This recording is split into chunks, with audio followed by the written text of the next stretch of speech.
Good evening, everyone. I'd like to call to order tonight's meeting of the 163rd session of 11th Council. At this time, Pastor Parker, could you please do invocation? Let us pray.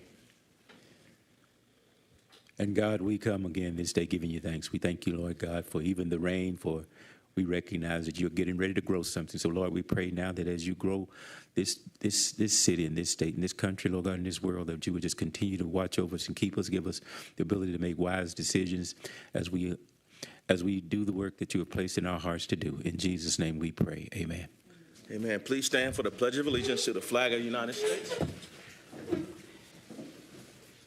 Pledge allegiance to the flag of the United States of America and to the republic for which it stands, one nation, under God, indivisible, with liberty and justice for all.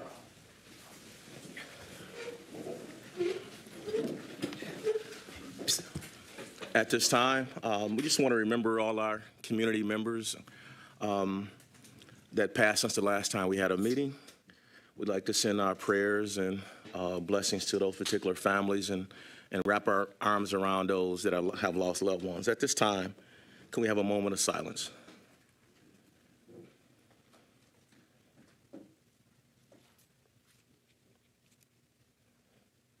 Thank you. Clerk Doyle, roll call the council members. Carrington. Present. Goodman. Here. James. Here. Jones. Present. McGinnis. Parker. Here. Rutherford. Present. Mr. President, you have a quorum. Thank you, Clerk Doyle. I will not do an authorization to excuse any council members because President McGinnis is en route to tonight's meeting. At this time, could I get a motion to approve tonight's agenda? So moved. Support. It's been moved by Councilman Parker, second by Councilwoman Melanie, that we approve tonight's agenda. Are there any amendments? Hearing none. Mr. Roll President? call. Yes. There was one from the administration to add the contract with ACP Entertainment to provide carnival rides and games for the 2024 Summer Bash at Rotary Park on August 31st, 2024. Okay.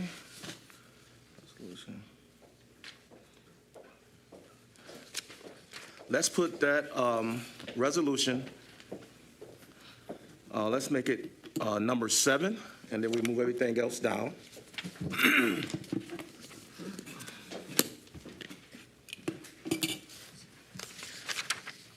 So can I get a motion to add So moved. a new resolution for Parks and Rec Department? We'll make it number 7 right after number 6.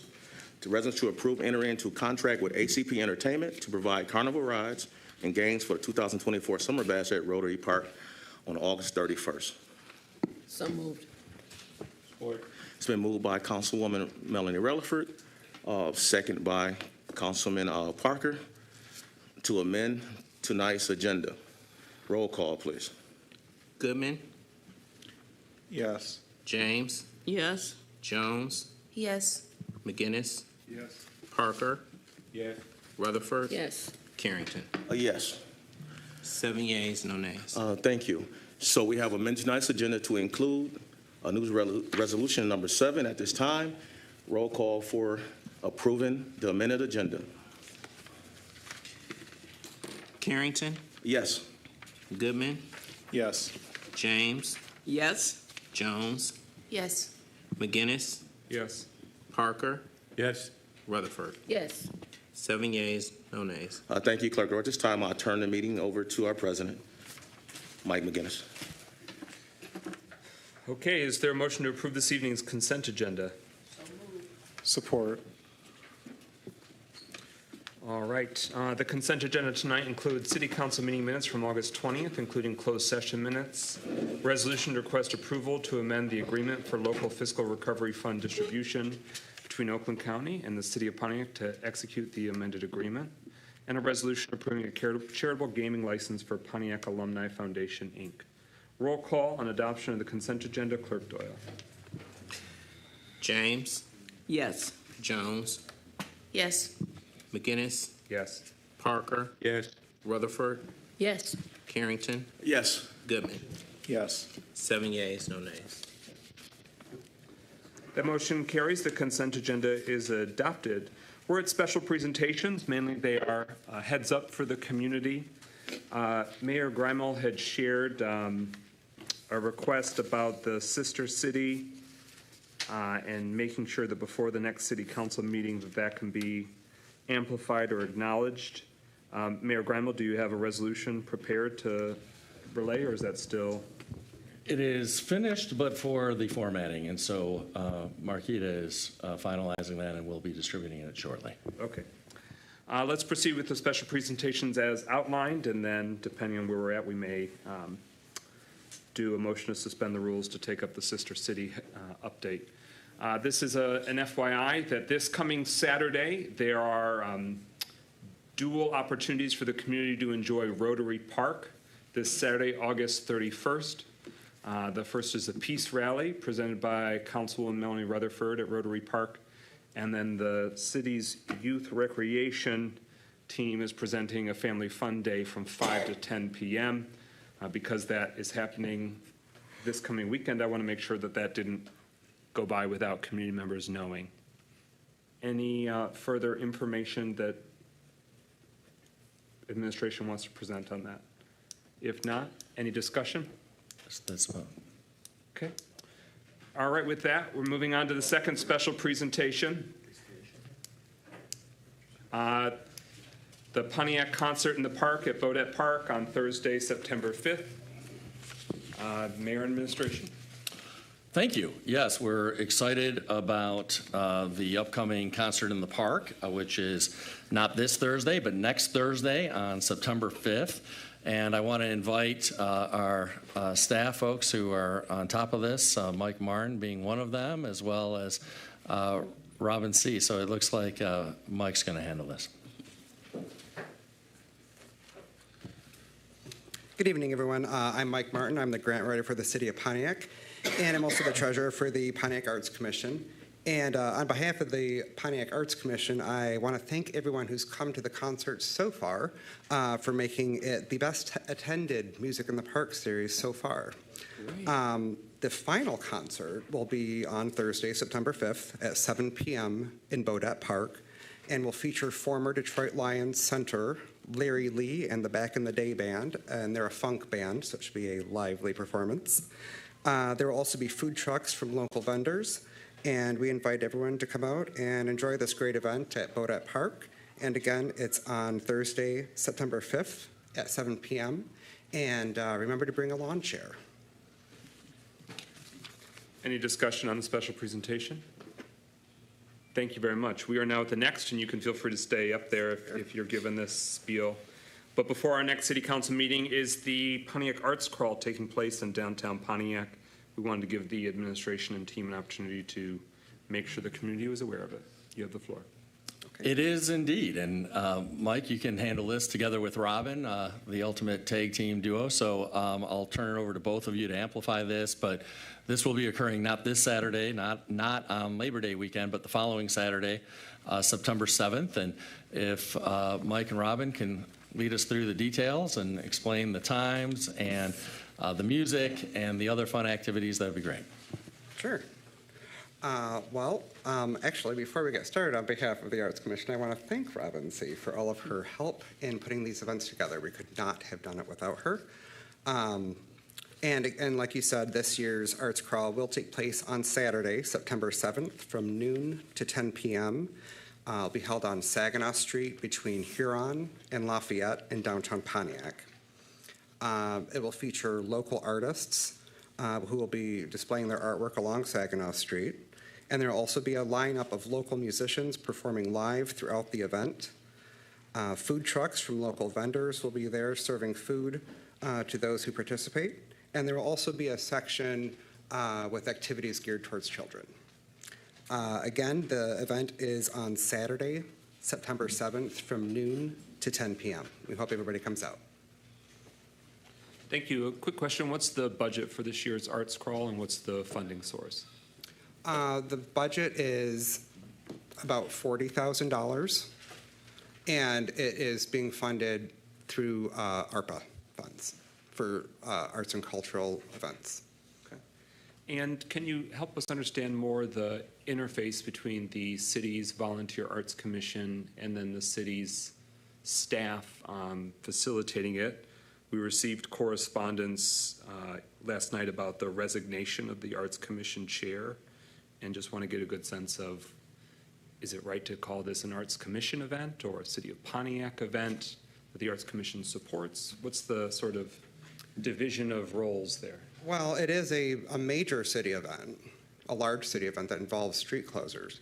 And the Arts Commission is a committee of volunteers.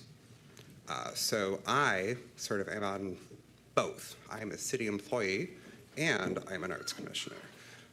So I have, and Robin, have helped facilitate the planning of the event. Any further discussion, questions? Okay, so from noon until 10 on the north side of downtown Pontiac is a free admission arts crawl with live music, fine arts, interaction with the downtown businesses. Yep. Okay. Any further discussion? Thank you very much. All right, the final special presentation, we want to make sure the community was aware about demolition underway at a city-owned site, the former McCarroll School at Glenwood and Montcalm. Mayor and Administration, any information you would like to relay? Yeah, thank you. So as we've discussed in the past, the city purchased the site of the former McCarroll School, which is at Montcalm and Glenwood. It's very centrally located to the city as a whole. If you look at a map of the city, it's really right in the middle, north to south and east to west. So we purchased that site to build our future youth recreation center. Not only is it very centrally located, but it's right across Glenwood Boulevard from Oakland Park, right around the corner from Aaron Perry Park. And we're really, really excited about the opportunities with this site. When we purchased it, it included the old derelict McCarroll School. And so the first order of business is clearing that out of the way. They've been working out there for a few weeks now, remediating various aspects of the site before actually starting to take it down. That process is expected to get underway later this week, and we expect that that building will be entirely down and everything wrapped up no later than early November at the very latest. So we're very excited about this. If you see that building start to come down, you know that it's to make way for the future Youth Recreation Center. Deputy Mayor, do you have anything to add? Further discussion? Pro Tem Carrington. Yes, thank you, President. I just want to make sure that we thank Oakland County for being diligent in assisting us in getting this particular structure towed down, as well as the City Council, who has continued to see this particular site in the 6th District as a prominent site for the new recreational center. So again, I thank my council colleagues as well as Oakland County. Thank you. To the administration, we've heard some indication that there might be a gap in funding from Oakland County, that additional funding resources are needed. Based on what we shared at the subcommittee level, is that been resolved or still to be determined?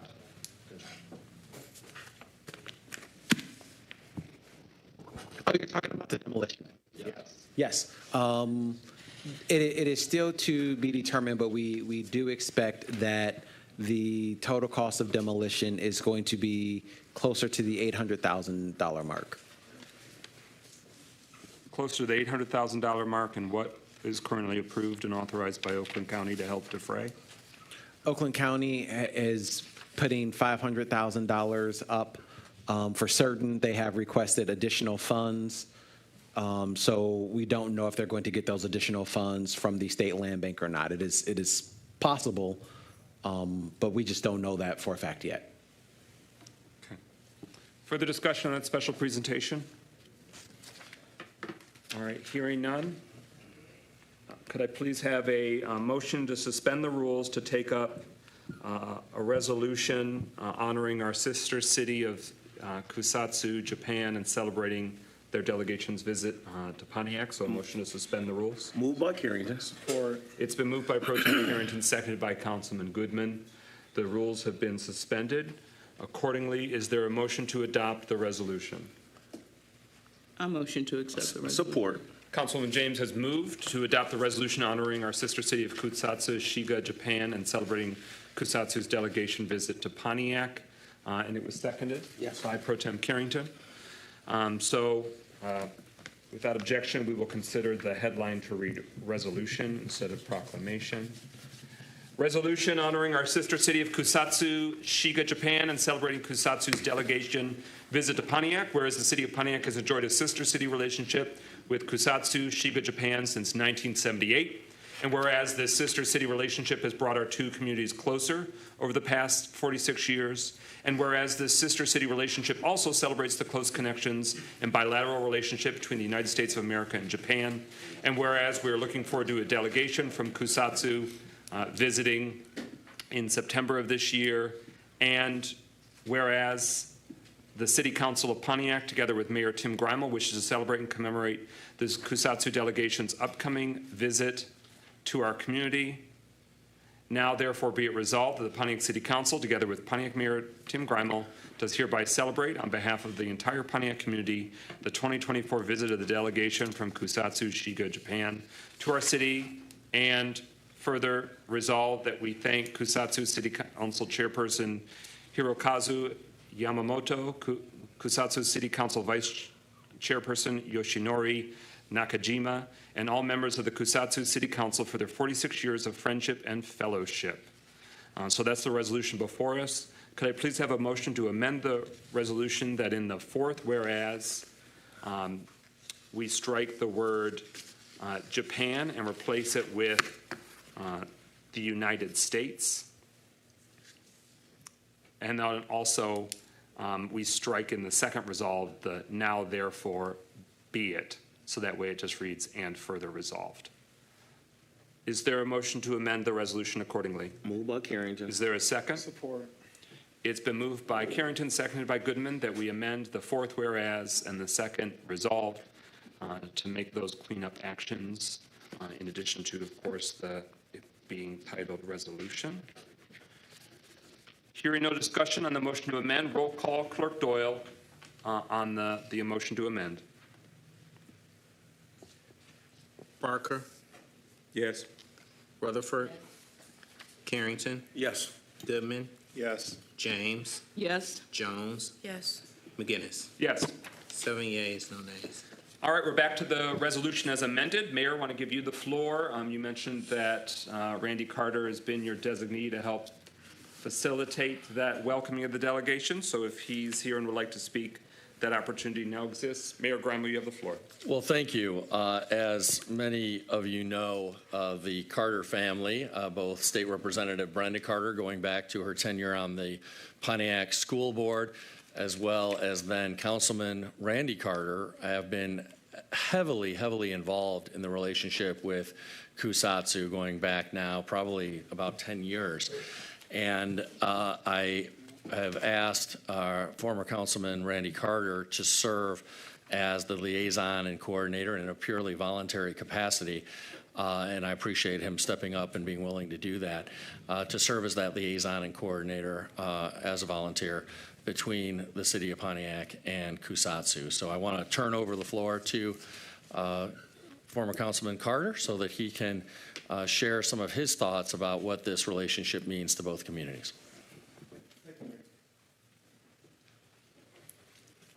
Sorry for being untimely late.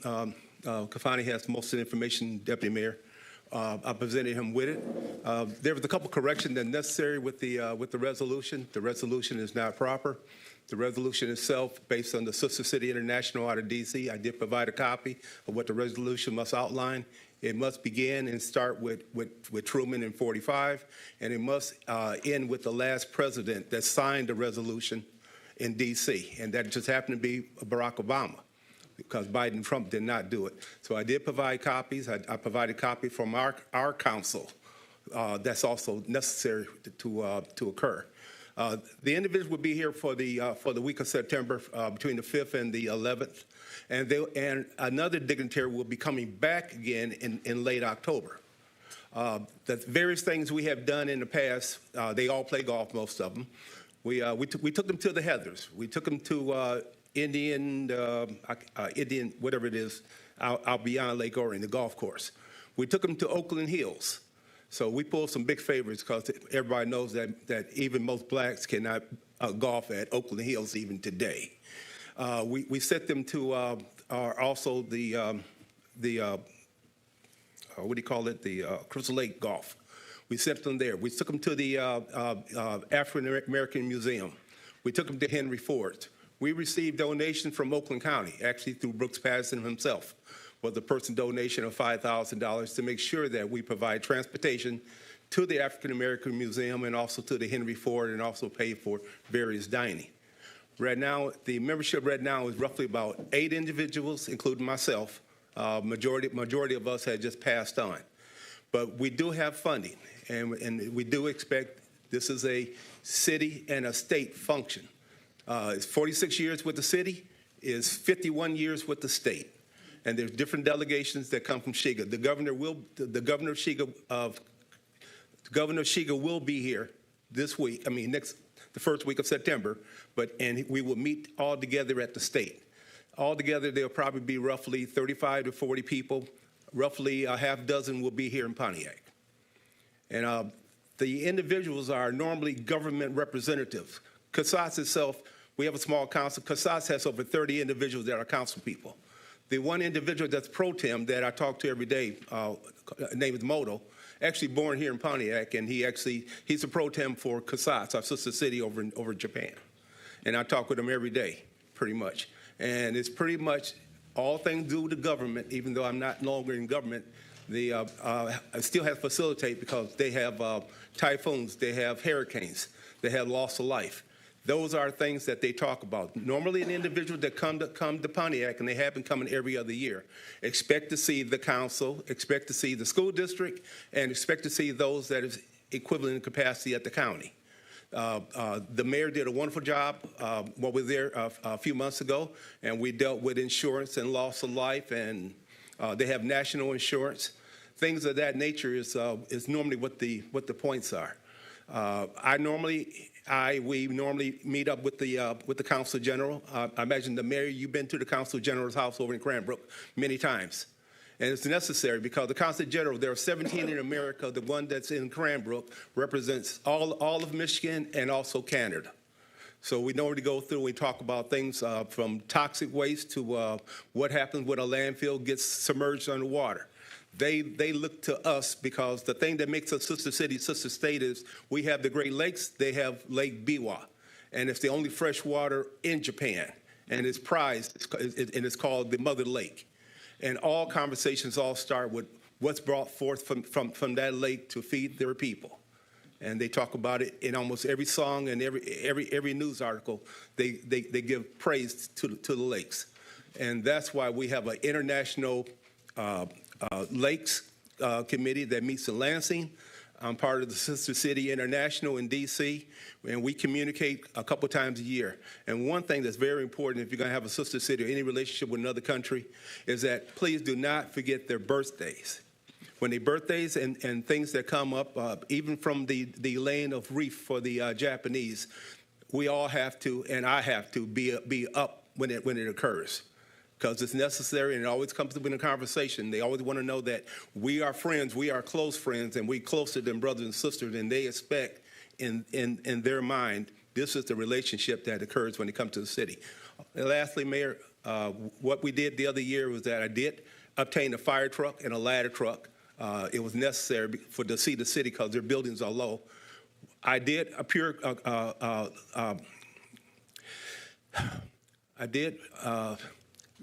talked to the captain and had one placed in the library during the last visits. We talked about it again. I would like to see if we can do it again. We brought a 100-foot aerial truck and placed it in the library. And the main reason is that it's the only way they can see our city from above. They have really no tall buildings. And I promised to bring the artifacts necessary for our Japanese visitors to place in the cabinet downstairs. because Casats, when they rebuilt the city hall, they have everything we had ever gave them, all on display. And it's pretty much embarrassing. We have nothing here today, but we will make that happen. Lastly, Mayor and Deputy Mayor, did you locate the peace pole? All right.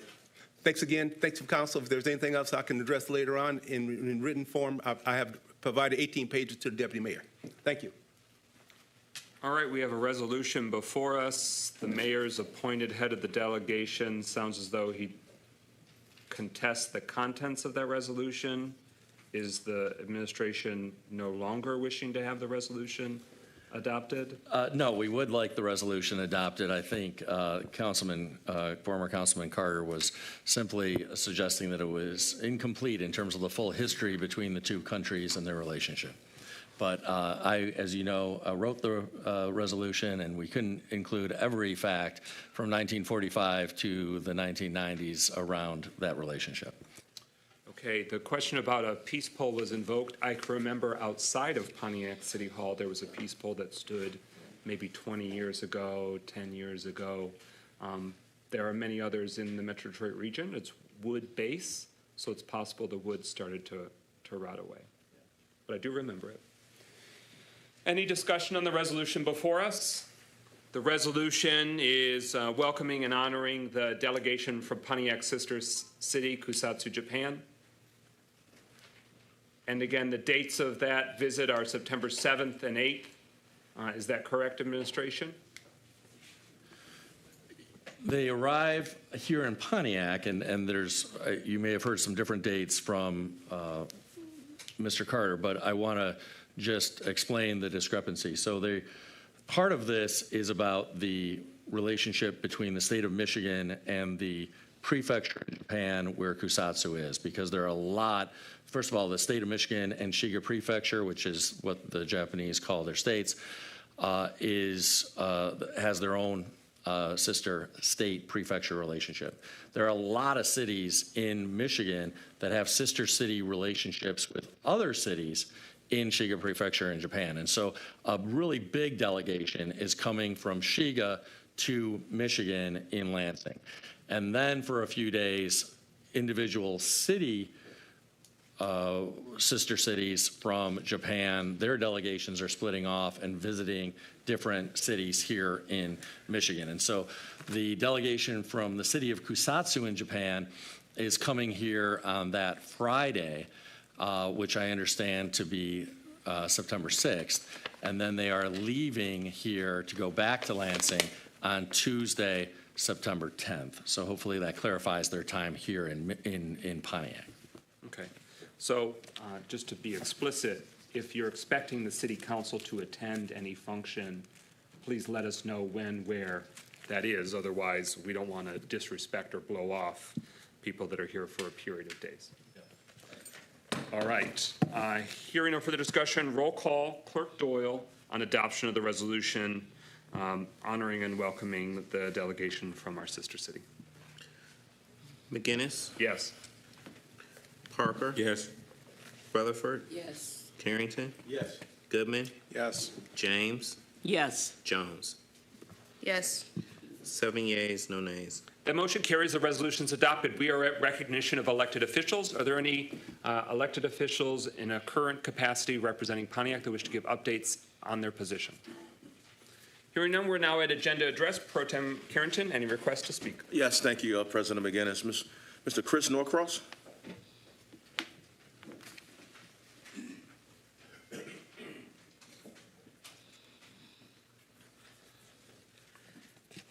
Mr. Mayor and esteemed council people, I'd like to just have some comments about the configuration of the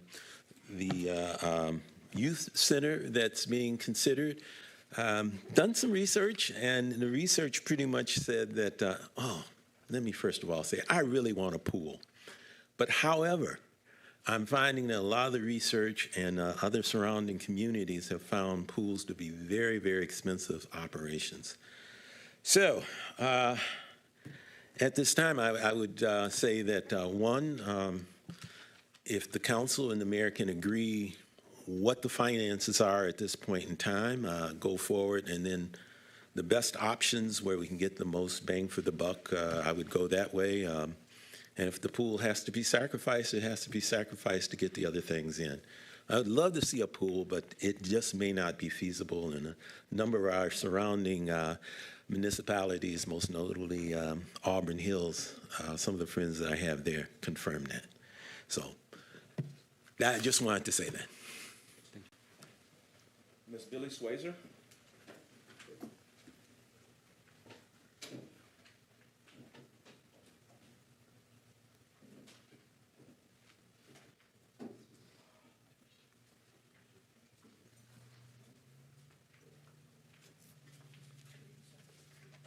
My agenda to address question is regarding item number 11 on the agenda, recognition. The resolution authorizing the actuary study payment for the city Stop of the clock, order in the chambers. Ms. Swazer has the floor. For the city of Pontiac reestablished general employees retirement system to Gabriel Roller Smith and Company in amount of $35,408. And my question is that from this year or last year? So for the current actuary study we need for the $400 payment, or is this from the Waterfront administration from like 2020 or around that area? Because I've been told that the Waterfront administration had this bill and didn't pay it. And I'd like to know if that's the case, or if this is a combination of the previous bill that Gabriel Roller and Smith was not paid and the current analysis that we have to have in order to get the payment. Thank you. Thank you, Ms. Swazer. Dr. Deirdre Waterman, what item of business? Okay. Okay. And also, residents, when it comes to the agenda address, please, we move a lot faster if you tell us what agenda item you plan on speaking about in future meetings. Thank you. The Kusatsu visit, another thing we have here, Randy Carter, is the fact that we do have the Japanese garden, which we established in honor of the Japanese, and they were helped to inaugurate that when they were here for their full visit a few years ago. So we're very happy to have that commemorated. But I'd like to talk about the Youth Rec Center. Last week that was introduced, and I see it's back on the agenda for this evening. And last week there was about a 30-minute discussion. There seemed like there was a lot of information in terms of such an expensive and costly building that the council didn't have. And really, to make a prudent decision, I hope they were going to consider that, considering particularly the operational costs. But I did share the PowerPoint with some others because wanted more people to see the kind of options that were out there. This is something that's been long awaited. And these are some of the comments that were included that I've summarized here. The PowerPoint for the new Youth Recreation Center gives options costing between $56 million to $30 million. The long-awaited and long promised to our youth project could also be an important agenda item for the next CDC meeting. That is, if it's not already decided by this evening, which I see it's on the agenda, although I'm not sure what the fire is to make such a speedy discussion about something so important, so costly to the city. In terms of, there was some pushback at the last meeting about the reliable cost and operational financial estimates to make a prudent choice between the options. There was also some discussion about whether to choose an option with a swimming pool. Mayor Grammel's first choice was for an option without a swimming pool, and this was a turnabout since his promise when he was campaigning for mayor was that he would close the youth center we already had on Gulf Drive and build a state-of-the-art youth center with an aquatic center. So there'll be other discussion, I understand, and I'd like to hear that.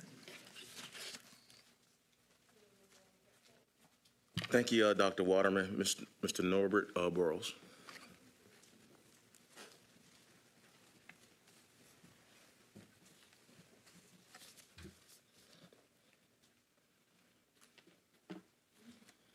Ladies and gentlemen, good evening. Mayor, council, just here to speak on the rec center as well. Like I mentioned last week, I do want a youth center, and I also would like a pool. I've been hearing a lot of things.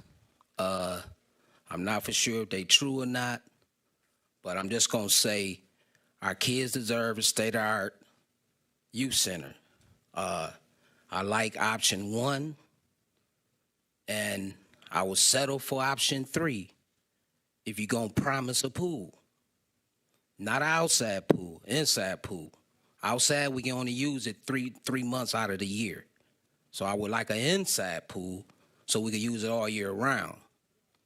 I just hope that y'all could come to an agreement that we will get McCarroll built state-of-the-art from the ground up, a new center. Not no supposedly these other places. So brand new with a pool, that's what I would like. That's what our kids deserve. We done waited all this time without one. I worked hard back in 2016 to get the millage passed. So now I want to see where my tax dollars going. When I see that new building, when I see them kids out in that new building and the inside in that pool, then I could see. When I see them programs going on in that new building, then I could see where my tax dollars going. And I'll be proud of that, and I'll be happy because I know where my money going. Y'all feel me? Good night. Thank you, Mr. Burrows. Ms. Shaquana Davis-Smith.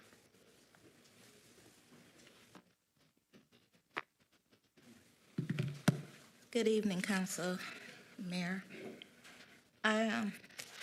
So in 2019, Mayor Waterman wanted to purchase Hayes Jones, so I was wondering why we changed our minds. Then the citizens didn't want it, and from the phone calls I've been receiving, they still don't want it. I would like to have a state-of-the-art youth center for our youth and for our seniors as well, just like the other surrounding areas that we go to when we visit their cities. Thank you. Thank you, Ms. Davis-Smith. Autumn Butler.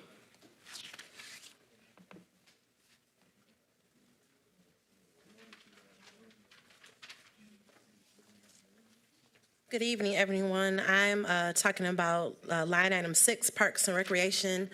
Before I was with Oakland Ford, I was with Pontiac Policy Council, and we worked with the NORB and the street sweepers and other neighborhood residents to make sure the youth recreation millage passed. Back then in 2016, residents were adamant they wanted their children and youth to have a state-of-the-art center. And so now we're getting close to that point. I've heard conversations throughout the community about Hayes Jones being another option as well. Many people, I don't know, we don't have unlimited funding, so many other communities put all of their resources into one center. The parents and the residents, they said they want a state-of-the-art center, a new center for their children, and I think that's what we need to do. It's important for children of color to learn how to swim. Having a pool is not just for fun, even though it is fun, but it's also a life-saving skill that we need to have more Black and brown children learning how to swim. If it cannot be in the Youth Recreation Center, then maybe it could be in Pontiac High School, which was a lot of conversation a few years ago about that, and I believe millages were passed, so I'm not sure where that went. Also, like Shaquana was saying, that in other communities, they have one community center that's state-of-the-art, that's wonderful, that is intergenerational. And though we are trying to build this youth recreation center, possibly we can expand upon it and make it something that the whole community can use as well. But our children deserve the best, including a swimming pool.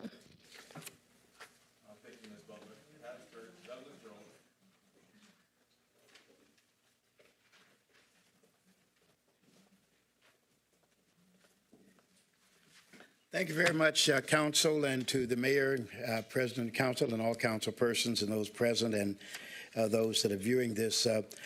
I do have 3 items I wanted to address. I've signed up for a couple of others, but I want to talk one on the Recreation Center. There's the theme that's going on right now in this election, don't go back. Don't go back. And very frankly, we need to make sure that we continue the vision and move forward. Our young people, our citizens, our aged citizens, our newborns and what have you, need a state-of-the-art, up-to-date recreation center, which includes a all-year-long swimming pool, but not only for their safety, but also for their enjoyment. So that's number one. I'd like for you to continue to look at that. That's very, very important. Secondly, I did want to mention, because there's a discussion that will be held on the economic development, and the Greater Pontiac Community Coalition will be having its 6th annual Business Economic Summit, October the 3rd and the 4th, and we'll be able to cover some of these things or share within that. So to the council, we have an opportunity to make sure that we offer the right things for our people. And finally, with my last 30 seconds, I'd like to mention that we have to make sure, and I thank you all for putting forward the $275,000 for the homeless. And I thank Pastor Parker for all of the efforts that he's made, and I'll be able to enumerate the others that had it. But thank you very much for this 2 minutes. Thank you, Pastor Jones. Ms. Darlene Clark.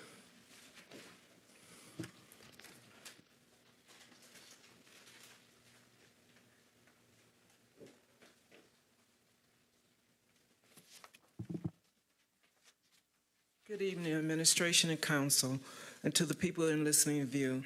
The questions that it's not that we need a state-of-the-art rec center. That's a given. But the question that we have today is that a lot of people have. We have the YMCA that had the state-of-the-art swimming pool. We have Troy at this point, financial strap, trying to maintain a swimming pool. We have Farmington in the same condition. We also don't have a staff to go along with the state-of-the-art rec center that's wanting to be there. But the question comes, the mayor made a suggestion that $25 million loan we put out there would be put out. $100 million will be paid back every year. He did not stipulate how many years that million would be paid out, which is questionable to me. Also, in getting the state-of-the-art swimming pool, anything that's new, and I guarantee build from the scrap on down, come great responsibility. In that great responsibility in putting between a $46 to a $50 million state-of-the-art rec center in an area, in a rundown area actually, it's not a very good pleasing to the eye. The question is, are you people, once you get that state-of-the-art rec center, what are you going to do about the surrounding area? Would you improve that surrounding area? Would you invest in the homes in that surrounding area? This rec center comes with a lot of money. And it's going to be more than $50 million if you decide to go that route. So with all that being said, our council need to take under consideration, the administration did go on this on his ticket, but you take control and say what the people can really afford. Thank you. Mr. Randy, is it Dussie? Oddish, okay. You have the floor. What item on the agenda? I'm actually not here to speak on any items on the agenda. Well, you have to wait until public comment then, sir. Okay. Okay, I'll put you on public comment.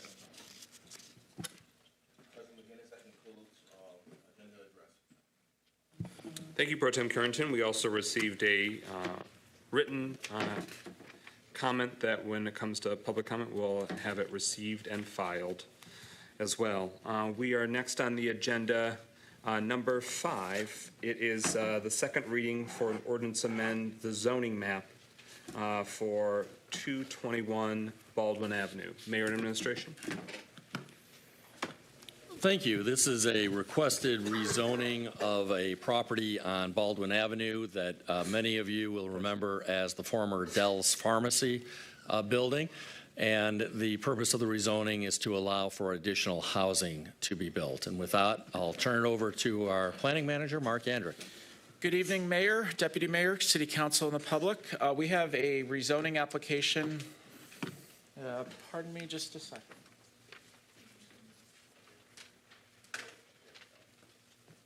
Perfect, just grab the wrong clicker. So this is application ZMA 24005. The applicant is Adi Peleg from Willow Beach Investments LLC.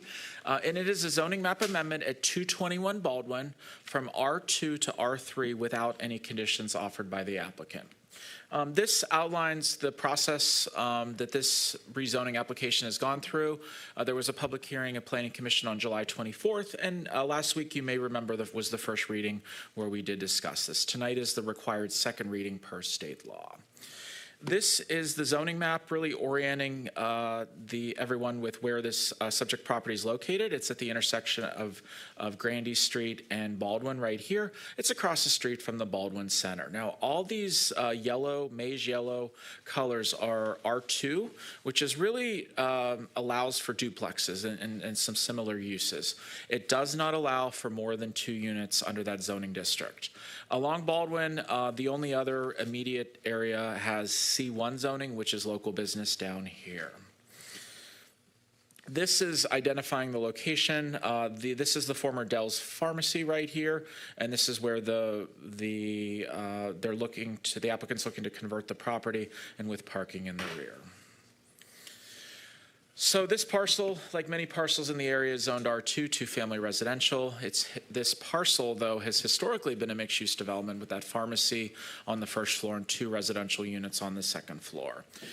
The applicant is already leasing 2 units upstairs, which is permitted in the R2 zoning district. But currently, under the zoning district, there's no use that would be allowed to be approved downstairs. So a rezoning is necessary to allow for residential, or for, if it was another use, for commercial. The applicant intends to renovate and repurpose this first floor of the pharmacy portion of the building to be replaced with one first floor unit. And from staff's opinion, that previous pharmacy really was a higher intensity than what was currently allowed in the R2 zoning district. This is a picture just identifying the location. And this is showing from Baldwin and some of the work, the cleanup that needs to be done adjacent to the building. So the R3 zoning district in the zoning code does allow multiple uses. Many of them, as you can see in this upper section, are permitted by right, and it's multifamily, which is allowed. It does allow for single family. It does allow for 2-family dwelling units and some other lighter residentially focused land uses over here. Now, there are a bunch of special exceptions that are permitted in the zoning district, but that does require an approval from Planning Commission during a public hearing. The one I mentioned last week is a mixed-use building. So even though this is intended to be converted to residential, if the applicant or a future property owner wanted to convert to a pharmacy or even a food restaurant in the future, they could do it with a special exception approval from Planning Commission. There are 10 standards of approval for every zoning district. Again, I've shared this in detail in many rezonings, and it is in the council packet. But this area in the city's master plan future land use map classifies the subject property as traditional neighborhood, and this proposed rezoning is consistent with the master plan. It's not located in a floodplain or wetland, so there's no environmental features that would prohibit a multifamily use of the site. Granting this rezoning will allow the applicant to receive a reasonable return on investment by utilizing the entire structure, because they cannot right now under our zoning regulations. And the R3 zoning district will permit uses that are already common in this area, so it should not create any conflicts of that matter. The proposed site is expected to generate same or less traffic than the historic use of the site as a pharmacy. And then the R3 zoning district is selected because it represents the least change necessary to permit the multifamily residential use. So. With that, Planning Commission again recommended approval of this rezoning 6-0 without any conditions offered by the applicant at the public hearing. The applicant is again here tonight.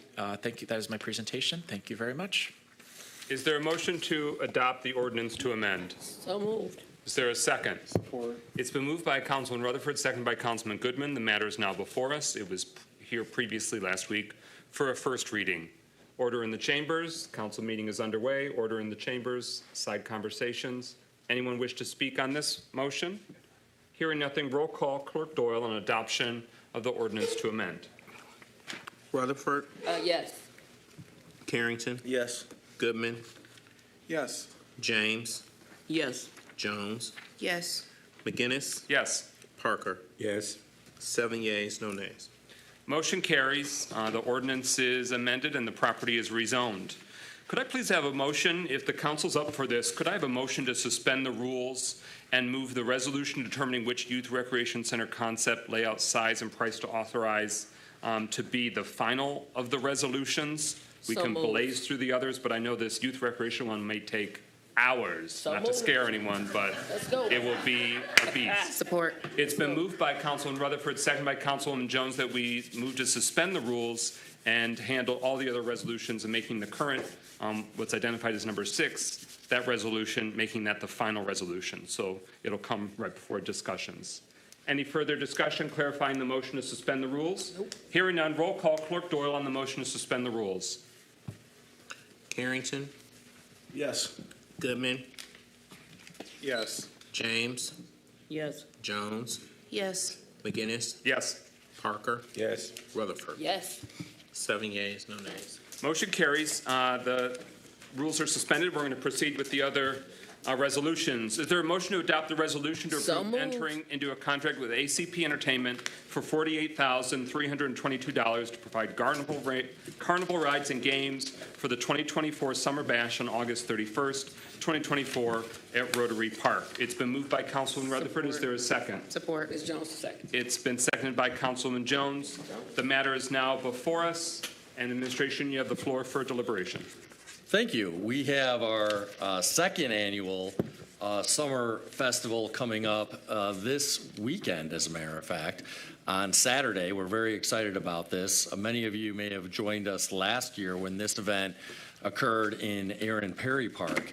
And it included a number of carnival rides, including a Ferris wheel, a lot of other fun, very family-friendly activities. So we really had a wonderful, successful event last year at Aaron Perry Park. This year, we are holding it at Rotary Park so that we can get down to different sides of town. And I want to invite our youth recreation manager, Tanisha Taylor, to come to the podium to get into some of the additional details of the event. So without further ado, Manager Taylor.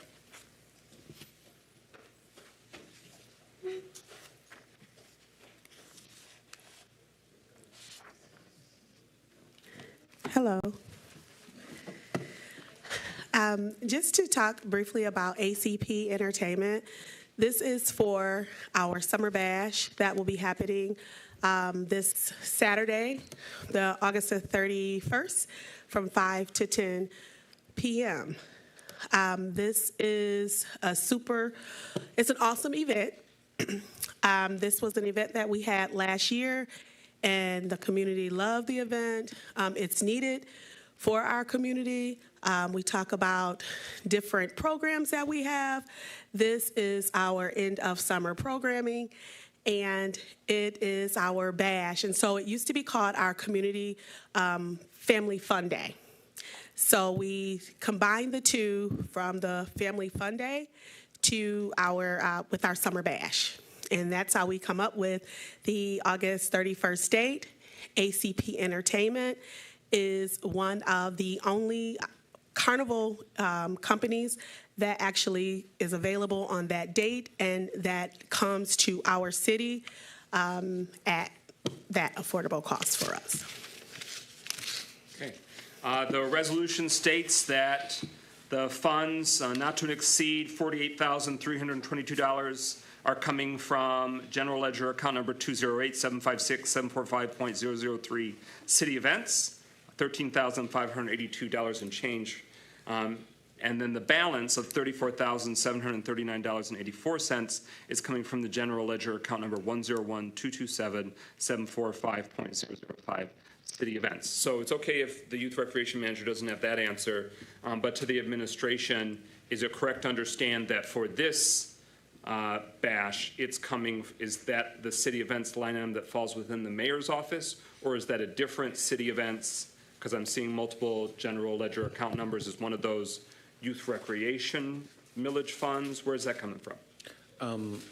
It should be, one is the general city events through the mayor's office, and one is the city events through the communications department. Is that correct, Director That is Taylor? correct. Yep.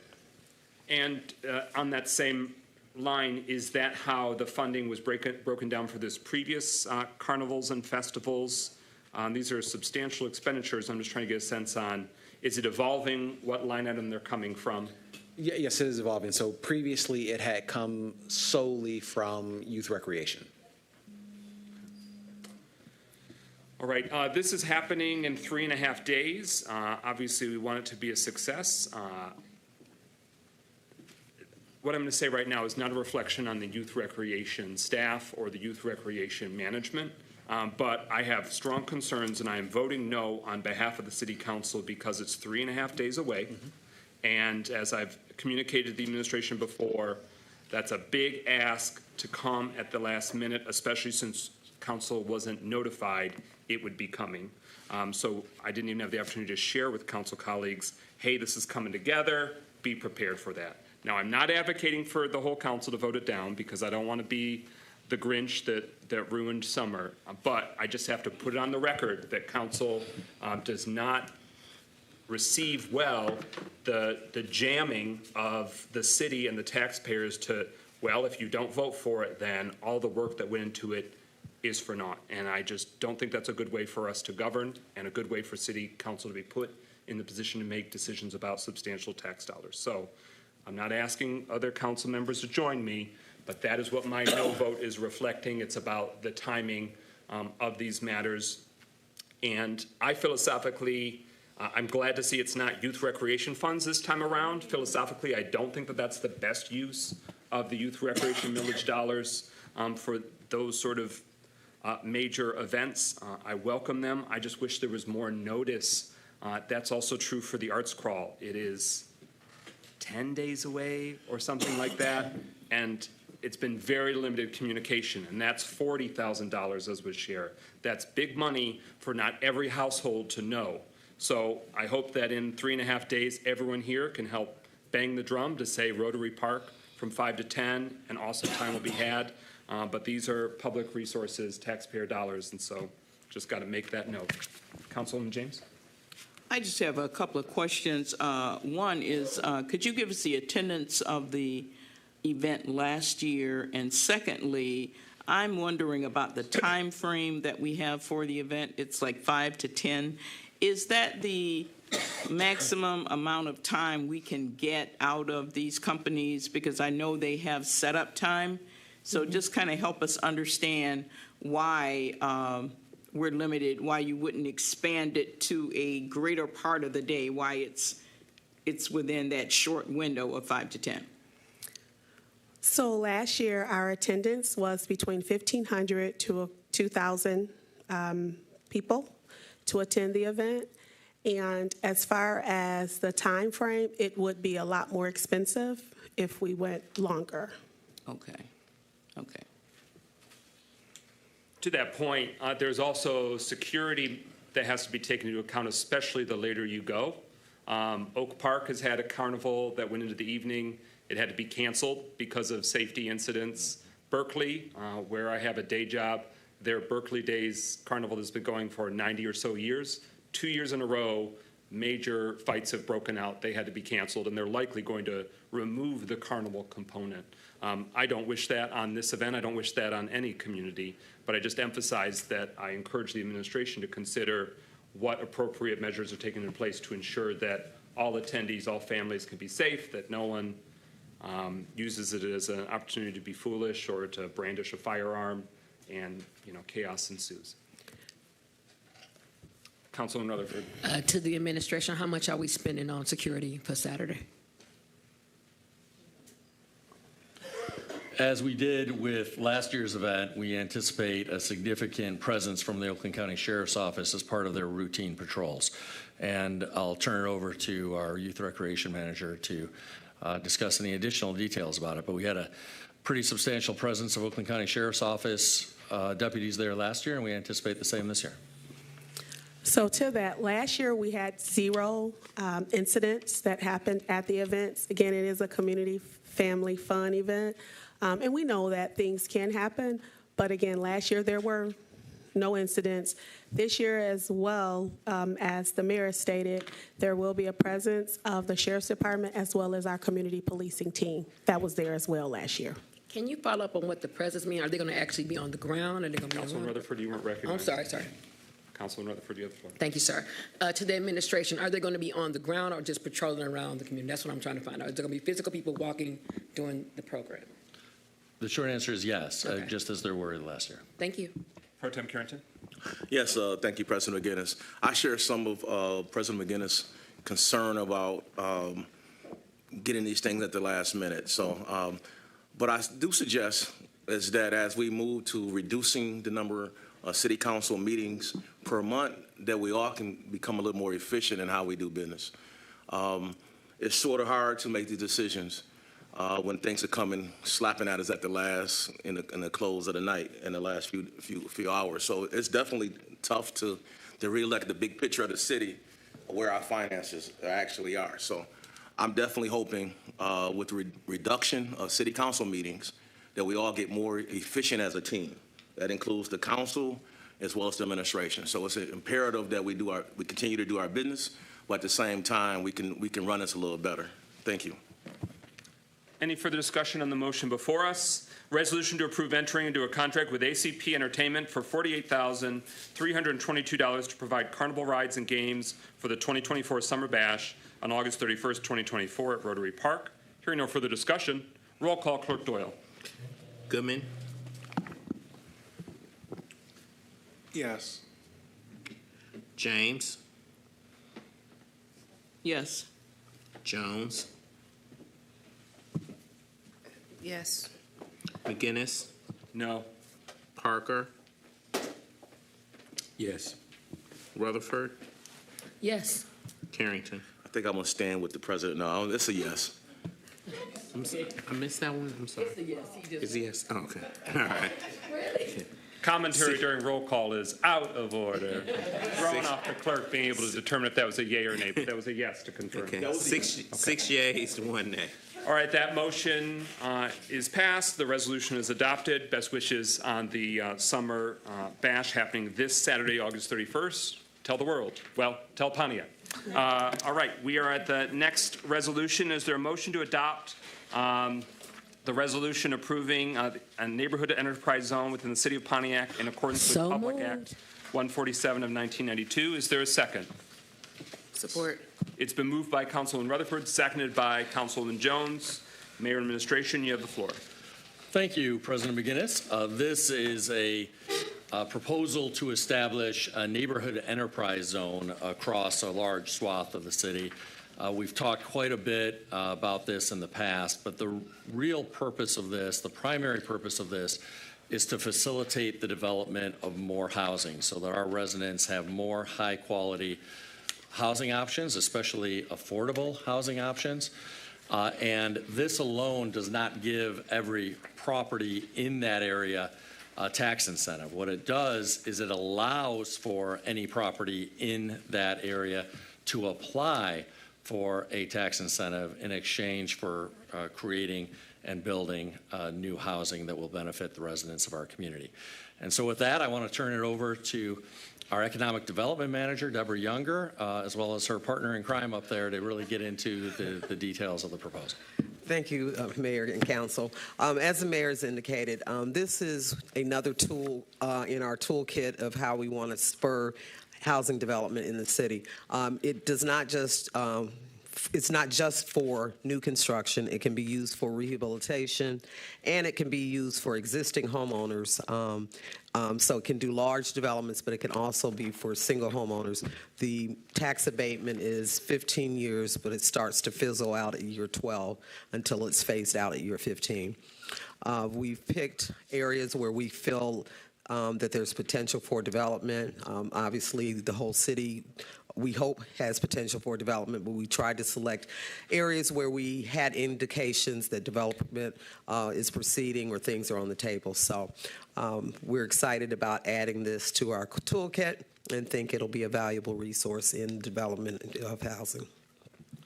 Okay, this was previously discussed at quite a few meetings. There was a public hearing as well. We recognize that the boundaries can be amended moving forward, and it's also worth emphasizing for the community that each individual proposal request will also have to come before the public and before a council decision. So this isn't the only step in the process. Pro Tem Carrington, you had a hand? Yes, I want to ask a question. Well, a microphone is not working. Okay, there we go. Yes, I just, so have we done a loss of revenue to the city based on the projection? So currently, we've been working with Oakland County Equalization, and we've established what the true cash value and the taxable value is of the current properties. In terms of establishing what the long-term revenue loss would be, that's really on a case-by-case basis. We can't really project that out in the future because it's variable depending on the type of development and also based on the incremental increase in the property taxes. So as these get established, because right now all we have is a district. That does not exempt anybody from the property taxes to date. They actually have to file what's called an exemption certificate, and that goes before the clerk's office and then goes through the process similarly to the district establishment, with the exception that it's not a 60-day process, but does come before this council for recommendation for approval and a public hearing. So as those become each fiscal year, my recommendation would be to then, basically complete a report for you guys to understand where we are in terms of the fiscal impact on the taxes. All right, thank you for that. Further discussion? Deputy Mayor. Thank you, Council President.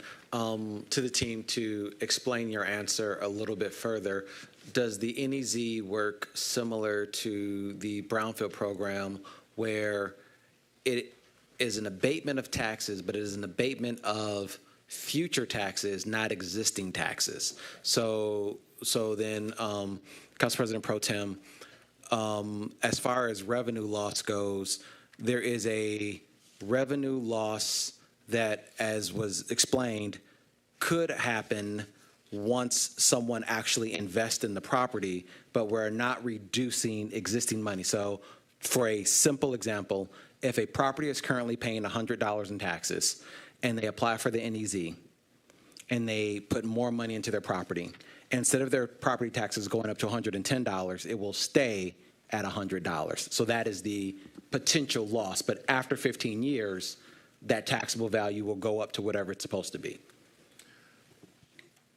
Yes, so thank you for that clarification, because that's really what I was trying to determine. Thank you. Councilman Rutherford? Yes, so let's say a building, because I know downtown all is a part of the NEZ, correct? Right. So let's say a building currently has an Oprah on it. The Oprah expires January 2025. Does that mean they're automatically eligible to use this NEZ, or do they have to do something differently? So they would not be able to use the NEZ unless they were actually investing new dollars into that rehab. If it's an existing building, it would have been an Oprah. They would have done a Rehabilitation Act. Under the NEZ Act, it's the same thing. You cannot file for another exemption on top of an exemption on top of an exemption unless you actually invest additional dollars into the rehab of that building. Thank you. Further discussion? Councilwoman James.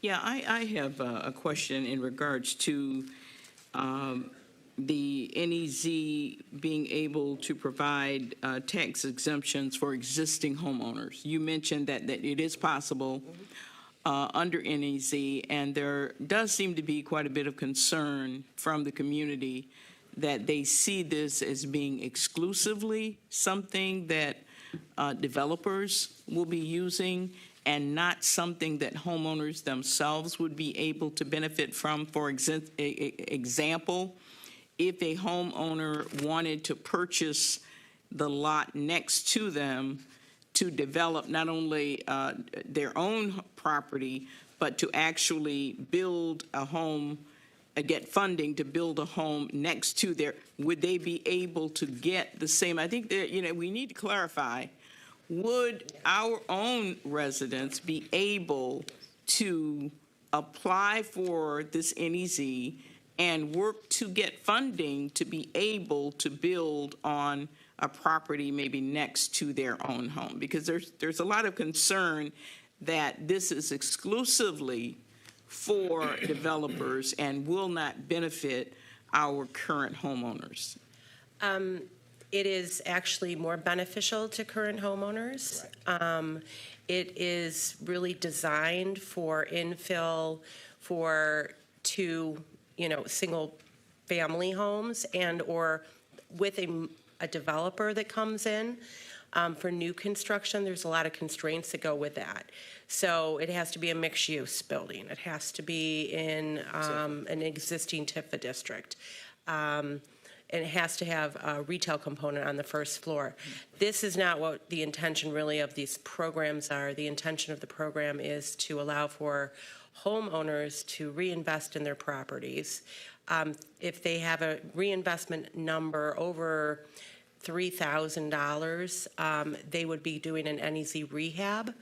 If they want to buy a lot next door and build another single-family home for their primary purpose, then that would be a NEZ new construction.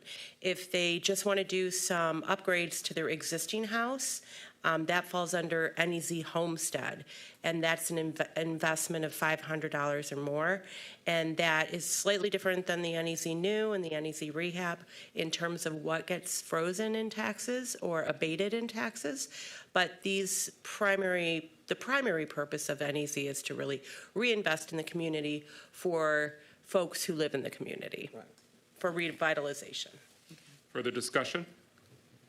Pro Tem for a final time? Yeah, this is my final question. And this is really for our residents' benefit of this particular question. Just say I sold my home to a family member. And would they be eligible for the NEZ homestead, or it takes a year after the sale of that particular property to a particular family member? I'm not actually 100% certain on that, sir, so I would have to get back to you on that answer. Okay. You're saying if they had an existing NEZ and then the property transferred, is that what you're asking? Yes, say the home is in a particular zone, NEZ zone, and they decide to sell the home to a family member that moves in and wants to upgrade that particular home. Oh, yeah. Oh, yeah. In that case, yes. I'm sorry, I misunderstood.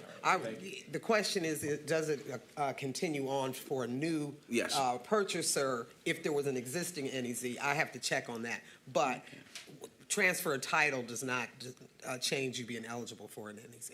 All right, thank you. Any final discussion?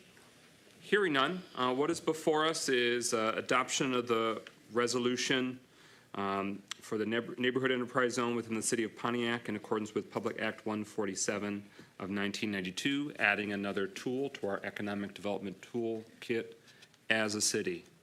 Roll call on adoption. Clerk Doyle. James. Yes. Jones. Yes. McGinnis. Yes. Parker. Yes. Rutherford. Harrington. Yes. Goodman. Yes. 7 yeas, no nays. Thank you. And before I make a motion on this next one, I just want to get clarity from the mayor. So the city attorney has proposed the procedure of a resolution amending our budget amendment as a standalone resolution. Would that then have the effect of making the next item resolution to approve omnibus budget amendment for fiscal year 2024-2025? It would have that incorporated, because this is a new way in which this is being procedurally proposed. Mayor Grimo? Yeah, I raised the same question yesterday after I saw the agenda, and I think what you're asking is the same thing I was wondering, which is, should this really be a standalone resolution, or should it be an amendment to the next resolution And I know that I raised that yesterday morning. We have our city attorney, Joanne Gurley, coming. But just to restate the question, city attorney, the question is whether the goal, of course, is to make sure that the budget amendment effectuating the $250,000 in homelessness initiative program funds takes effect now without having to publish it. And I know you indicated that that can occur without publishing it, but the question is, does that have to be a standalone resolution, which is how the agenda is structured, or should it be an amendment to the previously published resolution for the budget amendment that is the next agenda item? The way the agenda is structured is that they're two separate items. Is that what you envision, or should the first resolution regarding the $250,000 in homelessness funds be an amendment to the next resolution? Good evening, council, staff, community. It is where you would make an amendment. So I wanted to prepare the language for you to see that you're able to make the amendment to the subsequent resolution that's coming before you. So under the city charter, as stated in the resolution there, under section 5.106, after adoption of the appropriations ordinance and upon at least 1 week's notice, by a resolution of 5 members may amend such ordinance. And so what has happened is the omnibus has been published, but you can amend it. And so section 5.106 gives you that authority. And then also under, I believe it's, I don't have a copy with me, 3.102.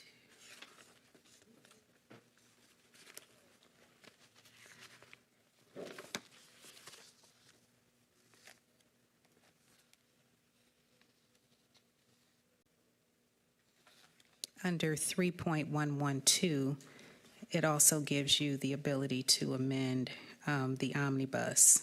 So I wanted to make sure that you had both before you, but the original one is what tells you how to make the amendment to the omnibus, because the omnibus had already been published. So is it your legal opinion and your legal advice that rather than adopt this standalone resolution referencing the amendment, adding the $250,000 funding, that we move and second the resolution to approve the omnibus budget amendment, and then using the language that's spelled out, amend that amendment once it's before us? What's your advice? That is correct. Okay. So I'm not going to entertain a motion on number 8. Could I please have a motion to adopt number 9, resolution to approve the omnibus budget amendment for fiscal year 2024-2025? It's been moved by Pro Tem Carrington, seconded by Councilman Parker. Now, first and foremost, could I please have a motion to amend this omnibus budget amendment to include $250,000 to be reappropriated from the general fund to the contributions-homeless prevention general ledger account number 101690956.241 in accordance with sections 3.112 subsection B and 5.106 of the Pontiac Home Rule Charter? Is there such a motion to amend? Moved by Carrington. Is there a second? It's been moved by Pro Tem Carrington, seconded by Councilman Parker, that we amend the budget amendment to also add that change that reappropriates those funds from the general fund and expense those funds to the homelessness initiative program. Any discussion? Councilman Rutherford. I have 2 questions, one for the administration. Have these funds been paid out already? Deputy Mayor. The vast majority of them, no, they have not been paid out. My follow-up is what's the timeline? Because I thought we already did this. And so I'm very confused because we have organizations that are under the assumption that this was going to be a timely matter. And I don't understand what's taking so long. So can you give me some elaboration on why it's taking so long? So at this point, it is lack of appropriation of the funding because we cross over fiscal years.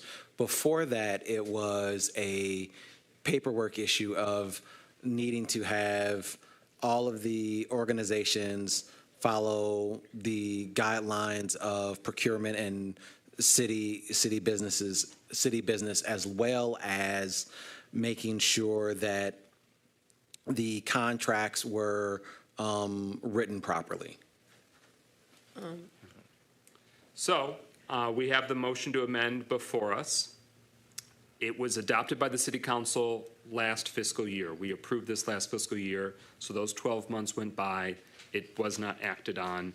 So now that we're in a new fiscal year, the budget has to be modified because the proposed budget did not include the rollover. So that's what this amendment would do. Anyone want to speak for a first time? Councilman Goodman, followed by Councilman Rutherford. So last time I remember, the holdup for these organizations getting the money was that they had not submitted an invoice, which I'm assuming is processing procedure. So my question is, why are we waiting until, why are we getting information now about needing to make this adjustment? And why has that not been communicated up to this moment? When from what has been communicated to me, it's been different reasons every single time as to why these organizations don't have their money yet. Anyone else? Deputy Mayor, you want to address that? Yeah.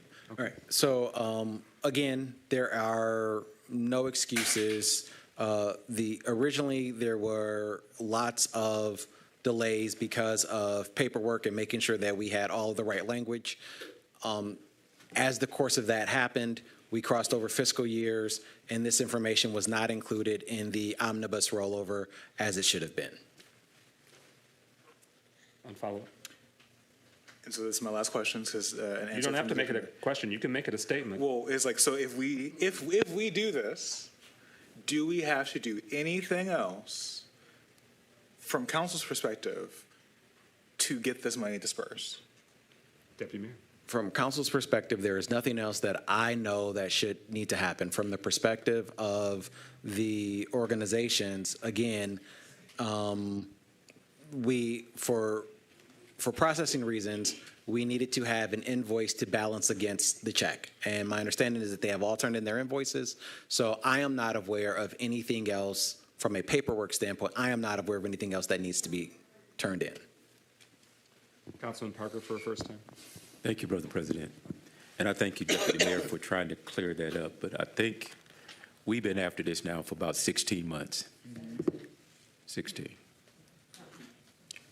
At some point, we should be able to do better. When we put it in the budget a year ago, over a year ago, it was because people were suffering and hurting. And that hasn't gone away. And it seems like at every step something else got added. I would hope that this would be the last thing that gets added because people are still hurting. And the people who applied for the money need the money. Matter of fact, they probably, if they could have figured out how to borrow it, thinking that you was going to give it to them, they'd have done that by now. But since they haven't figured out how to borrow it, they're depending on the city to be at least have enough integrity to say, this is the last time that we're asking you for anything, come get your check. I hope that's where this ends up after this meeting today. Councilman Rutherford. I just have one question. Did you guys do the last verification that every business that we're giving the money to is located in the city of Pontiac? That wasn't a requirement, was it? Yeah, it was. Okay, was it a requirement in writing that they had to be located in the city of Pontiac? The reason why I'm asking is because one person changed their address. I'm just asking, have y'all verified? I am not aware that that was a requirement. Okay. I know that we did a lot of verifications. Okay. I don't know if that was one of them. Okay, thank you. Ms. Campbell, did you want to elaborate further?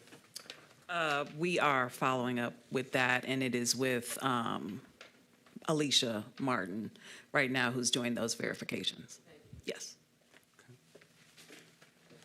Any further discussion on that amendment? Again, we're just at the amendment. We're not at the main budget amendment. We're at the amendment. Do we want the $250,000 rolled into this fiscal year? Hearing no further discussion, roll call Clerk Doyle on the amendment. McGinnis. Yes. Parker. Yes. Rutherford. Yes. Carrington. Yes. Goodman. Yes. James. Yes. Jones. Yes. 7 yeas, no nays. That motion carries, and just for clarification, from my understanding, what the requirement is, it's about services in Pontiac, not about location of, where someone might have their P.O. box or their office of operation, but it's it is exclusively limited to Pontiac homelessness intervention services. That, I just want to make ironclad, regardless of what other T's to cross and I's to dot. We are now at the main budget amendment overall. It impacts the general funds, major streets, local streets, youth recreation millage, senior activities millage, building inspection fund, Michigan Independent Defense Grant Fund, opioid settlement fund, American Rescue Plan Act, capital improvement fund, employees sick and vacation pay fund. My question, can the administration break down what it's reflecting for the ARPA fund balance increase of $5,258,355? Can you break that down for us at Fund 285? Yeah, I defer to both the Deputy Mayor and our Acting Finance Director, Sekar Bawa.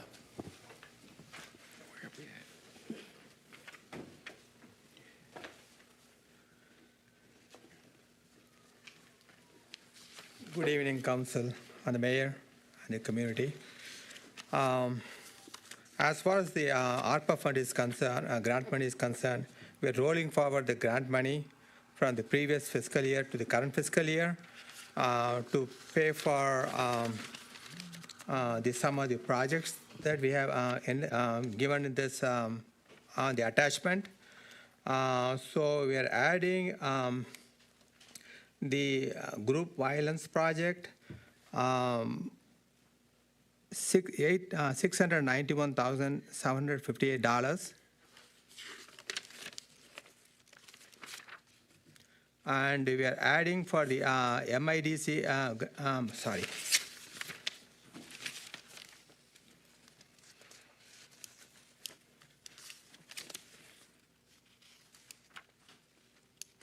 Excuse me.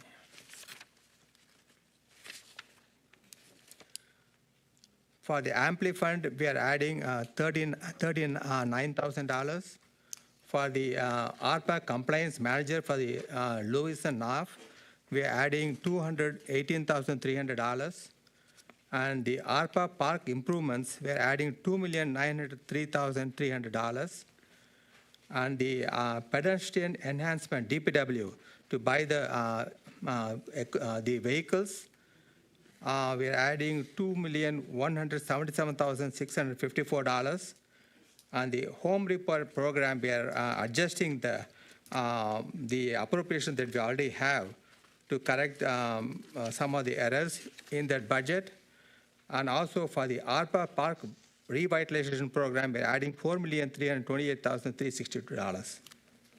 And then for the ARPA Youth and Recreation Program, we're adding $224,898. And parks facilities condition assessment, we are adding $32,000. And ARPA parking project, we're adding $175,000. And then the ARPA Arts and Cultural Funding, we're adding $494,000. And for the small project business program, we're adding $2,600,000. So, in summary, they are rolling over some of the ARPA projects previously approved that didn't get expended in the last fiscal year. Now it's got to show up in this fiscal year, plus a combination of a few new projects, new budgeted items that reflect what has already been voted on by council but hasn't been amended in the budget. So those are the two dynamics with at least the American Rescue Plan Act. Is that an accurate assessment? Okay. And some is also additional grant funding that has been received or opioid settlement funding that has been received, so making those course corrections. Other questions on the budget amendment proposal before us? Councilwoman James. I'm not sure what he was reading as opposed to this list that's on the resolution. Can somebody explain? It's pages 9 and 10. And it might even go into 11 in the supplemental information that breaks out the different general ledgers. Yep. So it shows the different, for ideal compliance, some of these initiatives are broken down as their own sort of funds or line items. So that's the money for compliance. You know, we approved Ernst & Young to be the compliance managers. This updates the budget to reflect the council decision on that. Rollover of some of these other elements, but we've approved the vehicles and the mowers, the trailers and other special equipment. I'm not quite sure why the street sweepers rolls over. Is that because you still had to pay the bill? But I thought that would have happened in the previous fiscal year. But he also for the home repair program. So it shows this, he was referencing those line items from the American Rescue Plan bucket or category. Yeah, we had unspent amount of $26,254,000, out of which we are allocating for the rollover projects and the new projects the current year. After appropriating all this money, we'll be left over with $3,275,900 still need to be appropriated. That'll be done later. Meaning of American Rescue Plan Act funds? Yeah. Okay. Further discussion on the omnibus budget amendment? And when the word omnibus just means it's multiple, rather than one standalone, to try and be more efficient. So that, because each time we do it, if we did an individual one, we'd have to pay and post, and just slows down the gears. And if you've heard from all these issues, City Council does not want to slow down these already very slow gears already. Any further discussion on this budget amendment? Hearing on roll call, Clerk Doyle on adoption of the omnibus budget amendment as amended. It's already got the homelessness rollover built in because we already adopted that amendment. Jones, Yes. McGinnis, Yes. Parker. Yes. Rutherford, Yes. Carrington, Yes. Goodman, Yes. James. Yes. 7 yeas, no nays. Motion carries, resolution adopted. The budget is hereby amended.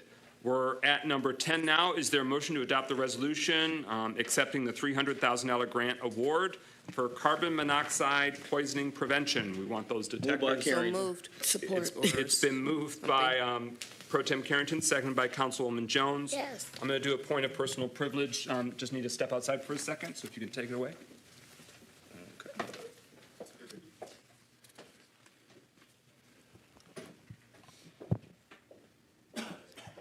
So, let me check, just make sure we're at. Yes, at this time, as a motion, we do have a motion. So at this time, I turn over to Mayor Grimal's team. Thank you. I want to turn it over to our grants director, Lisa Campbell, but by way of introducing the topic, this is a $300,000 grant that will help ensure that many more of our residents have carbon monoxide detectors in their homes so that they and their family members can remain safe from this silent and deadly killer. So with that, take it away, Director Campbell. Thank you. Good evening, Honorable Council, Mayor and Deputy Mayor. I am here seeking your approval to accept the $300,000 grant award from the U.S. Consumer Product Safety Commission for the 2023 Nicholas and Zachary Burt Memorial Carbon Monoxide Poisoning Prevention Grant Program. These funds will pay for community engagement and awareness on carbon monoxide safety. We are partnering with our code department, and also we will have partnership with the fire department to execute those informational meetings. In addition, it allows us to purchase carbon monoxide detectors that will be installed by the City of Pontiac's code department at no charge to residents. So we are really excited to bring this to the city and really raise the awareness and the importance of the safety portion of this for carbon monoxide. So. All right, thank you for that brief detail of this particular substance of a grant award. Does council have any questions? Councilman Parker. Since this goes back to 2023, is it retroactive? Oh, it's active now. So we have not, they have not issued grant agreements. The Memorial Fund was established in 2023, and the grant is a result of the Memorial Fund. So. I'm still asking, is it? Yeah. So if I bought some at 23, can I get my money back? Oh, that's what you mean. No, sir, sorry. That's what I thought I put that out there. Order. Councilwoman Melanie Rutherford. Thank you. First of all, congratulations. It's always cool to see something like this happen in the community. What's the timeline when this program is actually going to begin? So we just need to execute the grant agreement, receive those funds, and make the purchase of the carbon monoxide detectors. And I do just want to note again, this is a grant that was applied for and awarded to the grants department prior to my arrival. So again, great job to that team for bringing these dollars to the city. I do not take any credit for that. So as soon as we have those carbon monoxide detectors in our hands and we are buying them in bulk, we will start rolling them out. Expect to see us at the city council district meetings, at the senior centers, wherever we can to get everyone signed up for this. Thank you so much. Thank you. Thank you. Councilwoman James. Yes, please commend your team for a great job, and we so appreciate this. That it's going to make a life-changing difference in our city, and we appreciate the work that they're doing. Thank you. Yes. Any other discussion on this item? Councilwoman Jones. Thank you. You mentioned that this would, residents would have the eligibility to have their monoxide detectors installed free of charge, correct?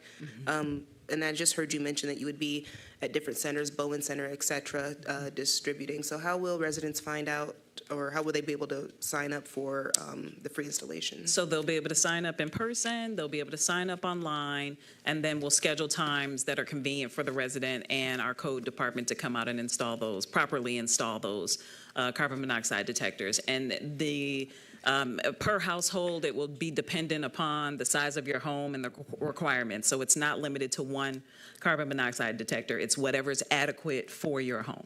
Thank you. Yes, thank you. Thank you, Council. Any other discussion on this particular item? Hearing none. The resolution for request approval to accept $300,000 award from the U.S. Consumer Product Safety Commission for the 2023 Nicholas and Zachary Burt Memorial Carbon Monoxide Poison Prevention Grant Program and execute the grant agreement. A motion has been moved by myself and second by Councilman Parker. Clerk Doyle, at this time, can we have roll call? Parker, Yes. Rutherford, Yes. Carrington, Yes. Goodman, Yes. James, Yes. Jones, Yes. McGinnis. Yes. 7 yeas, no nays. That motion carries. The resolution is adopted. We're at number 11. Is there a motion to adopt the resolution authorizing the actuarial study payment for the City of Pontiac Free Established So General Employees moved. Retirement Support. System to Gabriel Roeder Smith and Company in the amount of $35,408? Councilwoman Rutherford moves. Pro Tem Carrington seconds. Mayor and administration, you have the floor for background. Thank you. So this pertains to a couple of items. One is that as under state law, we need to make sure that a cost study is done before providing an enhanced benefit of $400 per month to city employees. And so as we look to bring that final legal agreement before City Council in the coming 2 weeks here, we wanted to make sure that we had that cost study completed as required by law. The law states that it has to be done by the GERS, the General Employee Retirement System Pension Fund, that it has to be done by their actuary, but that it is not to be paid for by their pension funds, but rather by the city. So of this total amount, about $13 million, about $13.5 million to be a little more specific, $13,500, thank you. About $13,500 is to pay the actuary for the completion of that cost study. The remainder, which is almost $22,000, pertains to payment for services that relate to a 2020 contract that was entered into under the previous administration before any of the 8 of us elected officials were in office. And some of those, we didn't even know that contract was in place or that those services had been performed, or certainly not that they had been performed at the expense of the city. But this contract had been entered into by the previous administration back in 2020, and a invoice that was addressed to the General Employee Retirement Systems, the GERS Pension Fund, was mailed to the city. And so we had no idea what this invoice was for, but through a long series of conversations, we finally came to understand that it was for services pursuant to this 2020 contract by that same actuary. And those services related to the termination valuation for the former, what's often called the old GERS pension fund, and for an actuarial audit, meaning a reevaluation of the actuarial figure. So this is not the typical run-of-the-mill audit. So again, $13,500 roughly pertains to the cost study that we have to do to prepare for the enhanced benefit. The other roughly $22,000 has to do with services that were provided in the past. We have consulted with the city's attorneys, including our expert at Miller Canfield, who handles pension fund matters, and it does appear that these are legitimate expenses for the city to pay, even though they pertain to a long ago contract and to services that were performed under that long ago contract. But we have determined what they're for, which took some effort, frankly, but our attorneys have said that they're legitimate and that that contract also seems to be legitimate. So with that, we're proposing that both of those categories, totaling a little over $35,000, be paid, but we need City Council approval to do so. Discussion on the motion, Councilman Rutherford. To the administration, you made a statement several weeks ago that this will be finished by Labor Day. Will this be finished by Labor Day? Mayor Granlund? Yeah, I think what I had said is we hope to have the final more recently. We, at one point, were hoping to actually have a judge's order by Labor Day. That obviously is not going to happen. More recently, we had hoped to have the final contract with all the legalese, I's dotted, T's crossed before City Council, before Labor Day. That too is not where we are, in part because we had to get this final actuarial study for the enhanced benefit done. Now that that has been completed, and with the passage tonight, we do hope to have that before City Council at the next City Council meeting on September 10th. Certainly no later than September 17th. We are still trying to finalize some of these lists of retirees that are required, and that's really the final holdup, which is just making sure that all of these lists of who exactly gets the benefits are finalized, because we don't want to make a mistake and exclude anybody from those lists. Councilman Rutherford. Thank you. My follow-up will be, who is actually going to verify that these individuals are eligible? So I'm talking about the 2013 retirees, 2010. Who's going to make sure that all these people are eligible? Yeah, our Human Resources Director is directly working on that, but she has been working both with the attorney for the VIVA, the Retiree Healthcare Fund, as well as relying on any insights that CIPRIA can provide, but also reaching out to the GERS Pension Fund, as well as the 50th District Court. So this is really an all-hands-on-deck effort to make sure that we get these lists right, which is obviously very important. Thank you. You may have picked up on this, but the people of Pontiac has revised the city charter, and in that it includes the required frequency of city council meetings. So as we shared last week, now that the charter is going into effect, that is now the law of the land of Pontiac. And we have updated the city council meeting calendar, the schedule, so that way there is not a meeting next Tuesday. Repeat, not a meeting next Tuesday. So the next regular city council meeting is on Tuesday, September 10th, 6 p.m. right here. But I will just say to the administration, if you have something ready, I am open to calling a special meeting of the city council before then for the act of expediting that very time-sensitive matter. There's no need for us just to add further days or delays if there's a possibility for the council to expedite our function. So I just want to put that out there into the universe should that opportunity arise. Further discussion on the motion before us. It's authorizing the expending of funds for the legally required actuarial study and paying off our bill from 4 years ago, so that way we can also get that, because we can't be stiffing a firm from 4 years ago prior to our time, so I don't have firsthand knowledge of it, but a debt's a debt. Any further discussion on the motion before us? All right, hearing none, roll call. Clerk Doyle on the resolution, adopting the resolution authorizing actuarial study payment for the City of Pontiac reestablished general employees retirement system to Gabriel Roeder Smith and Company in the amount of $35,408. Rutherford, Yes. Carrington, Yes. Goodman, Yes. James, Yes. Jones, Yes. McGinnis, Yes. Parker. Yes. 7 yeas, no nays.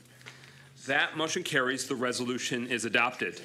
Per the suspension of the rules previously, we are now at the resolution determining which youth recreation center concept, layer, size, and price to authorize.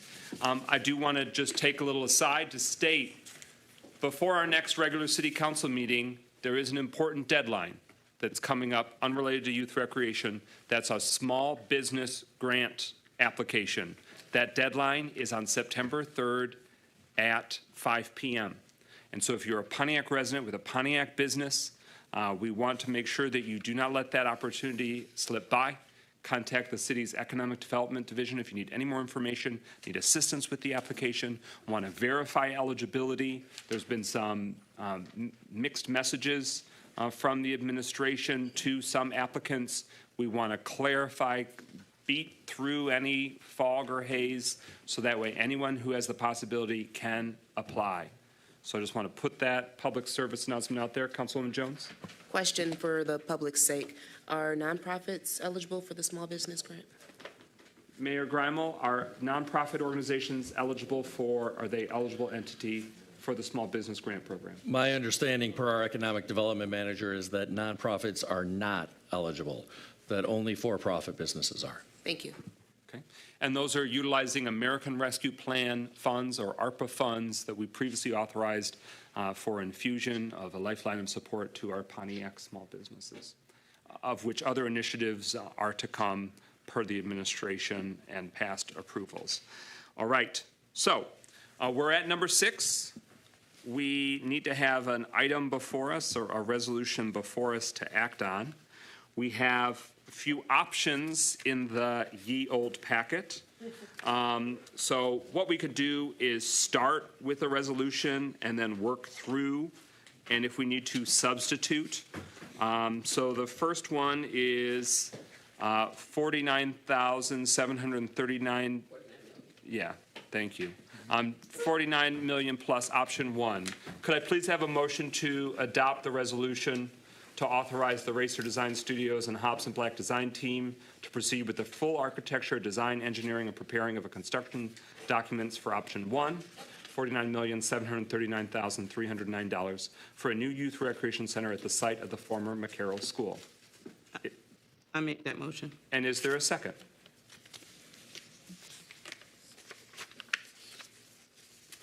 Is there a second?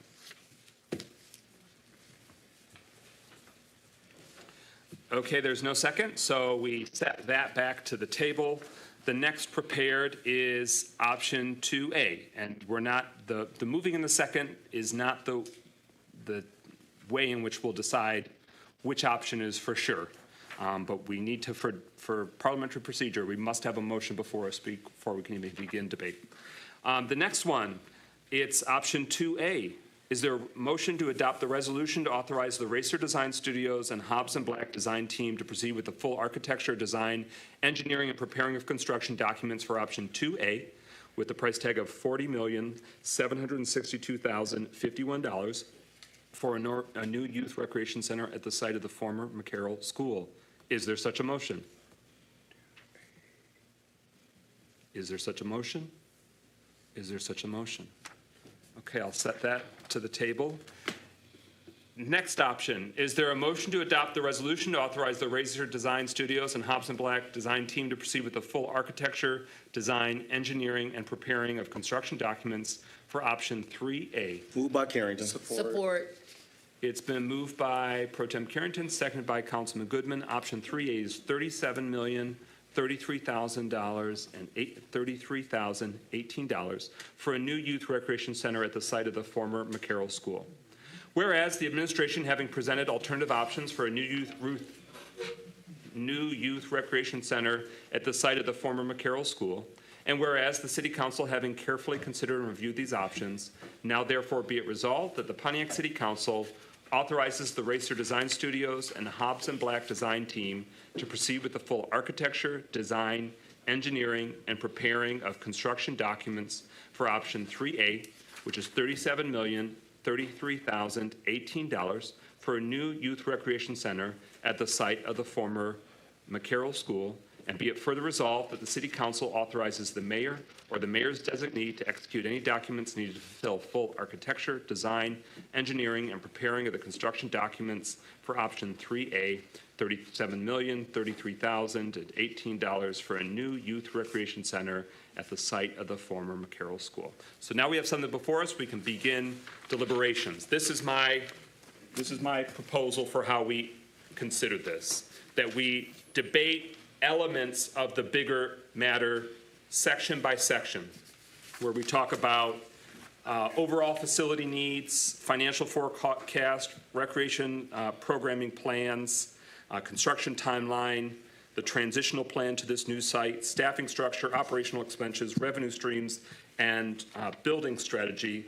A lot of different components, but it might make sense to, rather than us each delve into the many complex part of it, we take it piece by piece, where we're talking about making sure all of the questions or deliberations go through these different bigger matters, and then we drill down to brass tacks now that we've covered all that territory and we understand where the council members wish to go with the respective options. The motion before us is for a particular option, but the council still has the option to review and consider all of the, what I believe are 8 options the design firms have prepared. Does that make sense? Yes. Okay. So first, setting of the table. We have a motion before us, but this is one step in a larger and longer process. You heard a few members of the community speak to this, but the good people of Pontiac voted in 2016 to establish for the first time, at least in modern taxpayer times, to have a dedicated youth recreation millage. That was both for a youth recreation center and youth recreation programming. So that happened in 2016, and it's a 10-year millage, meaning it comes up in about 2 years' time. So in the past 8 years, there's been a variation of different models or methods that the city of Pontiac has utilized, where they have rented or long-term leased facilities, including on Orchard Lake Road, Gulf Drive, that place, Pyrec is what it was called at some time, but that was a leased facility. There was also the active consideration and assessment of many different structures in the city under previous administrations and previous city councils. When this mayor and council took office 2.5 years ago, the decision was to cancel that lease, that month-to-month lease that had about a $26,000 a month price tag, and to go instead to a model where there are rotating sites, or there are external partnership sites, so youth programming, youth recreation programs still can continue. And in that process, began assessing where can there be a city-owned, state-of-the-art facility that can be renovated or constructed, which brings us to where we are tonight. Over the course of about 1 year, there was the review of different sites, of proposals to city council. Ultimately, what was decided on is the most ideal, centrally located, available, and willing to be sold to us. That is where the former elementary school of McCarroll came to be.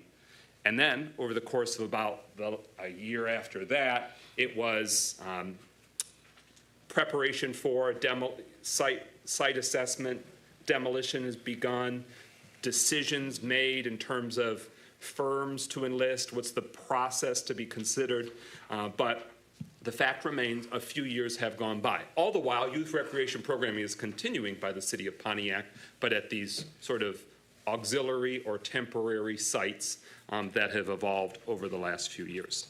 So if we take a further step back, the need is clear that there needs to be youth recreation services in the city of Pontiac. the people of Pontiac put their money where their mouth was and said, yes, we want to. Some decades ago in Pontiac, it's been referenced, and you might have lived this yourself, you might have participated, but the city had 4 community centers, youth recreation. There was Howard Dell in the center, there was David Ewalt in the north, there was Wallace Holland on the east, and Hayes Jones on the south and southwest side of town. So those were owned by us, the people of Pontiac, operated by us, taxpayers paid for by us. But also, there were Boys and Girls Clubs located in the city. Those structures still stand, but the Boys and Girls Club no longer is operating in the city. There was a YMCA, including with a pool in the basement, located in our city. That building still stands, but the YMCA is gone.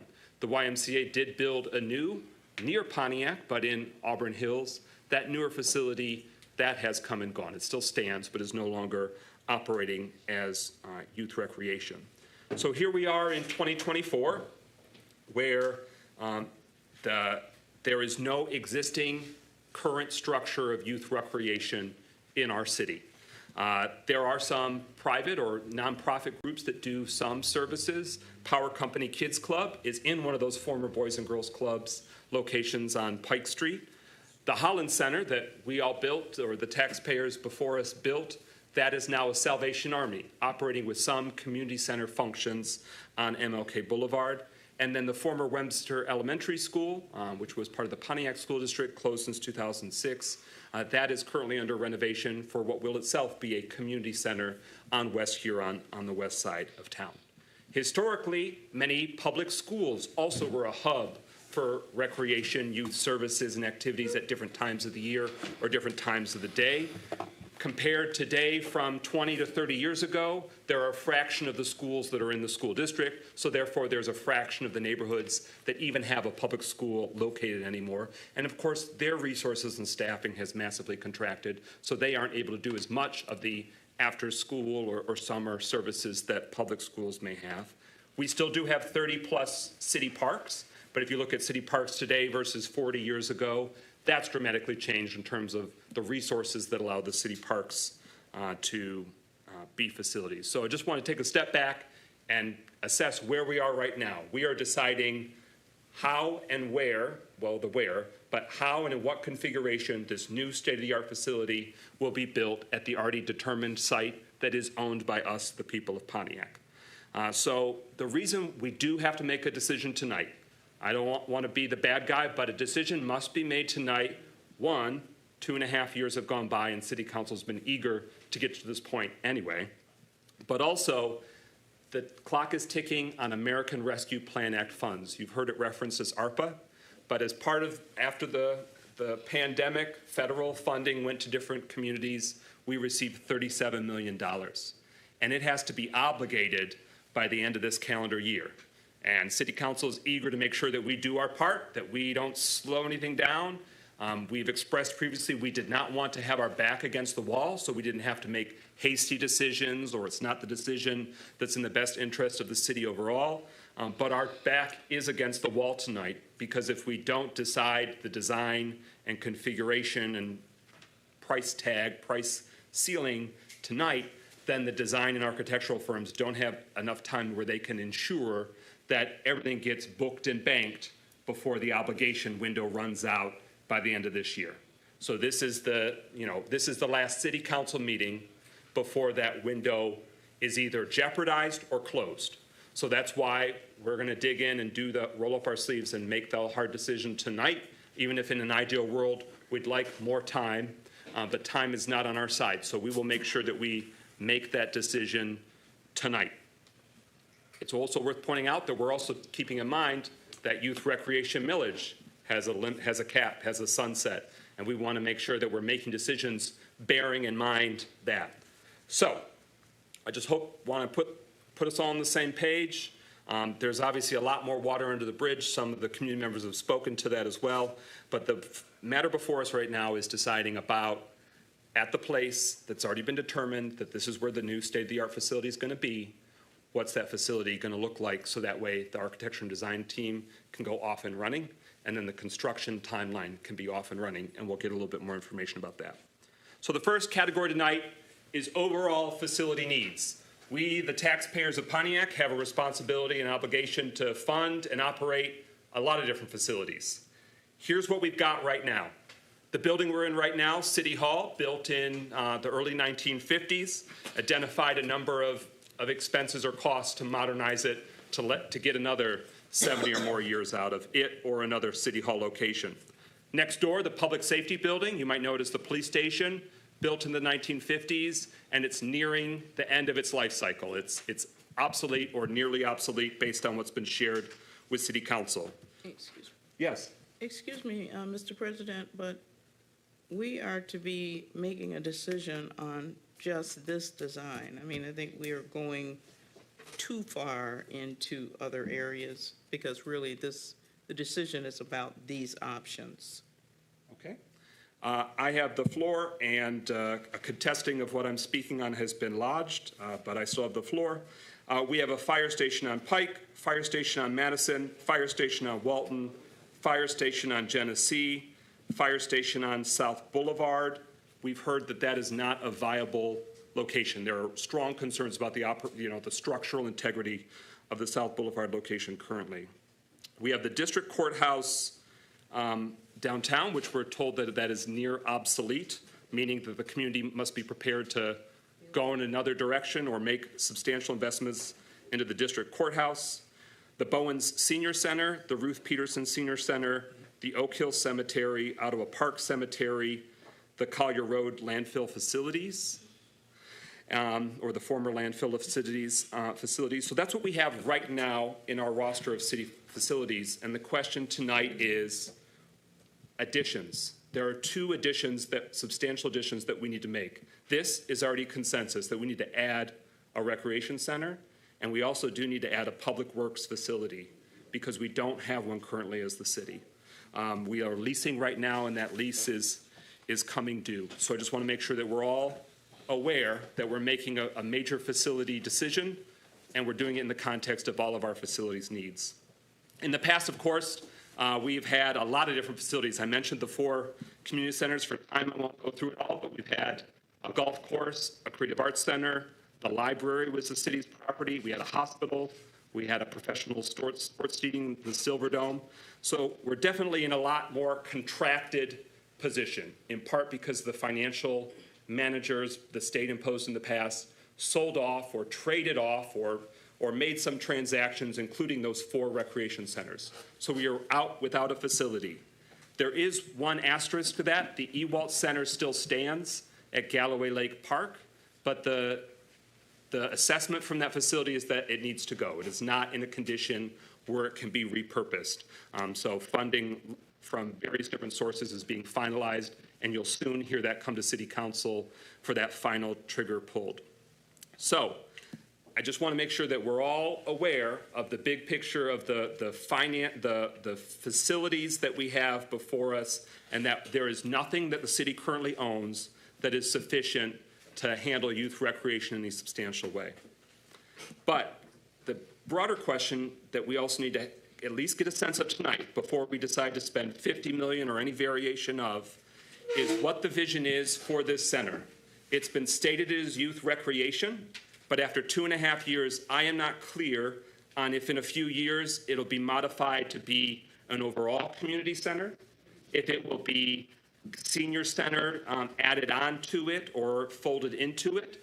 We have reviewed a lot of different other communities, and they have different versions and formats where it's centralized. All the services are in one. And so obviously we are going to approve one of these options tonight, but no matter what that option is, I'd like a better clarity, and I know the residents need better clarity, on will this be exclusively youth recreation? The millage states that youth recreation funds, at least, doesn't mean that that's the only thing that can happen in the youth recreation center, but at least things that are funded by the millage, you have to be living in Pontiac and 21 and under. So we have to only spend youth recreation millage funds on 21 and under Pontiac residents. I wanted to have discussion from council, clarification from administration on what should the residents expect of any of the options.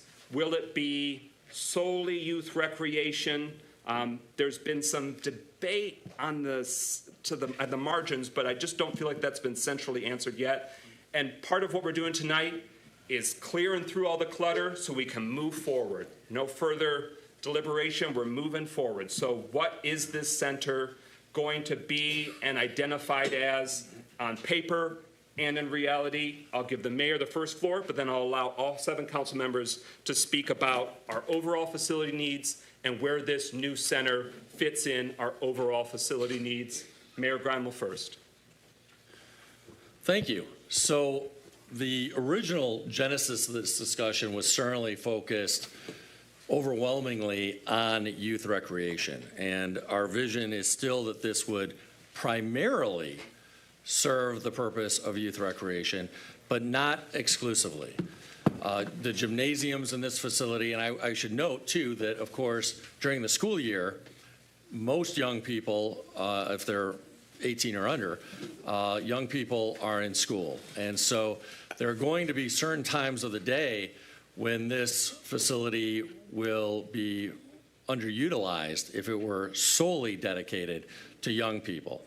So the primary focus is young people. But we obviously have adults, we have seniors. They also could benefit and should benefit from this facility because, as I said, during the school day, unless we have a partnership with the schools, which we're certainly open to doing, but schools typically have their own gymnasiums, for example, young people under the age of 18 at least will not be utilizing the facility. And so we have a bigger vision than it just being for young people. The gymnasiums can serve adult basketball leagues. The gymnasiums can serve senior pickleball needs. If the facility were to have a pool, that would certainly be open to people of all ages, depending on the day of the week and the time of day. So we view this as much broader than just a youth rec center, but the primary focus and the primary purpose would still be youth recreation.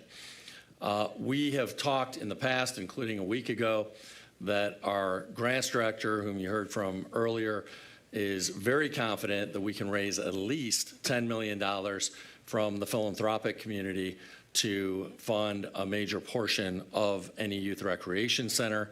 But even if we didn't get a single dime of funds from the philanthropic community, I outlined last week that we would still be able to utilize $44 million of city funds in a way that is very fiscally responsible. And specifically, I outlined utilizing the $3.2 million that the previous city council set aside specifically for a recreation center. We allocated $10 million of ARPA funds to the general fund under the federal government's revenue loss category. We also have about $6.9 million that we're proposing to utilize from ARPA dollars in addition to that $10 million for the facility. We have a very large excess in our city insurance fund, and we're proposing using $5 million of that excess for this purpose. The Senate Finance Committee, thanks to the efforts of Senator Gary Peters and Senator Debbie Stabenow, has passed a earmark for $2 million for this purpose. We also are advocating for using $2 million of the Youth Recreation Fund balance. And we are also indicating that if we were to borrow $15 million, we could pay that back over 25 years at just $1 million per year without needing any, and that could just come out of our general fund, without needing any millage, without needing any tax increase.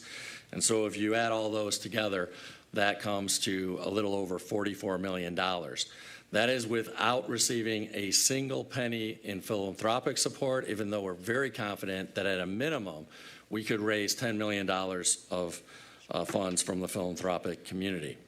I want to mention, because Mr. Mayor, this is the section of the deliberations where we're talking about the vision for how this, will it be a youth recreation solely? The next category is financial forecast. Well, that is what I was just about to touch on, because I mentioned that $2 million could be used from the Youth Recreation Fund balance, and that is permissible because you can apportion a portion of, if we want it to be used by people of a number of ages, we couldn't fund it all out of the Youth Recreation Fund balance, but we certainly can apportion some part of the capital improvements to the Youth Recreation Fund balance.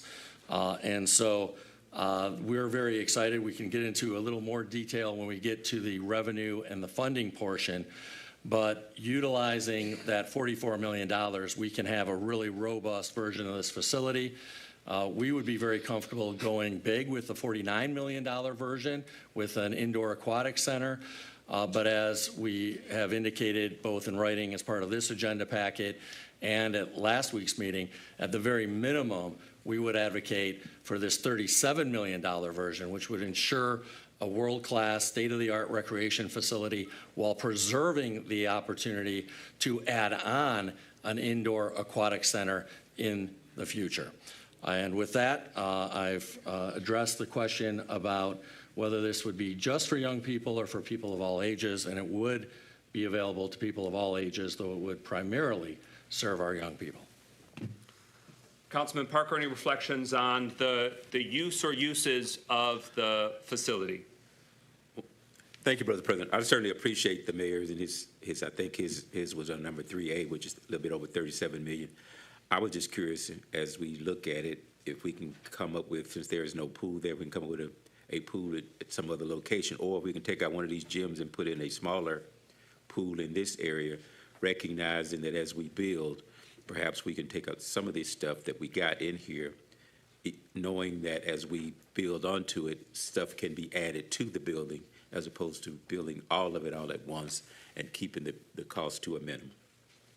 All right, we're going to keep the speakers list going down. The question is about the bigger vision for this facility and how it fits into the city's needs. What, as a council person or on behalf of the city, what is your vision for it into the future? Councilwoman James? Yes, I think the vision is that it would be a Pontiac Community Youth Recreation Center. So I think that it definitely will serve the full community, the full Pontiac community. I think the residents through the Youth Millage demonstrated that they want a place for their children to go. That is a deep need within the city of Pontiac. It's our responsibility to provide a place for our children to be able to recreate.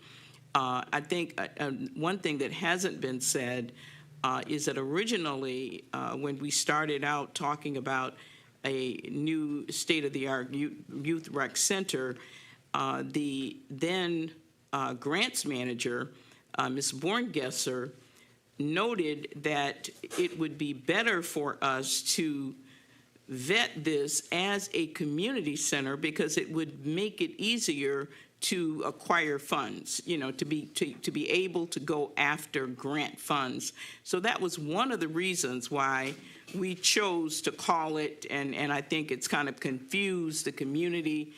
Is it going to be a rec center or is it going to be a youth center? And from my perspective, it's going to be both. Pro Tem? Actually, I see the vision as being for our youth, with an emphasis in youth, but actually allowing the community at times to be utilized in this particular center. Councilman Goodman? I would also back that up and say, like, this community center should have a major in youth rec, a minor in everything else. Councilman Jones? This specific center should be specifically geared towards the youth. As a longer-term project, I know that sometimes altering buildings can become complicated. Any add-ons in the future can, structurally impact the building itself after it is built. In general, I would say. It's a shame to build this without a pool. There have been 11 deaths in this county by drowning this year alone. And I'm a big advocate for children learning to swim. Councilwoman Rutherford? Short but sweet. the numbers have to make sense. The $15 million taxes or bond, because let's not say taxes, we're going to say bond, because that's what we're about to put on people, has to make sense. And people need to understand that we are responsible for that. So for that alone, that's my hesitation. It's the cost. In saying that, I thought this was always for the youth. I never, ever heard no community center, but I'm with whatever makes sense to the rest of the council. I just know that the youth millage is what I thought we were using this for to do so, and that we were doing this as a community center for the youth. I'm just hearing about it being a whole community center. And then the reason why I bring that up is we have a millage for the senior citizens, the two of them. So does that mean all of that money is going to come from the senior citizens right into this as well? Because that makes a difference. Because they get $800,000 per year. So how are we going to make this make sense while we have to pay for this and still keep those operational? Those are my questions. And then on the final point about sort of the facility future vision for this, obviously in the roster of existing buildings that we, the taxpayers, own, there is an acute need to have a recreation facility, a community gathering facility. The voters have obviously identified that youth is and should be the focus, and I support that. I just want us to always bear in mind, and the residents be prepared, that the bill will come due on all the buildings that we own. I didn't identify all of them, but there's facilities, conditions, needs for all of them. And I just want us all to be clear-eyed, because there will come a time, sometimes in the near future, maybe a few years down, where we're gonna have to make hard choices about what comes next for the courthouse, for the city hall, for the police station, for sometimes, a fire station that no longer is viable, and then some. This is just an example of the few of the facilities. This is the one opportunity that we have right now with where we are with funding and the need, that this is the opportunity, but we have to have a place to store the salt trucks.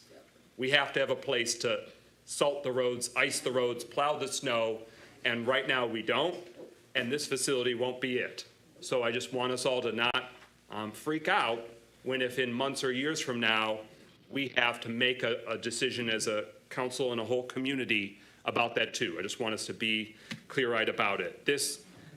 When you go down the roster, the Pro Tem and I have asked for the last 2.5 years about an overall assessment of all our buildings, so we can know what's the price tag, what's the priorities. We don't yet have that full-in sense about what all the needs are with all the buildings. But they've made headway on building by building. We've got a lot of that individually. I just want us in the future, when we have hopefully a little more breathing room and some time, to be strategic and look at the whole picture, because we need to be making smart decisions with these taxpayer dollars, so that way, because if we fix a roof now, we could save us 10 times the cost of replacing a whole building later in some instances.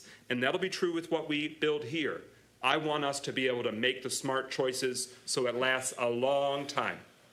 Because the E-Walt Center sitting rotting, I don't think it's 50 years old. I don't think it's 50 years old. I'm born in '84. It could be younger than me. I don't know. But when I was in Howard-Dell and working in Howard-Dell, it felt dated in the early 2000s. But it was probably only 25 years old. We need to keep the building investments that we make last the long haul, or else every few decades we're going to be in the same spot and our back is against the wall. So I think we're all clear on where we're at with the facility and the need to move forward on that. The next category is the financial picture. How do the numbers work out? We see with the 8 options what we have for the initial construction, and then there's also operation. For the sake of this conversation, we'll get to operations later on, but the mayor has broken down what his vision is. The mayor has broken down what his vision is for the money that's available right now, or that the pathways to financing it. I believe he said at one point 44 million. There might be even more room for growth. We'll allow him to further elaborate on that. But one chunk of it is American Rescue Plan Act funds. We're talking about $7 million, just to over-summarize it, maybe $7.5 million. That has to be decided tonight, or else that goes off the table, that we would have to choose other priorities to use the American Rescue Plan Act. I feel very comfortable with us expending a substantial amount of ARPA dollars because it's these one-time generational investments, but we'd have to decide that tonight. And it'll probably require us to have a separate resolution that follows, or we need to amend the resolution to also authorize the ARPA funds. The mayor has shared before, but we have a very healthy general fund balance, meaning what's in the city's checking account right now. There's a lot in there, in part because over the years, a lot of positions weren't filled. A lot of these major needs were never addressed. Decisions couldn't be made, so it just kept growing and growing. The revenues of the city do increase over the last few years in terms of income tax and property taxes, and then often with fees. We have the opportunity to utilize some of the youth recreation millage funding, but I want us to keep it all in context. It's not enough dough to pay for the whole thing, and it won't be enough dough to pay to keep the thing going once the building's built. So I just want us to be it's just like when the lottery, people say, I thought all the lottery money was supposed to solve all our public education needs. Well, the lottery money, beyond the operations and the payout of the winnings, does go to public education, but that's only a fraction of the public school costs. So likewise, the millage will pay for a chunk, and we're going to debate later tonight about how much it'll cover. But when you voted for the youth recreation millage, that wasn't a magic wand that can build 50 million building or 40 or 30 or 10. So I just want us to understand that the youth recreation millage is about operating the youth center and operating the programming more than anything else. Mayor, I want to give you the first floor, and then we'll go down in terms of the financing and the paths to financing. He has shared that $2 million has come from the federal government, or coming, thanks to, or maybe it was one, I don't want to misspeak. $2 million. We've got 4. Okay. Mayor Grimel, you have the floor, and then we'll go down in terms of financing options. Thank you. So yes, it's true that we have a lot of facility needs, and we are very mindful of that. There's been a lot of deferred maintenance, a lot of deferred investment in city facilities, and we want to be very mindful of that and take that into account. Even under the scenario that I outlined of spending $44 million of city dollars on the new youth recreation center, which again would not require a millage, would not require a tax increase, we would still have $28 million in our general fund balance, which is about 3 times the recommended best practice amount. Because the recommended best practice amount recommends about 2 months of general fund expenditures being kept in that fund balance or that savings account, which in our case comes to about $9.6 million. So even with everything that I outlined, we would still have $28 million in that account, which would allow for $9 million to be allocated to, say, a new DPW facility, while still having twice the recommended best practice amount in the general fund balance or the savings account for the city. So we agree that this has to be done in a fiscally responsible way. We believe that this does that. And again, we would be very comfortable given the fact that we're confident, our grants director is confident, that we can raise at least $10 million from the philanthropic community. We would be very comfortable going for the $49 million version, option 1, which would include the full indoor aquatic center. But we understand that there is concern about the financial uncertainty that is entailed in that. And as we said, we would recommend a minimum of the $37 million option, option 3A, which has a world-class state-of-the-art recreation facility with this space allowed for easily adding on an aquatic center in the future. But what we really think makes the most sense, if council prefers not to go with the $49 million option, is what's identified as option 2A. Because that option is a little under $41 million. So again, it wouldn't utilize the full $44 million that we've identified, but it's a little under $41 million. It would have the full state-of-the-art facility plus an outdoor pool, but would allow for easily adding on a full indoor aquatic center in the future. So it would be a way to allow for a pool plus the state-of-the-art indoor facility for only another $3.5 million. It would add on that outdoor pool, which I believe is a more affordable approach to having an outdoor pool than readily available alternatives. So we would advocate for option number one, the $49 million option. If council doesn't want to go in that direction, we would advocate for the little under $41 million option, option 2A, which has this amazing state-of-the-art indoor facility plus an outdoor pool. But at the very minimum, we would advocate for option 3A, which is the $37 million option, which is this great state-of-the-art indoor facility with the easy addition in the future of a full indoor aquatic center. Councilman James, on the financial forecast. On the financial, I think the mayor has done a good job of telling us where we are. Basically, we can't afford the full scope of the center. We can afford to build a state-of-the-art youth recreation center for our, not only our children, but children are part of families. It's families that raise children. And we need in this city to strengthen not only children, but we need to strengthen the families that are raising these children. And so it's very important for us to be able to give families a place where they can come and be safe and just be a family, be with their children. So my recommendation, or I feel that the mayor has given us the finances for, this is what the council asked for. How can we afford this? I think the administration have told us, yes, we can afford it. What I'm hearing, though, is kind of a phenomena of the glass is either full or empty. Because at first we said, can you show me the money? Can we afford it? And the mayor has said, yes, we can afford it. But we're still hearing, but the glass is empty. It's half empty. So we're still kind of leery about going forward, even though we've been told that the monies are available.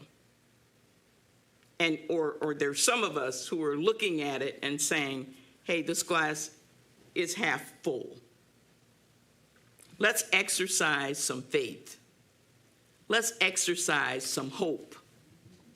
And let's do something that we will not get the opportunity to see again. When are we going to see $37 million drop in our lap again? When are we going to get this opportunity to really vision for our children and give them something that they deserve? So, I mean, I think I see that the glass is full. We can afford it. We can do it. It's a matter of, do we want to do it? Do we want to give our kids the best opportunity that we can give them? And the councilwoman mentioned about safety, disadvantaged children. 90% of our kids can't swim, which is a huge safety problem because 49 million will not pay for the life of one child. Not one that drowns because they can't swim. And for us to sit and worry about, well, you know, are we going to be able to maintain it? You know, there are ways to do that. And I think we ought to challenge ourselves to find the ways that we need to. First of all, our center is going to be new, so it's going to be the state of the art, the best of the technology, and we will have time to work through maintaining. Troy's center is probably 30 years old now, and they are just now getting into some issues about their center, but they will work through those issues. The bottom line is they have a community center for their residents. They have a center that their residents have been able to enjoy for years. And we need to give our residents the same thing. Pro Tem Carrington on the financial forecast. I only have to stay on the financial forecast when everybody else taking their passionate stand. Rise above, rise okay. above. Well, first and foremost, I actually want to say that this council definitely wants to build a youth recreation center for our community. I'm so one that actually stood on those polls with Mr. Burrows, Tamika Ramsey's, and all those that advocated for the passing of that millage. So I understand tonight we want to pull heartstrings. We want to make people feel passionate and put them in the corner. But we have to look at our finances. Within 1 week, we have went from $30 million to $44 million of the city having. And I have the email. The city has financial resources to build a $30 million facility without raising taxes, without jeopardizing other critical infrastructure needs, still acquire a new TBW facility, and still maintain GFO standards. Within 1 week, $500 million is on the table. And I'm trying to understand, I'm very confident that I get the lottery tomorrow, but it may not happen, right? So when we go out to these communities and ask for them to help us finance it, that is a dream. That is hope. And I understand that. We have to have hope and dreams in our society in order to accomplish things. But what if hope and dreams do not happen? That's the key. The other thing, I just got a text before the meeting started tonight concerning the swimming pool at the Pontiac School District. That pool comes under operation by December of this year. It is an aquatic, Olympic-style pool.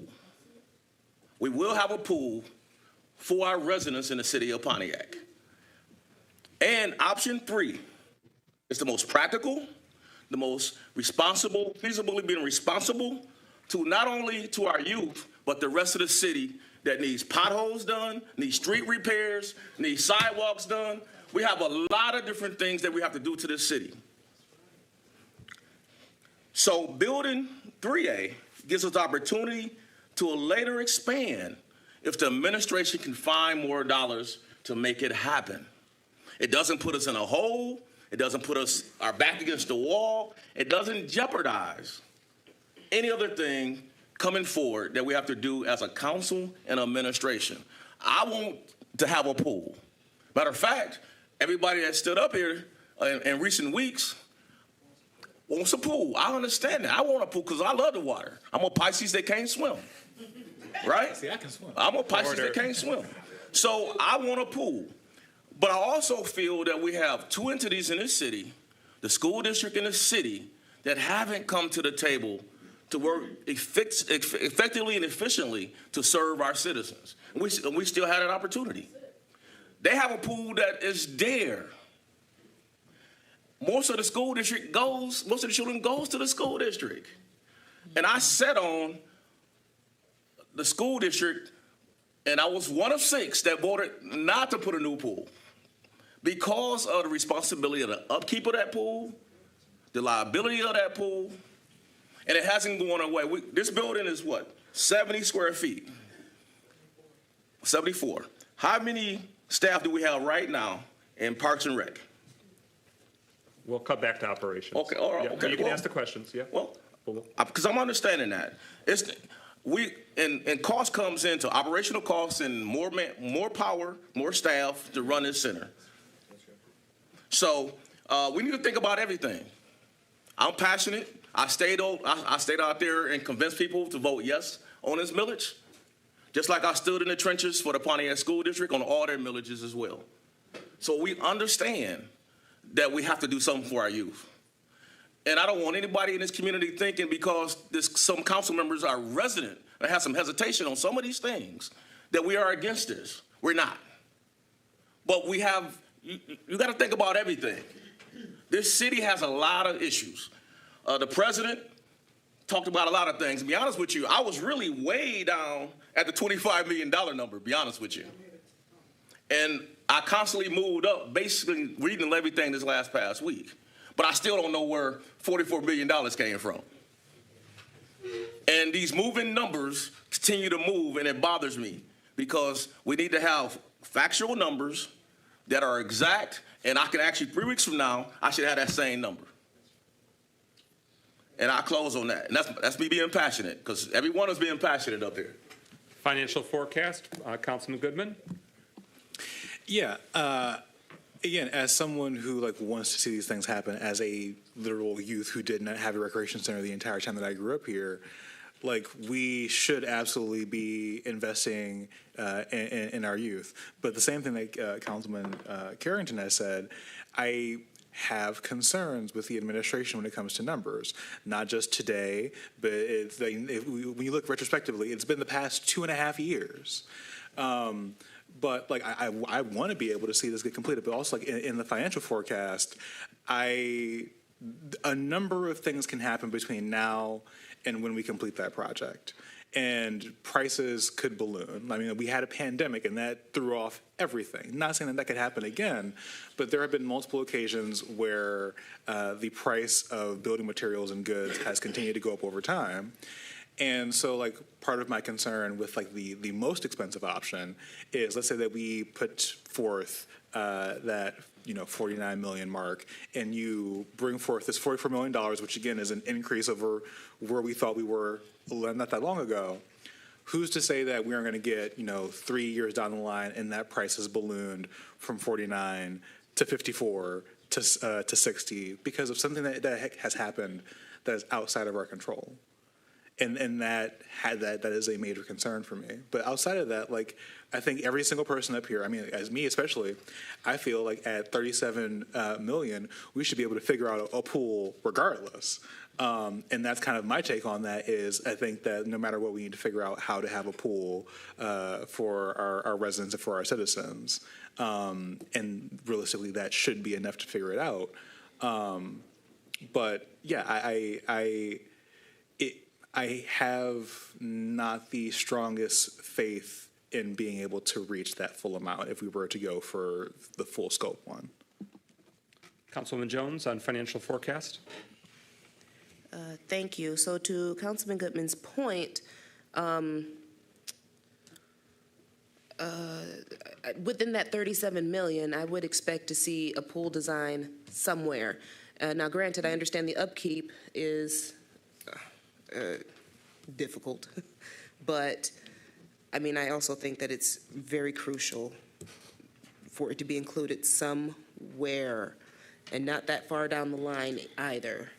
And then to your point, Council President McGinnis, we don't want to be in a repeat scenario. We don't want to fund this or get the building up and not be able to sustain it. I am not sure, but I still don't have figures for insurance estimates, and I know we're going to get to the other section next, but I really would need all of that to fully consider going for, the full scope one. But for under that $37 million, I just think it sounds like it could be feasible. I'm not sure about long term, but it sounds like it could be feasible to at least get the building up.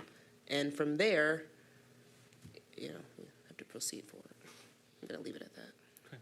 On financial forecast, Councilwoman Rutherford. 3 years ago, if this administration would have said they needed $44 million to build a state-of-the-art youth center, I would have voted for it, no questions asked. That was before the high turnover rate, the failed business adventures, the lies to the seniors about the VIBA and the retirees' money, the veto of Alexander Borngasser, the person who put the structure and how we were going to spend and afford these ARPA dollars. That was before we did not have a finance director for 6 months, which actually means we have not seen the actual up-to-date reports. We don't even know what we actually have because we just got a finance director who does not start to September the 9th.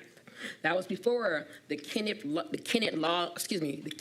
landfill deal that failed. That was before the housing study that was supposed to be done 2 years ago that still hasn't been done. So it's not even about whether we want to build it. It's about can this administration, who has not done any of these things I have mentioned, fully do this in the capacity they say that they can. They've told us before we can get dollars from people in the private sector. It has not came to fruition.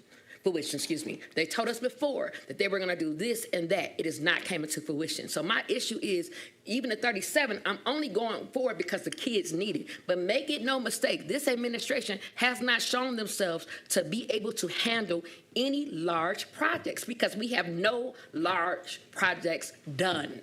And we have to be reminded that next month they're going to come to us and ask us to spend about $9 million on DPW. And where is that money coming from? Ladies and gentlemen, it's coming from the general funds. And we got to stop telling people we have all this money. It's pie in the sky. We barely can pay for this 37. We don't even have enough to do it, but we're still trying. Don't try to put more on us than what we can handle, because next month, and we all are aware that we have to buy a DPW department and other things. That's it. Councilman Parker on financial forecast. Well, I think everybody said pretty much what I was going to say, but we really need to look at the stuff that we need. And as I look at the 3A, it's certainly a good option because it still gives you a vision for the future. But we also got to live in the now, and we know we got contracts coming up. We got buildings that need to be purchased. We know we got other things that needs to be done in and around the city to keep the city functioning properly. And I'm sure we're going to get to this, the maintenance and upkeep of once you build it, which is going to be somewhat interesting to do because as Councilman Jones talked about, there's some things we haven't even considered yet that goes into this project. And so I would be very mindful, and I would say if we're going to build 3A, let's look at what we're offering in that building. If we want a pool, then what can we remove from that building to be able to get that to happen? I mean, everybody and their granddaddy got a basketball court somewhere, outside, inside, someplace.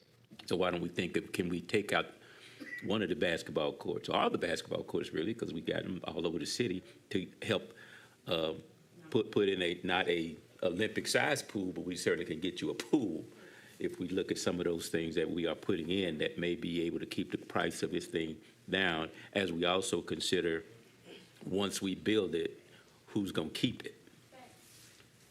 Next, I'll give it to the deputy mayor on the financial forecast topic, but to your point, Councilman Parker, option 5 goes from 2 gyms down to 1, but includes a reduced aquatic program. So not that I'm pushing it, I just wanted you to be able to see that, the community see. That's the 31 million plus the. Yeah, but option 5 doesn't have two tiers either, though. So. Right.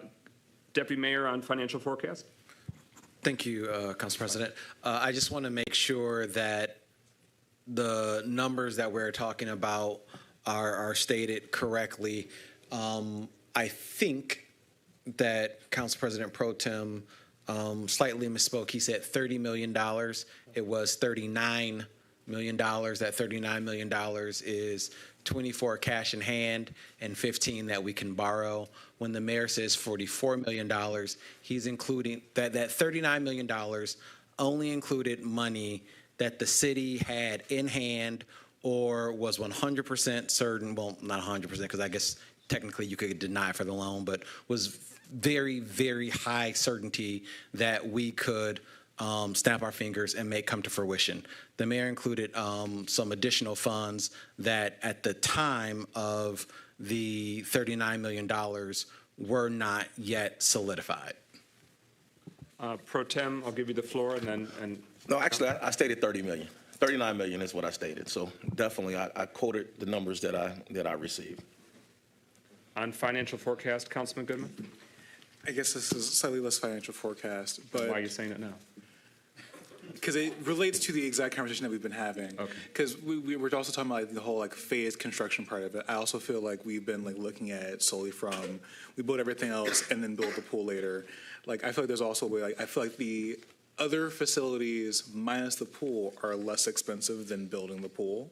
So it also might be worth looking at how much it would cost to build the additional other facilities that we're trying to have later, opposed to building the pool later. But that's just a commentary on this. So from my vantage point on the financial forecast, I would be more along the range of under $20 million based on what would be not a hard hit. The question is not, is the glass empty or full? The glass is substantially got a lot of water in it, but we got 100,000 mouths drinking from it. and 100,000 cars riding on it. I mean, there's a lot of different demands and needs. So I am along the spectrum that wanting to see, we've got to choose an option, though, that is at this point, because if we go off sheet, off book, it detonates and blows up the timeline. And again, it jeopardizes the American Rescue Plan Act funds being able to be utilized.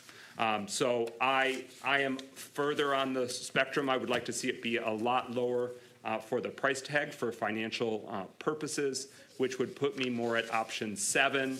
I am open to potential compromise based upon the confidence or growing confidence on where new revenue streams can come in. And through this conversation, we might find out a little bit more. But what we have right now is $7 million in American Rescue Plan funds, $3.5 million that the previous council set aside to save for a future youth recreation center. It's gathered interest, so it started at 3. It's larger. So there, let's say we're looking at $11 million there. We do have ARPA funds we put in the general fund. However, each year we've been utilizing that in part to expand our code enforcement operations, to make more investments in park staffing, and a lot of other really good, DPW vehicles, a lot of really good things that are making city services improve. But there still is theoretically that additional ARPA funds that was moved in to give us more flexibility. So with that said, that to me tells me we have very adequately about $20 million that are immediately at our disposal. To grow that pot involves new revenues that we don't have yet from grants.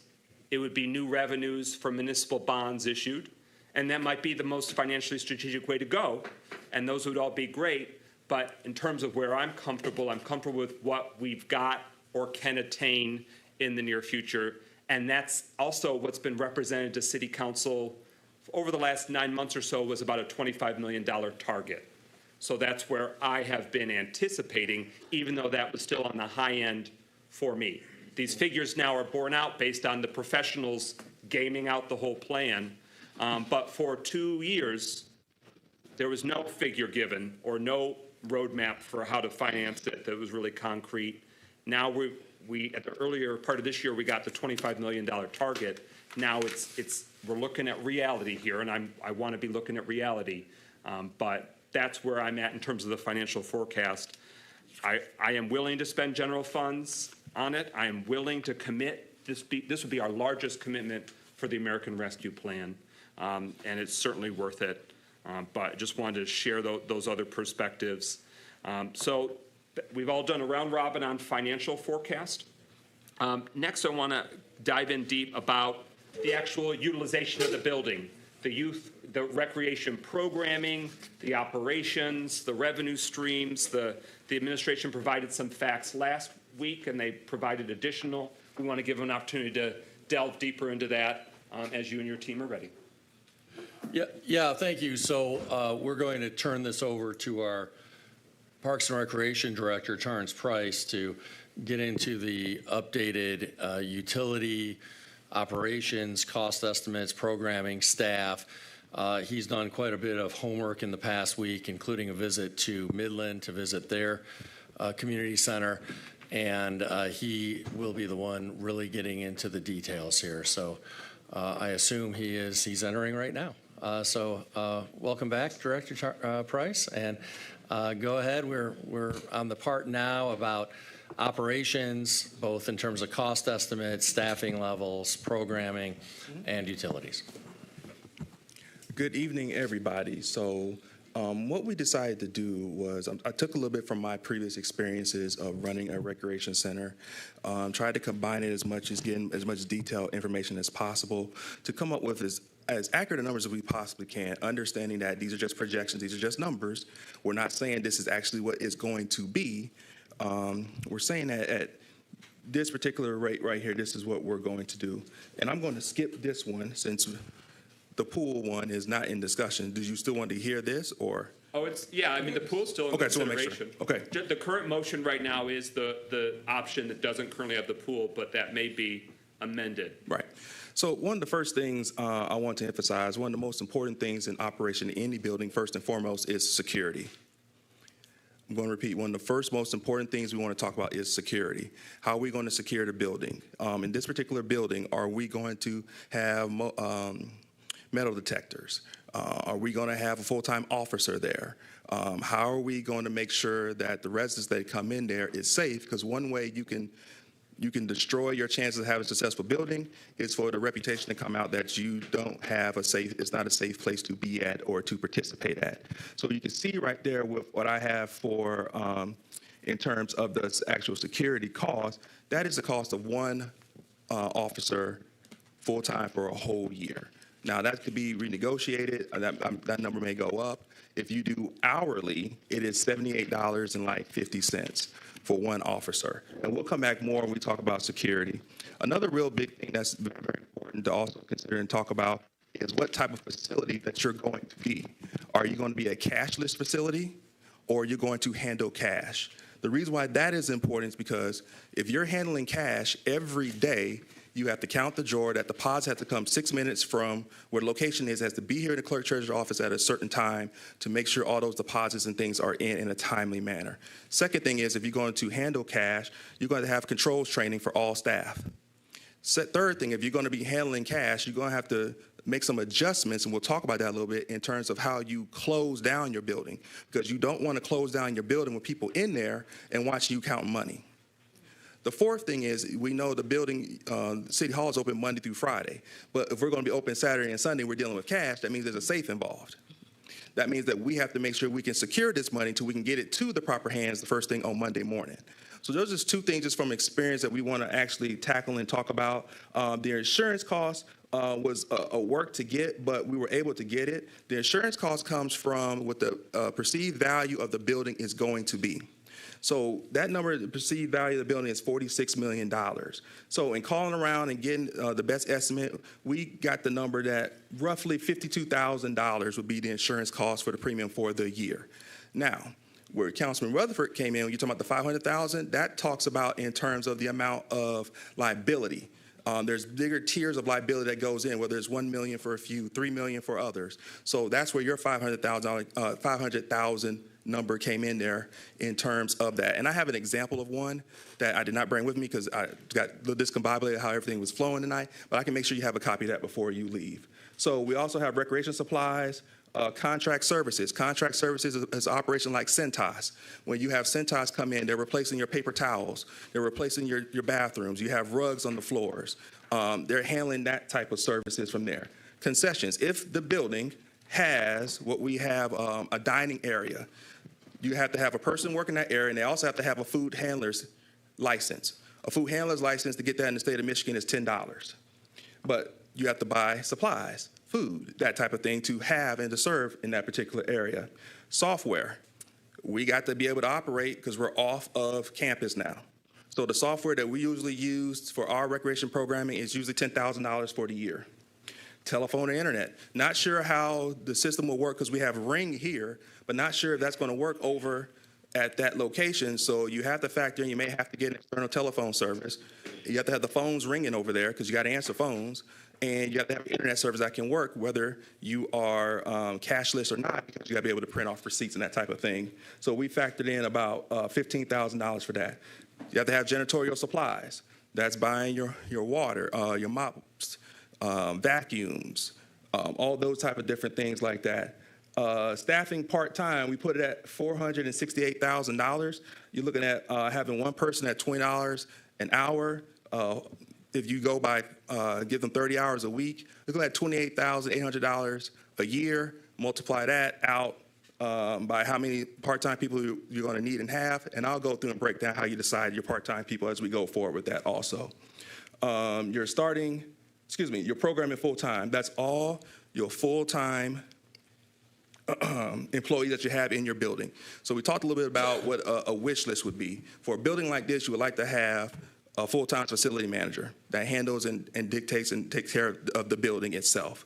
You're talking about having, for your event side, you need to have an event coordinator who can coordinate parties, plan those parties, that type of thing. Then you also have your youth recreation staff that's already there, that's with us. you have the pool operation. This is how we figured out pool operation. In discussions with many people that has pools, I went on a field trip on yesterday. They highly recommended that you get a full-time aquatics person, even 2. Those ranges from $52,000 to $92,000 a year in terms of their salary. He said you will not go wrong having multiple people there to handle and do that. Also, what we have figured in there is, I forgot what, I think your chlorine cost. Your chemicals. Chemicals is $30,000 a year to have in there.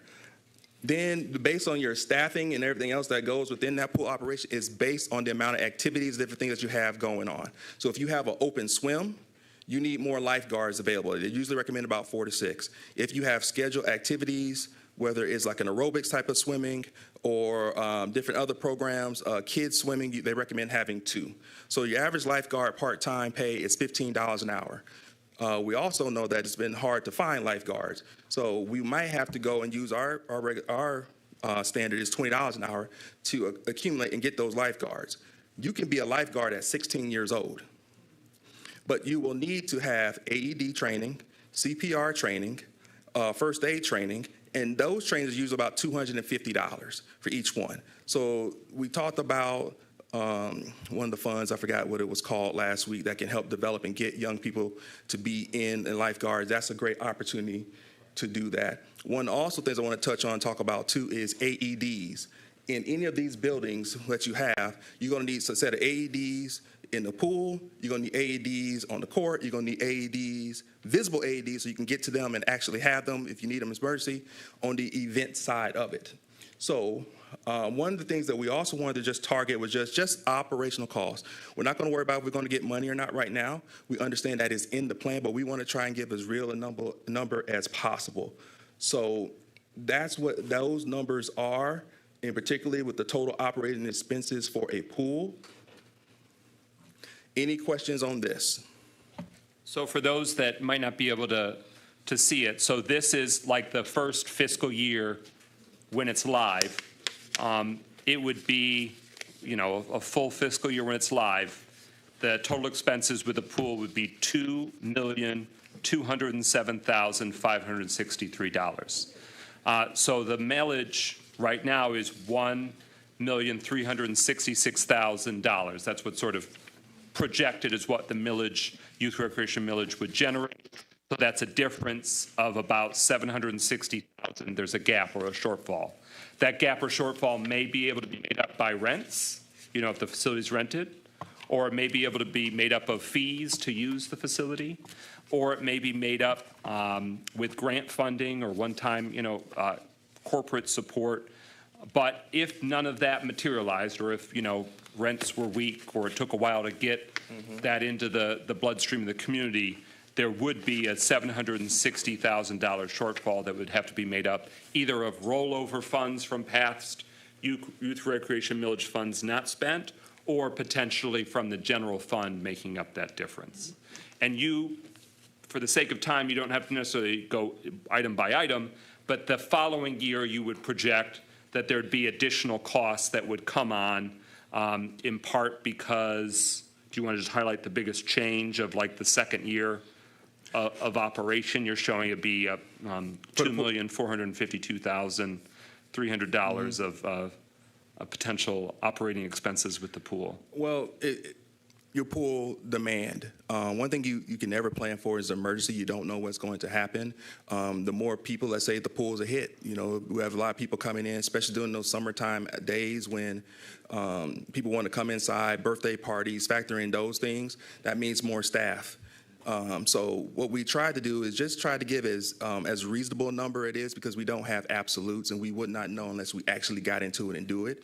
And one thing I would actually really advise council and everything on, when you're doing something for the first time, it takes at least 3 to 5 years to build up data, 3 to 5 years to see what your peak times are, what is your strong points in your rentals, when are the people coming to actually help you decide that. And normally what happens when we build these buildings like this, we have outside entities that want to come in and say, hey, we'll rent your space, and we accept that thing that's going to help us do the cost.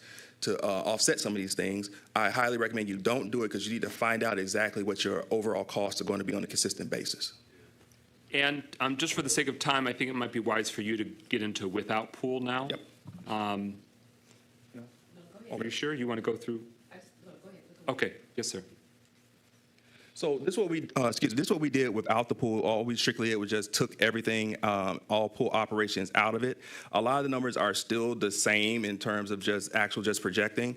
One number that is not on here though is the insurance cost. We were trying to get thank you. We were trying to get an insurance cost based on what it would be without a pool. We were not able to get that, but assuming that you don't have that huge liability, we're assuming the insurance cost is going to go down for the building. So you were estimated with pool about $52,000 as a potential. Again, you got to compute when you got it. But so you're saying that the insurance cost would be somewhat under $52,000 based on your professional experience. Yes. Anything else on without pool? So for the community's benefit, without the pool, the first fiscal year, the expectation is that the expenses per operations of the center would be just under $1.7 million. So if the millage is kicking off $1.36 million, that creates a difference. I don't want to do bad math, but about $300,000, where there'd be a shortage based on operational expenses, assuming no additional revenue is generated from rents or grants or donations or other funding sources. And then into the future fiscal years, you would show just nominal change year over year, a little bit more in depreciation, a little bit more.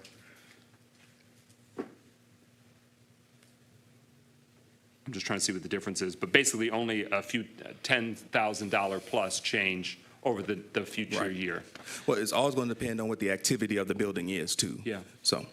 Okay, so now we're going to do a round robin on operations. So we're talking about staffing, we're talking about programming, the operational expenses that the director has outlined. Anything for you, Councilman Parker, on the operational functions? Pro Tem? Yes, just one quick question concerning, we talked about option 3A, with the potential to build a pool. So what was the price? Because I was looking through the documents and I couldn't really, what was the price to actually, in the future, build a pool on this particular? It was on the last slide. I want to say it was between 11 to $15 million as the addition to fill it in. Okay. 11.9, there we go. I yield to the Deputy Mayor. You're asking for 3A and 3B? Yes. 3B is $19,641,992. For an after-the-fact pool. After-the-fact pool, okay. Yes. And that's assuming 5 years down the road with inflation. Anything else on operational expenses, Pro Tem? And the 37,000 gives us all the bangs and whistles that the community actually was requesting during your meetings. Community engagement. And before, yeah. Okay. All right, keeping going on operational expenses, the mayor will also be in the cycle. Councilman Goodman, anything? For now, I don't have anything. Councilman Jones? I just wanted to confirm, what I'm seeing. These prices are estimating the value for the building worth $46 million. Right. Okay. So meaning there could be variation on the insurance based on where the ultimate valuation is placed. Okay, yes, thank you. Councilman Rutherford on operational expenses? Operational expenses. My first question is, how much would you charge to rent out the basketball courts if somebody was trying to rent out the basketball courts, hypothetically? Well, hypothetically, I have a slide for that later on too. We can discuss and do that. But what we would have to do is work together. Not that I'm about to answer your question as a community, because one of the things that I've constantly heard being here is that how do we charge residents versus our non-residents? Yes. So that would be a partnership that we have to be honest about and be real about what these numbers are. But off the top of my head, I would charge a resident $25 an hour to use the gym. Depending on if they're a nonprofit, I probably would not charge them as a nonprofit organization trying to do something. But anybody that lives outside the residents of Pontiac, we would have to discuss that price, but we have to be careful with that price, because when we charge somebody that's a non-resident, we don't want to try and make up for somebody that we didn't get the money from our residents. We don't want to run them away because we're price gouging them. We want to make it an affordable, good price that give them a good experience to keep them coming back. And my follow-up would be, currently, if we were trying to have a special event, hypothetically, if we did the $37 million, how much would it cost to rent the event location? Can I go to my room That's slide? operations. I'm going to give the mayor the floor. That question will linger, and then Good. after he speaks, we'll give the next slide and see if there's any final questions on this category. Mayor? Yeah, I just really wanted to add to the deputy mayor's response to Pro Tem Carrington's question, because with option 3A that we've been discussing, there are a couple different ways you could add on a pool after that. One is 3B, which is, roughly $19 million. But you could also add on option 2B instead of 3B with the same configuration, and that would be a little over $11 million. So there are a couple of different ways that it could be configured depending on how grand that additional aquatic center is. So I just wanted to make it clear that with 3A, you have some flexibility about what kind of indoor aquatic center or outdoor pool you want to add later. Director Price, if you want to continue with these. I'll come back to that, but the question was posed by Councilman Rutherford about what the center rentals would be. First and foremost, these are just hypotheticals. I want to reiterate that because these room names are based off of everybody that is up here in front of me right now, the room names and rentals in terms of the fees. I wanted to lighten the mood and help people understand that, this is not a definite thing. We're just trying to gain an understanding of what this thing goes. So let's take Councilwoman Rutherford's room. So we have the Rutherford room right now, and let's say based off what the square dimensions of that room is, the square footage of that room, we're going to say that her room is $35 an hour for the resident. But if you're non-resident, we're going to say your room, I lost her page, 85. So that's an example of what we could do, but we also have to factor in setup time. The other thing we got to think about this is the big one, is alcohol, security at the parties, because what we don't want to do is we don't want to have workers telling people to wrap up their party and then they get a little rowdy with us. And then how do we pay those officers? Do we do a 1099 with them? Are they contracted? Do the resident have to pay for those officers? How is that going to work? These are details that we have to work together on. When it comes to the alcohol, do we as a city get our own beer and wine license? Or do we go through caterers that can pull both licenses, that can actually serve it there at the party? So these are just all the little things that goes into having this. Usually when you have these events going on, those hours are going to be a little bit different than what the center hours would be, because you can go as late as about 10 o'clock. And then if you go as late as 10 o'clock, how do we set that up to make sure it's a safe, enjoyable experience? One of the things I believe that whatever building you decide to build, what we bring over there, one of the things that's going to be first to come over there in the morning is repasses. Because you're going to have more event space. You're going to have more opportunities to have it. They're always looking for big gatherings, for those type of things. That's what part of the things that a building like this can provide. Did that answer your question, Councilman Rutherford? It answers part of it, but what I was talking about is, let's say we were having a banquet, like a large event. How much are we charging for those large events? Well, that's something we will have to discuss too, because you can have chamber events, you can have District 1, District 2, District 3, District 4, District 5, District 7 come into these places and having them. We can host State of the City. Normally what you do is you have an hourly wage, and then you have a roundabout figure if they want to rent all three, which is a one-time, one-up fee up front to you. And I'm sorry, and my follow-up really quickly is, how much do we currently charge for repass in the Bowen Center? What's the price? It varies. It's got a lot of different variables in there. As low as $35 and goes up to $50. But it varies based off, is it before 6, is it after 6, if it's during the week, is it on the weekend. What this will allow us to do is allow us to have clear-cut hours of operation, clear-cut, you can understand where we're going, what we're doing, and it makes it easy for the residents and the people to understand to get access to it. Thank you. And as a procedural note, any fees, city fees, including rental for the building, et cetera, each year the city council has to approve. So we'd be able to review, reassess, see if it's right or not.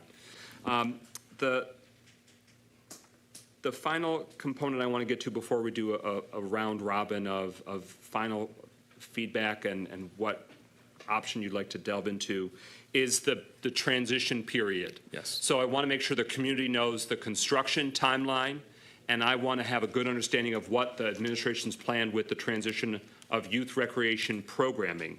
So based on what we've received from the administration and from entities, we had a construction manager at risk service. I'm curious, what's the point in which that concludes, and when we will have to approve a construction manager at risk? Does it have to be bid?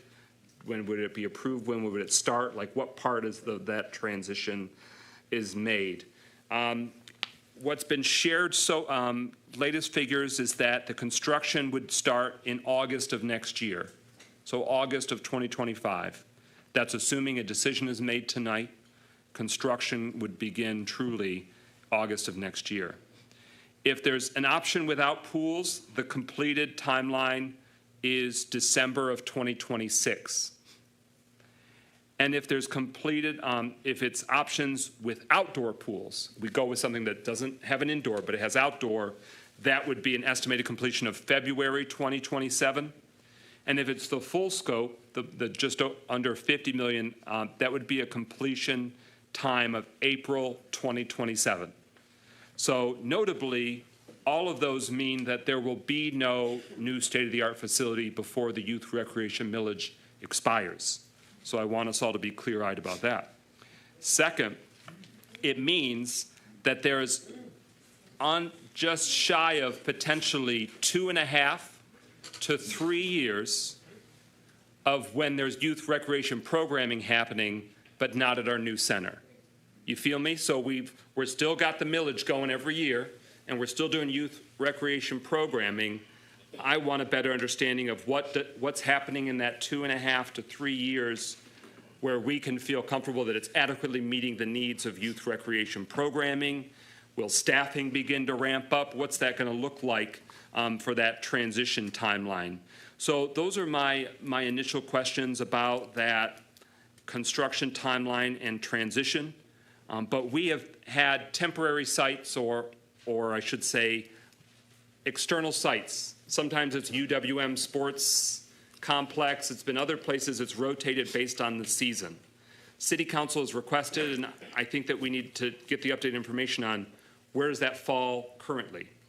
And, you know, I'm at the point, the City Council has given a lot of flexibility in the last 2.5 years during this transition while they've been figuring out what path we want to take. My patience is thin about saying I'm comfortable for just the same temporary situation over the next 2.5 to 3 years. It seems as though it needs to work stronger to get more youth numbers higher, the participation better, and the community has just a shared universal awareness of how they can participate. If that's happening now, that information has not adequately reached the City Council from my perspective, but others on this body might have more, you know, familiarity based on their subcommittee conversations, et cetera. But as one of 7, that's a big concern to me, that if it's that big of a transition time to get this mega project done, and I respect that that's reality is reality, that ramp up and that transition for youth programming is got to be there. Otherwise, how can we legitimately ask the community to say, trust us, this building is almost here, but I just think there needs to be a little more meat in the bone during that transition. So that's my 2 cents, but I want to give a round robin for everybody to weigh in. I'll go first to the director and then the administration. But what does this construction and transition timeline look like, regardless of options? Whatever these options are, that's the reality we're faced with. Director Price? So first, let me just give from my viewpoint of being here, just the short time I've been here. I've been here 8 months. I know it seems like I've been here forever, but it's only been 8 months. But one of the things I come in, this is just my observations, past experience. We can do a better job of marketing and getting information out. It's all about planning and planning ahead, getting the details out to people, whether it's just a little postcard that we can mail with a QR code in there to get them the information, letting them know. Also, we've made some adjustments along the way. We made sure that now that anybody that we go to, we're making sure that they're fully vetted within the city. We have that process finally completed and done so we can go up and open and promote our programs and things now. Sometimes it takes things to figure them out as we go. And I said this during our budget hearing, this is the biggest team project we're ever going to have because it's dependent on everybody in this building, believe it or not. I can only take it so far before I got to hand the baton off to my teammate, and I got to believe in my teammate to take it to the next level so they can hand it off. And that's what this is going to be because the city of Pontiac is rebranding itself. It's growing again. It's reestablishing itself in the community as being the point of where people go to look for all their parks and recreation needs. So I think the communication in terms of how we advertise, so people know what's going on, that's going to be the biggest and most important thing because it's a never-ending thing of how you try to communicate and get information and word out to people. Anyone from administration want to weigh in further on construction phase? Mayor? Yeah, I think you accurately summed up the timeline, which is if we go with, say, 3A, which does not have a pool as part of that first phase, the architects have said it'll be open by the end of 2026, so November, December of 26. I don't remember whether the youth rec millage passed in August or November of 2016, but it was one of the two. So it could be just about finished. If it was November of 2016, it could be just about finished by the time the renewal of the Youth Rec Center will be on the ballot. But you're right as well that if there's an outdoor pool, that adds another 2 months, so you're looking at early 2027. If there's an indoor aquatic center, it's a couple months after that yet. So I say all that to say that that timeline is accurate, and with the option of 3A, it would be very close to completion by the time voters are actually voting on the renewal, and they would be able to see this really beautiful state-of-the-art building nearing completion. So it would be a very visible structure at that point. I think you're also right that we need to figure out, and we haven't really been able to do this without knowing what option we're going with here, and as a result, what the timeline is going to be, because that's obviously dependent a little bit on the option and dependent on actually having the architectural firm going through this exercise and developing along with the construction manager at risk what that timeline is. But you're right, once we finalize this decision and clarify that timeline, which we now essentially have once a decision is made tonight, that we will need to really develop a robust transition plan because we need more reliable permanent, semi-permanent locations for youth recreation programming. I think that's one of the things that the community has really yearned for and why we're here tonight talking about a city-owned youth recreation center for the first time in over 10 years, is that it's great to have the programming out there, and our youth recreation manager, Tanisha Taylor's done a great job of developing that programming, and we've had thousands of kids benefit from that programming over the past couple of years. But we really need a place where our young people call home, where they know reliably that they can go and be safe. And so we understand that, and we are ready to get to work on that once this passes. And a follow-up about the CMAR. Oh, yeah. I do have a lot of confidence in this project in part because we're utilizing the construction manager at risk process. So there's like a project manager that's running this all the way through and has financial exposure if things get to cost overrun. So that's part of the reason why I'm willing to roll with a lot of these options, is because we've got some built-in cost constraints, some Right. breaks and safeguards in there. When does this council need to transition from pre-construction to construction? Because I just want to make sure every council member knows there's some nuance there. Yes, that's a really important distinction. So we have a construction manager at risk firm hired, but they're hired solely for the pre-construction phase. We wanted to have them on board to help guide cost estimates during the design phase to help make sure that they're weighing in about the feasibility and practicality of these different options. And they've been doing that. We've been very fortunate to have the Clark White team on board guiding that process. But the next stage will be actually hiring either them, which is the most likely outcome, or another construction manager at risk for the construction phase. And we'll want to be pulling the trigger on that before the end of this year. On the transition period of construction and youth recreation programs until there's a center, anything further, Councilman Parker? No. Councilwoman James? No. Pro Tem? No. Councilman Goodman? Councilwoman Jones? No. Councilman Rutherford? So we're going to have scattered sites for the next 3 years again?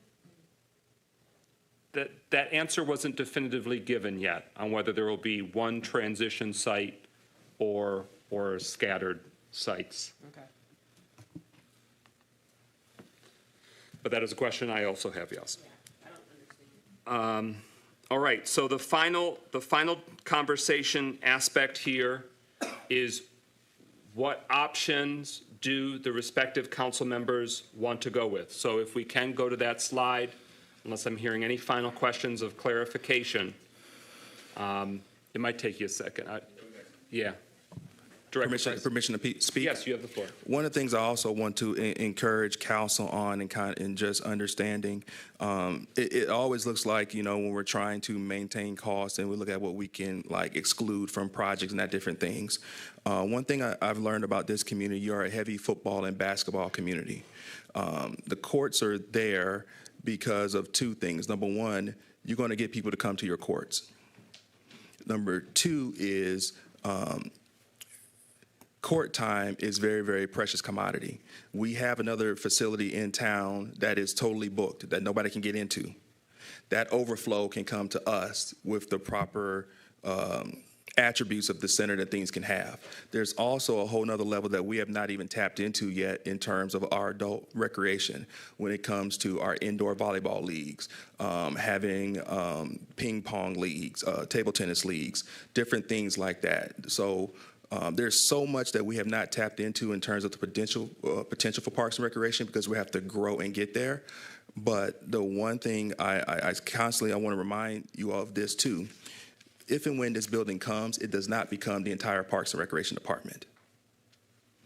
It becomes a part of the Parks and Recreation Department in terms of allowing us to have indoor space. We still got baseball fields. We still have soccer fields. We still have outdoor things that we have to maintain and take care of. So we don't want to put all of our eggs in this basket and force it to be the one that try to carry the Parks and Recreation Department when it's designed to do just a certain piece of that. Thank you. Thank you. And Mayor, you have a hand? Well, I just wanted to amplify, I think, one of the things that Director Price is mentioning, which is 2 basketball courts is important if we're going to have flexibility of uses between maybe basketball, other sports on the other court, but also there's a lot of demand for a really high-quality, proper basketball court is what I hear Director Price saying. The other thing I just want to touch on briefly, because I think Councilman Goodman raised an important question, which is, well, why wait on a pool? Why not build a facility with a pool and then add on other components later? So why does the phasing involve adding on a pool? I don't want to speak to this too much because the architects can better do that than I can, certainly. But at least the way these configurations have been drawn up, options 2A and option 3A, option 2A and option 3A, allow for phasing in a way that ultimately gets over time to the full option 1. None of the other options as outlined here do that, is my understanding. That yes, they end up reducing the rest of the footprint, not just the pool, but they are not configured in a way, and I don't think it's easy to configure the building in a way where you can have the essentials, if you will, with some pool and then add on later. But the architects could speak better to that than I can. You're here. Let's make the use of your time. Thank you so much for your endurance this evening, but would you like to elaborate further in terms of the versatility and phasing question? Yeah, to the mayor's point, what he's saying with the pools, what's happening with the pool right now, there is a locker room that supports the gym space. It also supports the pool space. And so the way Racer has designed this to this point is that those are a shared component. So what you see in each of these plans, the locker room space is either sized for only the gym, for the gym and the pool, or for, they're always shared. So to that point, those facilities are easy to, if a pool is added on later, that locker room could be expanded, and it's in the position where it needs to be expanded. So that's just one example of how 2A and 2B and 3B are easily added onto, whereas the other plans, 4, 5, 6, and 7, that would be a heavier lift to expand on those plans and to bring that program back in. Other data points or insights that you'd like to provide Sure, from the yeah. architectural Mechanical systems process? are also a huge component of that. So the pool, I know, it's having a pool or not having a pool, that's a huge factor. The mechanical system that supports the pool is not something that's, it needs to only support that area. So when we're thinking about expansion or removing pieces or components of the building for additions later or a different type of phasing, the mechanical system that's going to support the pool versus the gym, for instance, are two completely different systems, and they need to be managed separately. They need to be supported separately structurally. So those are just a couple components that play a factor when you're looking at different additions or ways to kind of supplement the program and bring it back in different phasing, if that helps. All right, before we do the final sense of which options you like, thank you to Ken Martin for pulling up the vision, the visual of the different options. I want to acknowledge that you're sacrificing your personal commitments to being here again so late tonight, but it's helpful and necessary. But are there other final points that council members need to make before we start doing the final rundown of which option you support? Councilman Parker, any final questions or clarification or advocacy? Councilwoman James? No. Pro Tem? No. No. Okay. And I'm not trying to be a bad guy. I want the residents and the youth to have the best. The residents and the youth deserved the best in 2012 when there were none, and there was no youth recreation millage whatsoever. So I want to salute again the community members that rose up, advocated, and got the youth recreation millage here in place, because we would not be here tonight probably if not for that collective affirmation as a community that this is a high priority. I also, though, as a student of history, am looking that the $50 million price tag, about 10, 12 years ago, that's around the size of our entire general fund budget. I mean, obviously inflation's crazy, but it's a substantial amount that, if we're talking about our city operations, it's substantial. And so I want to look at things collectively. We also, in our recent history, owned a theater downtown and spent tens of millions of dollars thinking we were going to renovate this gem, and then it never even opened. That was a lot of tax dollars that luckily were the reason why it still stands, so that's a silver lining. We had an amphitheater downtown and a parking structure downtown. In a few months, that's going to be demolished. Tens of millions of dollars were expended to create that, and we only got a few years out of it. I was on the school board and served for a while in different roles on the school board. There was a $51 million deficit. And our students and our children deserved the best then too, but the finances got out of control. And then we had to have a very painful process, including the shedding of schools and the shedding of staff and shedding of services, that I just want to make sure we don't get to that pain point where the city has been before in recent memory. The school district has been before in recent memory. So I always am trying to make decisions that balance that, because our youth deserve the best, and our youth deserve a solvent city. Our youth deserves that we never go into a financial.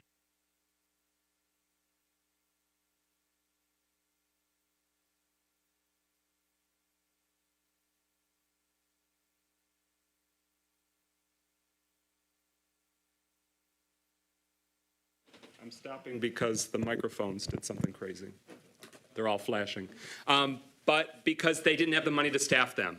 And that's a big concern. We got a lot more answers, and I want to thank the administration tonight. They drilled down a lot more deeper since last week's meeting about the operational costs that we wanted to see. So we at least have a clearer picture. But when I spoke to the director of Livonia's Parks and Recreation Department and their Kirksey Recreational Center, they have a $4.5 million annual operating cost. So, of course, it all depends on how much space you got, how many services you got, but I just don't want us to, year after year, be in the red too far, or where we have a skeleton crew of 1.5 staff members handling this massive building, and we then really can't have programming. So, us making this decision tonight, that's contingent on the residents still believing that youth recreation is a priority, because we would be in a very tight spot if in a few years the residents say, nope, we did it for 10 years. No, thank you. We're moving on to other priorities. Because then that means it's very unsustainable to operate and maintain this state-of-the-art facility. So I just want to make sure that everyone's going in clear-eyed. We are following up on the commitment and direction you've given us. So if you pull the rug from underneath all the youth and the residents, then we're in a really bad spot. And we will be looking at what was an asset and it's become a giant liability. And I just don't want that. I don't want 10, 20, 30 years from now where we have mothballs section to this building or that everything's falling apart and no investments were made, because we've already been there. And residents didn't deserve it then, and they don't deserve it now and in the future. Our youth deserves not only state-of-the-art, but maintained, staffed, and programmed state-of-the-art. So that's what I want to make sure every year we hit those marks. So I just wanted to set the scene that this is based on the youth recreation millage, still millaging, which is all on all of us collectively in a few years. So a final run through, there are these 8 options, I think, 1, 2, 3, 4, 5, 6, 7, 8, 9 technically, because there's some that have multiple options. So of these 9, if you can share with us again where you want to fall, where you think is the right course of action for the design, scope, layout, and features and assets of the Youth Recreation Center that will be built, that will be state-of-the-art, and we will all be very proud of as a collective city. Councilman Parker, where do you fall?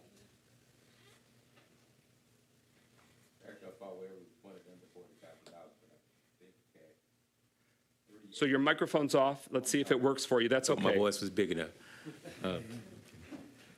I've always been somewhere close to making sure that we probably stayed under $40 million, so I guess 3A would be where I would be. You're falling at 3A, and you feel comfortable with a youth recreation center that does not presently have a pool? Right. Okay. Councilwoman James, where do you fall? Microphone. I again believe that our city can afford the full scope design. I think that with 37 million of opera funds, now is our time.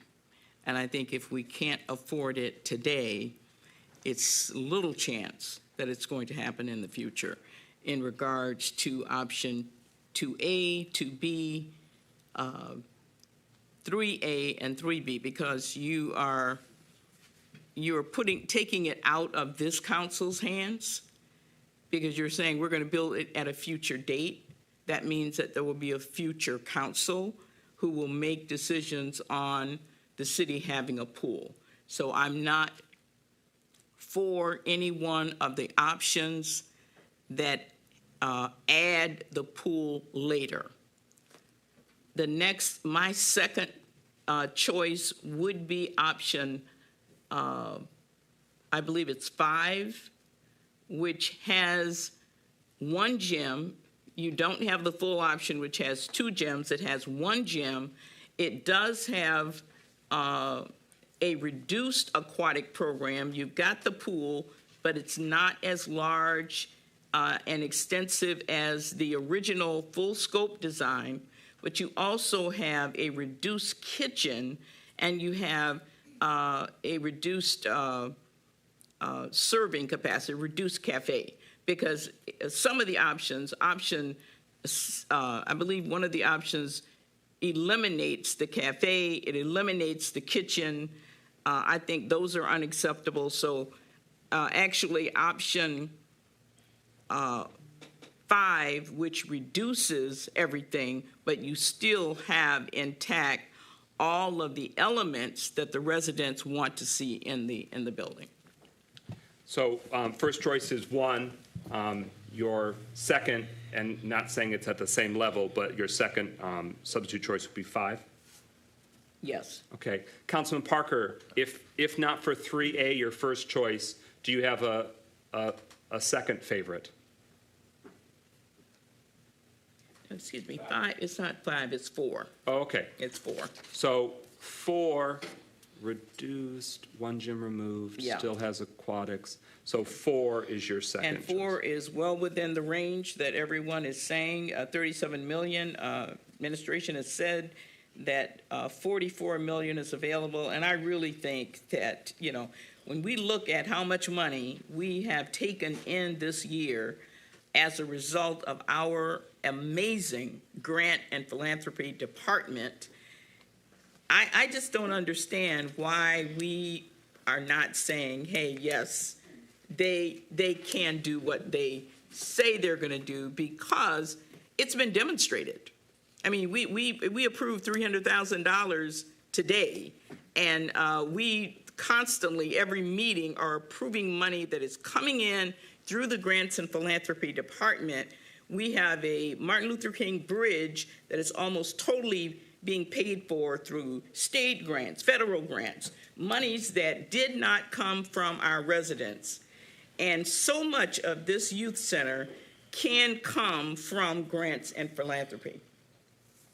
I just don't understand why we are so bent on taking the dark side. We've got all these other things to do.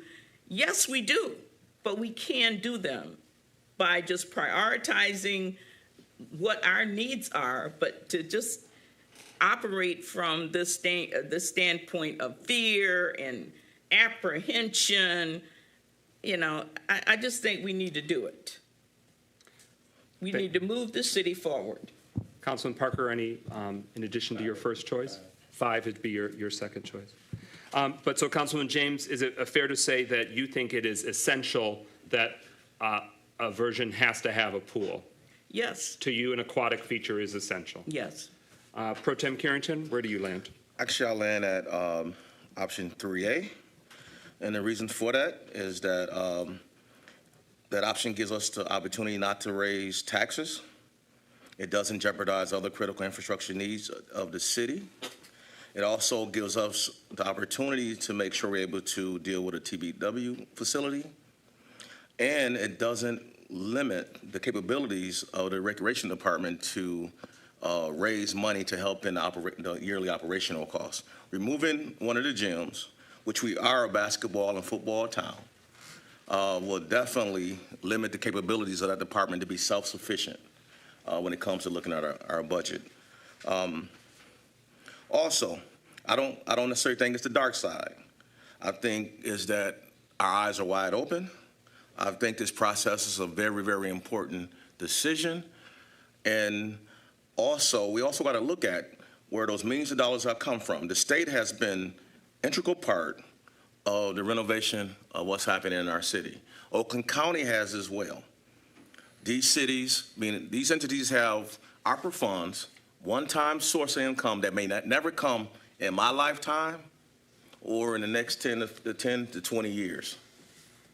So for me to say and sit here and say, I hope that it happens and put faith in something that I can't see, I necessarily don't think this is church.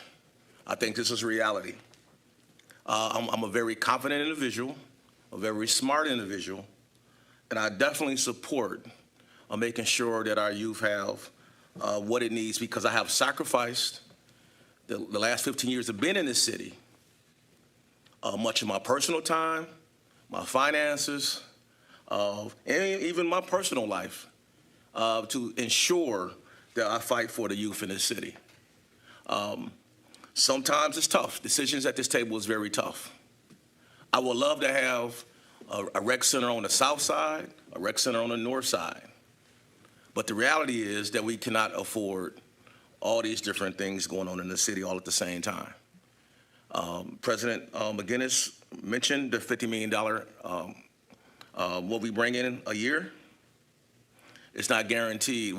When you look around the city, I don't see a lot of land mass that another Amazon is coming in or another mortgage company is coming in. I don't see it. Maybe I could be wrong, right? But I definitely don't see that. I think that we have to proceed with intelligence and being smart of how we determine to move the city forward. And so 3A is the one you've offered. Is there an alternative choice that you have? Actually, for me, 3A it gives the administration, and it also gives our grants department the opportunity to work towards that $11 million to get that pool in that particular option. Right now, the administration says that we have to go for a $15 million bond, and that's included in what money they say they have to make sure this can happen. So I just want to, I just want to give the Recreation Department and our director the opportunity to help with the operational costs. If we start cutting off those things that really brings money into the center, then we're going to have even greater issue when it comes to how we're going to finance and operate this in 5 years from now. So the essential element for you is that you think 2 gyms are the essential agreement that you want to see preserve 2 gyms. Yes. And I just want to quickly ask clarification. Can the architect help us understand 2 levels versus 1 level? Because there's different, options here based on 2 levels. Is that primarily impacting like the different rooms? They're stacked on top of each other. Will the pool be the height of the pool regardless? The gym's going to be the height of the gym regardless? The big impact on level is the rooms and the sort of operational facilities? Microphone, I'm sorry, you're going to want to turn it. There you go. Okay. So the big impact with that full scope is that with the full scope program, you have a fitness center up on the 2nd level, as well as for the competitive pool, there would be bleacher seating up there, and then there would also be a walking path around the gyms. So that would be an elevated path throughout the gym. So that would be accommodated with an elevator and a stair up to that 2nd level. But there's also, I think, only the full scope that option 1 includes, and 3A also includes another level to include that walking path around the gym as well. I believe it eliminates in 3A the fitness center on the 2nd level. Okay. Thank you. And I just want to emphasize that the general fund budget and dollars that come in each year are higher than $50 million now. I'm just talking about the dark days of recession era, or coming out of the recession. The Councilman Goodman, where you? And I just want, since you're at the microphone, when we have smaller, facilities, is it your assessment that is really challenging for adding on? So let's say in the 1 level of options 4 and 5, for example, but I guess you could say 7 too. But you've got the outlines, the ghost, to show where in the full scope that outline would be. Is there challenges, or would it be not feasible for in future years to expand those sort of meeting rooms and those functions? I think the biggest problem, I think, with expanding, like for instance on those options 5, 6, and 7, would be adjacencies and how things operate. So if we're planning for the kitchen space to be, next, we need the kitchen to have an adjacent loading dock. We need the multi-purpose rooms to be adjacent to the kitchen. And I think when you start to kind of look at how we could maybe expand beyond those blocks, I think that it doesn't function in the way that it necessarily we would want it to be planned. Does that make sense? That makes sense, and I Okay. appreciate that insight. Pro Tem also shared about the 11 million adding on the pool. I just want to do the asterisk that it depends on it, because 3B is, so 3A is the option he's identified. 3B, if there's a future add-on to the pool, is it your assessment that it's actually closer to a $20 million price tag of adding on the pool after the fact? Is that right? Yeah, that's the cost. The 19 million is just to add on that full scope pool program. Okay. Does that answer that? Yeah. Well, I don't know. There's some debate on that. Yeah. Pro Tem, followed by Mayor.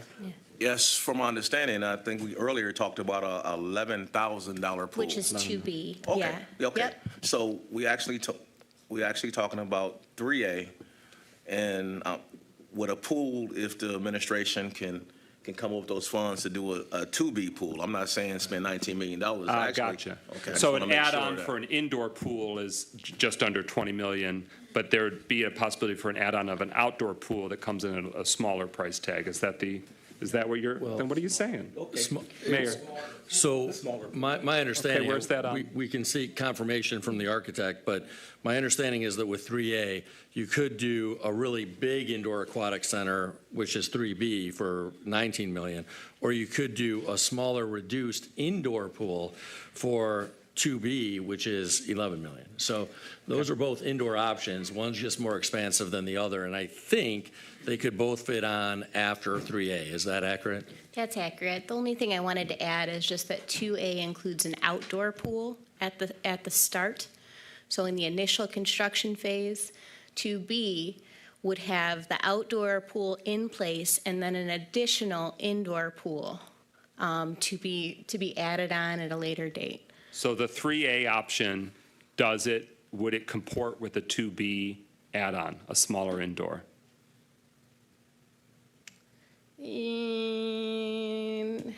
The jury's out. Yeah. Okay.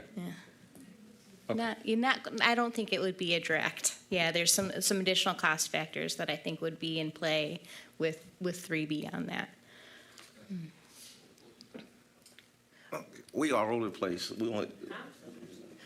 So I have a question. I'm gonna be straight. Yeah. We don't need maybes because it's getting confusing. Yeah. We've been here for hours. 3A right now has an option of bringing an outdoor pool at a later date. Am I correct? Indoor pool at a later date. Correct. Yeah. Right. That's either option 2. It's either option 2B or option 3B. Correct. Okay, that's what I need to know. Yeah. Okay. The answer a second ago, you said that no, that 2B wouldn't work. I'm sorry, I misunderstood That's the okay. question. Yeah. All right. The only other, if I could, Sure. if it's all right, we talked about also the revenue source with the basketball courts. I think the other important factor is just to keep in mind the revenue source with the multipurpose. So.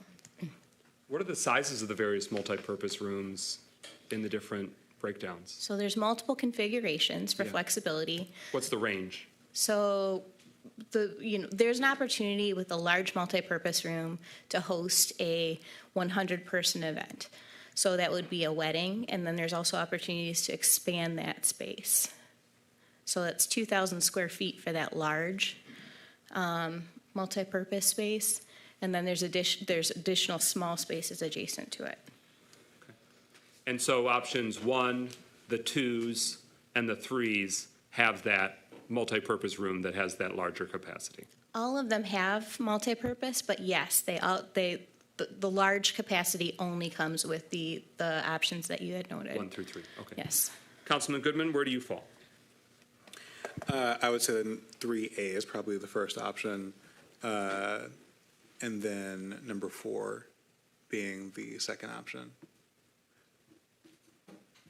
Okay. Councilwoman Jones?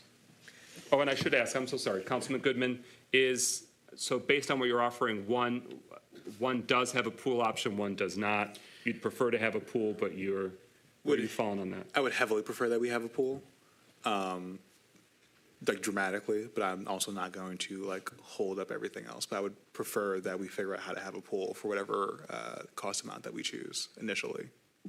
Okay. Councilwoman Jones.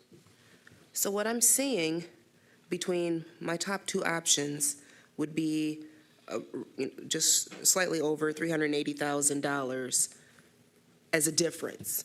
And this is solely just constructing it to get the building standing. And from my understanding, the majority of the increase in price comes from the long-term upkeep and, ongoing processes to keep the building sustained. So with that being said, my top pick would be number 4. Again, I'm heavy on needing a pool of any size, actually. And I know living in Michigan, an indoor pool is, you can use it longer, of course. We don't want to be out there in November. My next option would be 3A, but I would like to still have a pool. And even with an outdoor pool, I envision a summer program for children where they can have the opportunity to learn to swim within our own city, if it had to be an outdoor pool. So, yes, option 4, number 1, number 2, 3A with a pool later. Okay. Thank you. Councilwoman Rutherford. 3A. Any backup choice? Nope. Okay. All right, and then where I fall, my first choice would be 7. And then really the big X factor to me is the capacity to bring in new revenue. I think it's very appealing. It could be a really dynamic pitch to private donors, philanthropic, grant pursuits. That's the big X factor. That hasn't materialized yet, and part of the philosophy was that we needed to have this part to then go pitch it to the donors. So there is, of course, the opportunity where we might not have to eat into as much of the general fund, et cetera. So my 7 choice is my conservative choice. If nothing, it's the one that has the smallest financial impact. What I'd really love is 1, and it's just a matter of what is feasible for grants and philanthropy to be able to expand the pot to make the construction possible. And then the harder point for all of us as a community is to keep this going for generations. That's going to be the hard part. So my first choice is 7, and I'm of the mindset that an outdoor pool is cool, but I guess I'm alone here, that I think that adds a great asset to the community, and it has less of a price explosion. I'm afraid of the pool 10, 20 years from now, if there's leaks, if there's cracks, if there's pumps, and then we have a whole section that we've paid for that goes dormant. And that's happened in other communities, that's happened at other times in local recent history. That's what I just don't want us to make this big commitment, and then it can't stand the test of time. And the pool is scary for me on that. And I will give you the floor next. But with that said, my second option is the more expensive option, which I am only willing to even consider if, there is some real grants and philanthropy heavy lifting, is the 2A. It's 2 levels. There's an outdoor pool. It doesn't have an indoor pool, so it's not a deal breaker for me to not have an indoor pool. So that's a really ambitious approach, and that's based on if funding really was to manifest in ways that it hasn't yet. But so my choice is 7 with a tiny, tiny asterisk of 2A. But Councilwoman James, you had a hand too? Yeah, I just wanted to emphasize again that option 1 is the one that has maximum options for sustainability. You've got the 2 gyms, you've got the full aquatic pool that just has amazing, it's going to be an amazing draw for our kids and our families. And you have all of the meeting space, so you're going to be able to rent those rooms, those spaces on a continual basis. You have a working kitchen there that our caterers and entrepreneurs in the city will be able to get contracts and to be able to do work there. Now, and also I want to add that as far as maintenance, the school district currently has a maintenance contract with Lee Construction to maintain their buildings. And I think there is no reason why the city cannot contract with Lee Construction to be able to take care of the mechanical maintenance of this building so that it never gets into the disrepair that you were talking about. We can do this differently than what was done in the past. We are all aware of what happened in the past, and we're not good at maintaining what we have. So let's get the folks who are good at it and pay them to do it. So that is an option for us for being able to maintain our state-of-the-art rec center. But again, number one, has the maximum capability to produce a sustainable income. And the other thing I want to say is that we have 2 years. We're talking about it's going to be 2 years before this. We have 2 years to be able to raise the money to pay for that building. And I'm here to tell you that philanthropy could definitely, I think it would be a conservative estimate that they can raise half of that. Conservative that they can raise half of that within the 2-year time frame that we're looking at. All right, so council members have shared what their preferences were. I see some final deliberations. So was your hand pro tem first? Okay. I got a few here. All right. I just have a question to the president. Our current contract with the sheriff department is $17 million, correct? I don't have it in front of me. We have, just as a city council, authorized the latest renegotiation for a 2-year contract, and we have to vote on that before December 31st. Do you have an estimation of how much that's going to cost us? Not off the top of my head, but I could tell you that it's the largest single expenditure that we have as a city is the sheriff contract. They handle the police. And so the reason why I'm asking that money comes out of the general fund, correct? That is my understanding. There could be some small funds that, gun buyback, there could be some small categories of funds, but the bulk of that is paid in the general fund, yes. So I'm asking if we did the option that's bigger and we don't raise the money and philanthropy doesn't raise the money, then we're on the hook for the difference. And we still are on the hook for the sheriff's department's contract as well, right? In addition to the $9 million they about to ask us to spend in a couple of weeks for the DPW, all out of the general fund. Would that be a fair assessment? Well, it's to be determined on which funds it comes from. But yes, if we take this vote tonight, we are committing the full faith and credit of the taxpayers of Pontiac to X. That is true. And tonight, what we're saying is, in addition to saying we're committing to X project and the cost with it, we are also going to authorize and commit the full $7 million plus of ARPA funds.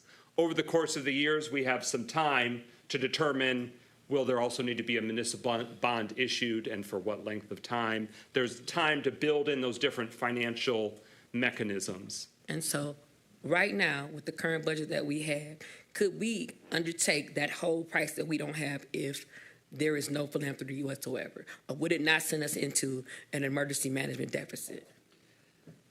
There's a lot of variables there, and I can't answer that definitively.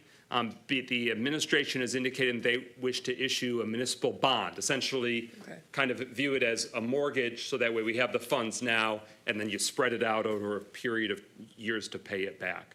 So that, of course, that would be an action that City Council has to authorize. That would come well before we'd ever let things get that drastic. But yes, if the bill comes due by X date, we've got to have the resources by X date. Thank you for answering. There was a hand, Councilman Goodman. So I think a question that, kind of cuts across a thing that a couple of us have been speaking to. Let's say that somehow Grants of Philanthropy is able to raise that, let's just say 15, or let's say between 3A and 1 is $12 million.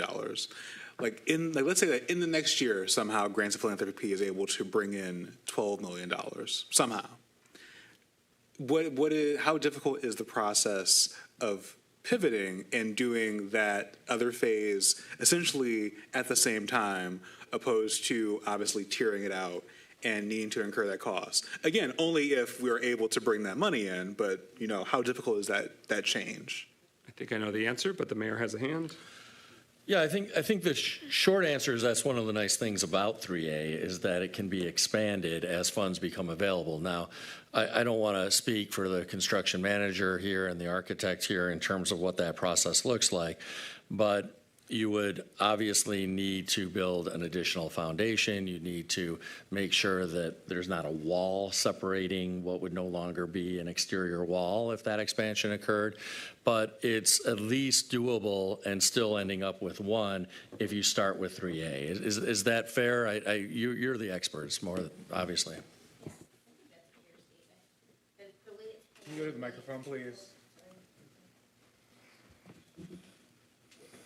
I think that's a fair statement. I think the way the program is organized, that could easily be an add-on after, in years coming. We noted here 2031, but it could be whenever.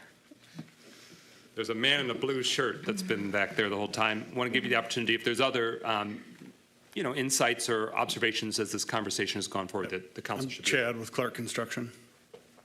If it was, I think what you're asking is, let's say we're a few months into the project and you come up with the money, can we pull the trigger to add that at that time? So it could happen, but there would be some redesign to where it ties in, and then most of the project would likely be bid out. So you'd have to rebid that area or provide change orders to contractor. So it's going to be more cost than, what it originally would be. There'd definitely be some nuances to that. The schedule would probably get a little bit longer than the shorter schedule. So it's not cut and dry, but there would definitely be some cost involved with it. And as our pre-construction manager at risk firm, is there other insights that the city council should be aware of as we've been discussing that you wanted to share or highlight? No, I think it's laid out pretty clear, everything that's been discussed tonight. Thank you. Deputy Mayor had a hand?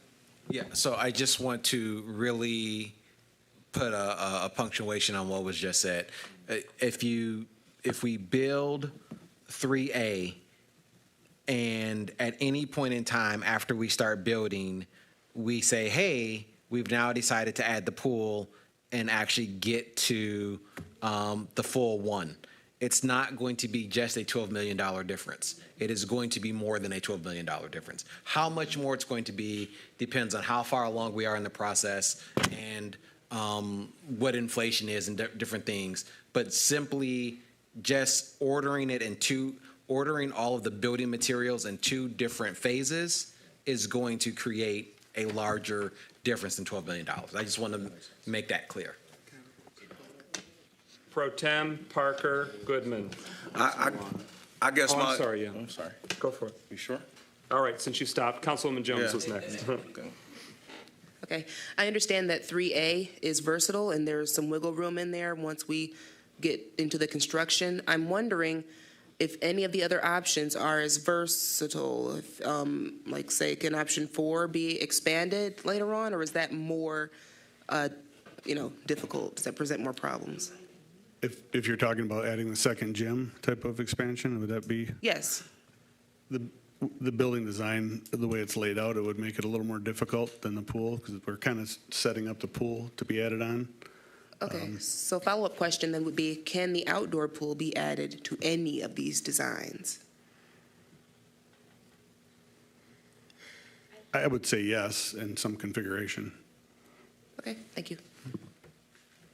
Is the architect in consent with that? I think that the outdoor pool, based on kind of the layout of the site, I think that we're in the areas, like for instance, 6 and also 3B, because there's already that, the building itself is laid out with that current pool configuration. Adding an outdoor pool in those conditions would be difficult to make it so that you could have adjacent, for instance, locker rooms and showers and access to those things. Just also kind of based on the site layout as well. It's a bit of a kind of pie-shaped piece. So, How about 3A? Would an outdoor pool be viable to be added onto 3A? yeah, yes, Okay. yes. Speakers list was already established. Pro Tem? Well, I'm actually kind of confused now at 10:10 because we've been asking these questions for 3 hours, and now it seems that everybody is changing what it takes to get this done. I constantly ask, what would it cost for us to have an indoor pool with option 3A?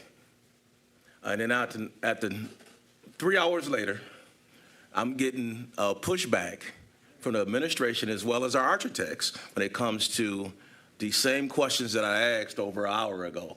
So it's very confusing to me who I should believe tonight when it comes to this. Also, when it comes to a pool, I'm going to say this again because I don't think nobody is hearing me. The school district pool will be in operation as December of this year. We have a great opportunity to partner with the school district until we can get our pool done at a later date. One thing that we haven't done in this city over the years is that the school district and the city council and the administration has not been able to partnership in this community. We have an opportunity. We don't have to do this on our own. And if we continue to think, people talk about talk about being collaborative with the school district. But what I'm hearing is that we have to do this alone. We don't have to do this alone. The parks director talked about teamwork, and it's just not his department.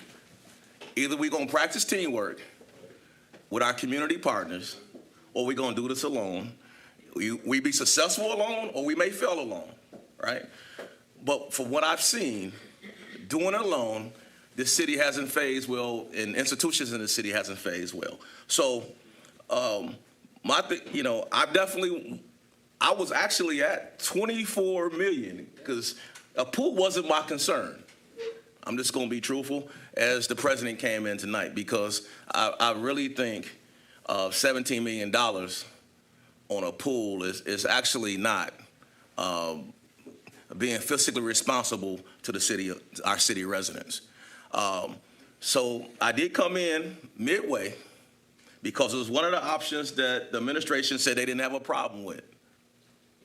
But now at 10:10, we throw in all this other extra costs to the options that we see on the board. So now I'm kind of confused when it comes to this project of where I need to be and who I need to trust in making this decision from a fiscal responsibility.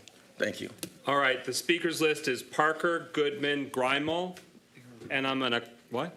He's removed. So it's Parker and Grimel, and then James. And as courtesy, we'll give James the last word. And then we're closing the speakers list and voting, all right? Thank you, brother. Parker. Thank you, Brother President. To the builders, I thought as we were looking at this, we were building it with the plan of additions. So if we're doing that, you said that it would cost extra money to make an adjustment in the plan. So if we're partially through the project, it's kind of an economy of scale where if mechanical contractor's bidding $3 million of the mechanical for the full scope, let's say, and they originally, because we're doing it in phases, bid $1 million, and then we ask them 6 months later to bid a smaller scope, it'll affect costs that way. The building will still be designed to be added on, but doing it halfway through the project is where it gets expensive. Because we would have already ordered the facade where the addition would be, all that material would already be ordered. And that's, if it was made early on, it would be more cost effective. But if we get a few months into construction, that's where the cost would go up because we'd have to make some changes. All right, thank you. Mayor Grimel. Yeah, so in regards to Pro Tem Carrington's comments, first of all, I completely agree with the point about collaborating with the school district, and it's a really important point. I think I understand what the construction manager and the architect are saying, but I want to try to say it back and see if I understand this, because I understand Pro Tem Carrington's question. If we went with option one, building everything at once, the estimated cost is $49 million as represented. And that's in part because you're buying all the materials at once. You're not building an exterior wall between the gyms and the pool and then having to tear that down later and build the pool. Option 2B and 3B, which is adding on an indoor pool or aquatic center later, that additional cost is much larger, both for two reasons. One is you're not buying all the materials at once, you're not doing all the construction immediately at once, or you're losing those economies of scale, and you're waiting 7 years, which means that there's a construction cost inflator calculated in there as well. What I think they're saying, Pro Tem, is that... Actually, Mayor, I know exactly what they're saying, so I know exactly what they're saying. Okay, Thank you. well, I'll just say it, because I'm not sure I do. So I want to say what I think they're saying so that they can answer it. What they're saying is if you wait a year to add those things on, you're not buying all the materials in bulk. You don't have the same cost inflator by waiting 7 years. So you're not getting the full additional, 11 or $19 million. But you're also, it's a little more than just the difference between, say, 3A and 1 as well, because you are coming in later, not buying all the materials in bulk, not doing all the construction at once, so you're losing some of the economies of scale. So there's some additional cost beyond what you would do if you built it all at once as phase 1, but it's not nearly as much additional cost if you wait another 7 years. Is that accurate? That's accurate. And just so everyone knows, in those 2B and 3B, there's 5% escalation for every year. That's part of what drives that number up quite a bit. Thank you. Councilwoman James? Now I can't remember what I asked. Councilwoman Rutherford, did you have clarifying? I just want to ask a question. These are all estimation numbers, correct? These are not finalized numbers. Well, let's ask the construction manager at risk. With the construction manager at risk, we understand you're the pre-construction construction manager at risk, but with this approach, what sort of cost ceilings or caps will be incorporated in? So right now we have before us a resolution that's the option 3A with a price of $37,033,018.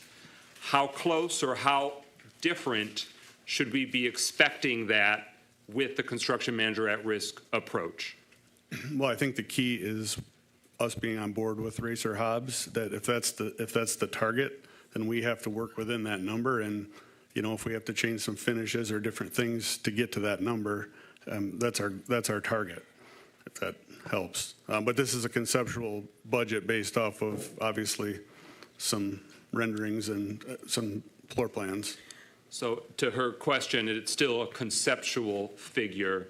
There is still some potential variation based on finalization. Correct. I mean, there's close to a year of design left, so as we work through that. But again, if we have a target that we have to hit, then we work with the design team.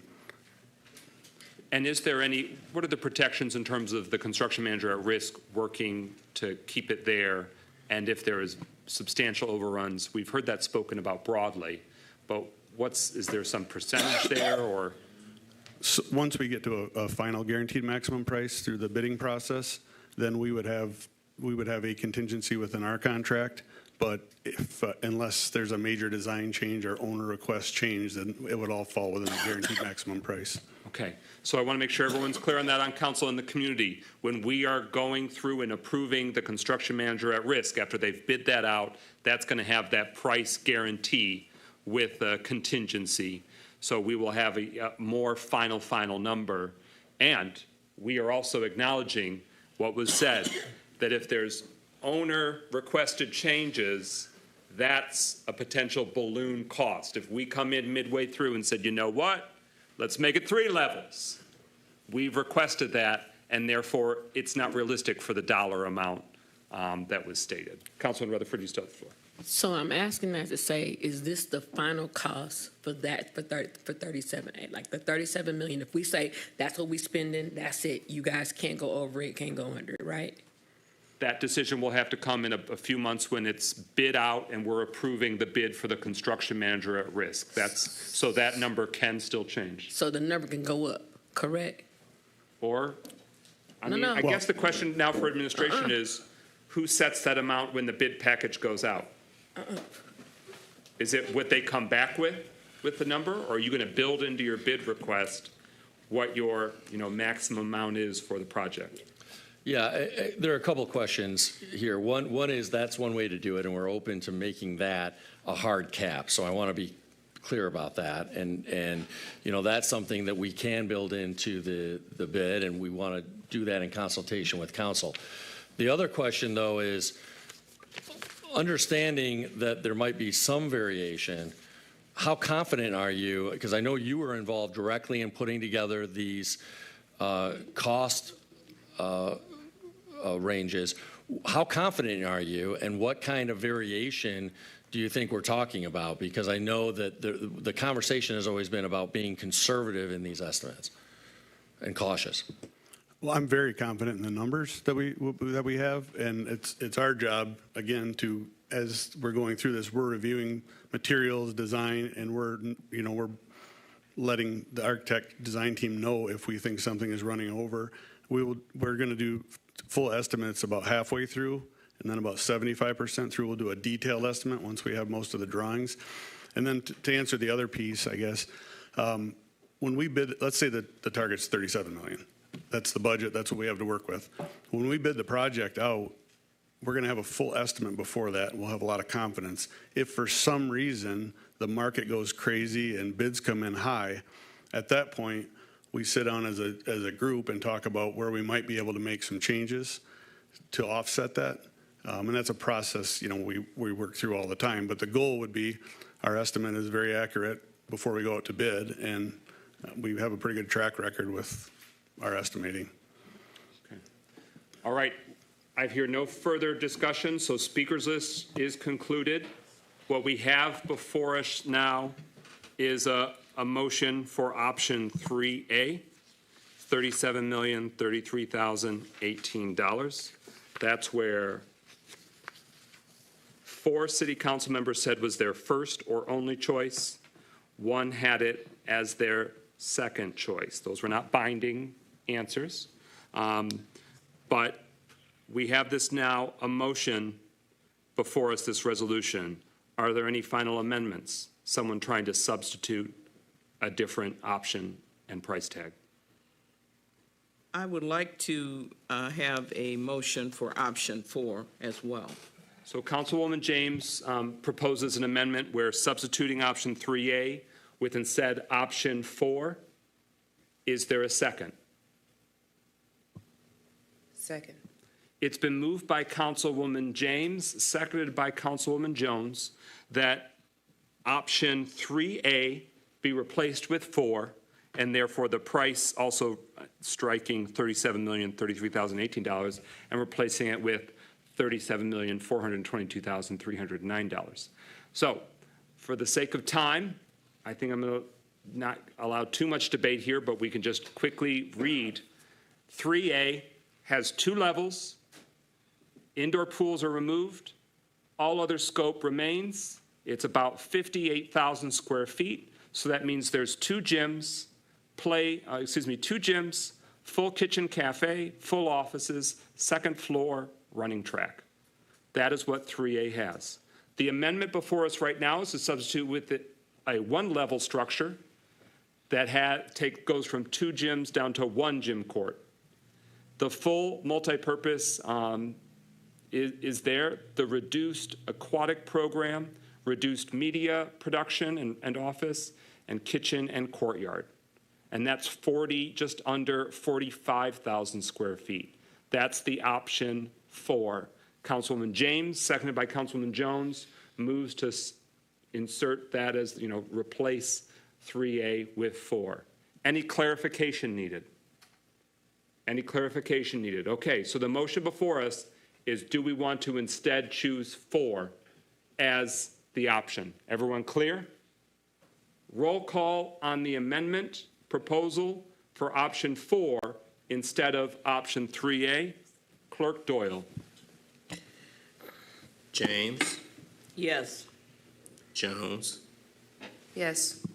Parker, No. Rutherford, No. Carrington, No. Goodman, No. McGinnis. No. 2 yeas, 5 nays.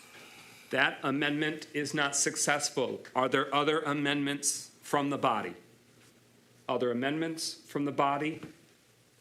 Other amendments? Hearing none, we now go into voting on the resolution. Resolution to authorize the Racer Design Studios and Hobbs & Black Design Team to proceed with the full architecture, design, engineering, and preparing of construction documents for option 3A, $37,033,018 for a new youth recreation center at the site of the former McCarroll School. And really, that's headline subject summarizes the body too, so I won't read the body.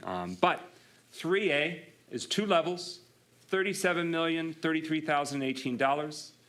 It has everything from the full scope except the removal of indoor pools. It does have the ability at a later time, at a higher price tag, of adding either indoor or outdoor pools. Any final clarification needed of the option and the language in the resolution before us? Hearing nothing further, roll call Clerk Doyle on adoption of the resolution proceeding with option 3A for the new Youth Recreation Center. Goodman, Yes. James, No. Jones, Yes. Parker, Yes. Rutherford, Yes. Carrington, Yes. McGinnis. Tricky, tricky. I will say yes. 6 yeas, 1 nay. That motion carries. The resolution is adopted, and we have made the timeline to be able to utilize ARPA funds for this project. Thank you to everyone who committed to this deliberation. This was long and this was a lot, but this is the largest single action that the city's taken in a very long time on a facility, so we wanted to make sure that we were very thorough in our analysis and deliberation. Next on the agenda is the one discussion. It is about the community parks, the community engagement and review of improvements proposed. So based on what was sent out by the administration a few days ago, there is community park planning engagement that's been underway for a number of parks. What's the next steps for this process that the council and community should be prepared for? So are there still other engagement opportunities to come? Well, we are awaiting our Parks and Recreation Director, Torrance Price, who has stepped out of the room. But we did specifically ask him to make sure to stick around for this portion of the agenda so that he could speak to it. So I know the Deputy Mayor has just gone to make sure he knows we are on this topic, and hopefully he will be back in the room. Yeah, for time we don't need to delve hardcore, but I do want to say when I got the email at 5-something Thursday afternoon, I actually read it at 6:48, and it stated that the Murphy Park engagement started at 6 or 6:30 or something. So I raced from my house and got there, and I was the only one there, which is understandable because I had never heard about it until I saw that email. So on behalf of District 7, I just want to express my frustration. We've been asking for years about the ability to help have input for Murphy Park and excited about at least planning the improvements, but that was a missed opportunity for the walkthrough at Murphy Park. That email also went out when 2 other sessions had already occurred. I think maybe Crystal Lake and another, maybe it was Bodette Park. There were 2 more or a few more that happened the next day, so at least a few people hopefully attended that. But when we had our District 7 meeting, that was not shared with anybody.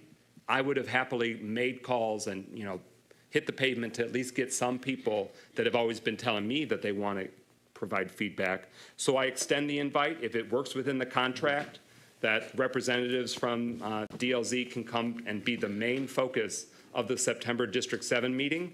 But I was extremely disappointed about the lack of notice or courtesy as a heads up to me as the council person for that Murphy Park community engagement. I hope that worked better for the other districts and the other parks, but it did not work out for District 7 and Murphy Park. Director Price, do you want to speak to how word was spread or notice was given, but also to any feedback received at the sessions that have occurred? Good evening. Information was given out 2 weeks prior. So I have to go back and look at my calendar exactly when. I gave out information to our communications department to advertise and talk about it. And I think it was 2 meetings ago, I had came looking for Councilwoman James, who was our department head, subcommittee head. And I think you guys were in the meeting, and I supplied information on her table for those particular meetings. And do we know, is the engagement concluding with these last sessions? Is more to come? When do the recommendations or, sort of the planning go into effect? Because we're already bummed that ARPA funds, there's not enough to go around, so we're not going to see at least ARPA-funded improvements to Murphy Park. This is the planning that allows us to try and pitch it to funders and grants, et cetera, or, private entities. So it's going to be helpful, but I just was really disappointed that I don't want all the opportunities to go by and no residents. I understand there might be an online way to give feedback. I want that to be amplified. Since I don't really know about it except for that email, I'm not really in a position to help amplify it more, but is that still an ongoing thing? Well, one of the things, too, I need to highlight also was that when the surveys was given out, I was personally handing out surveys.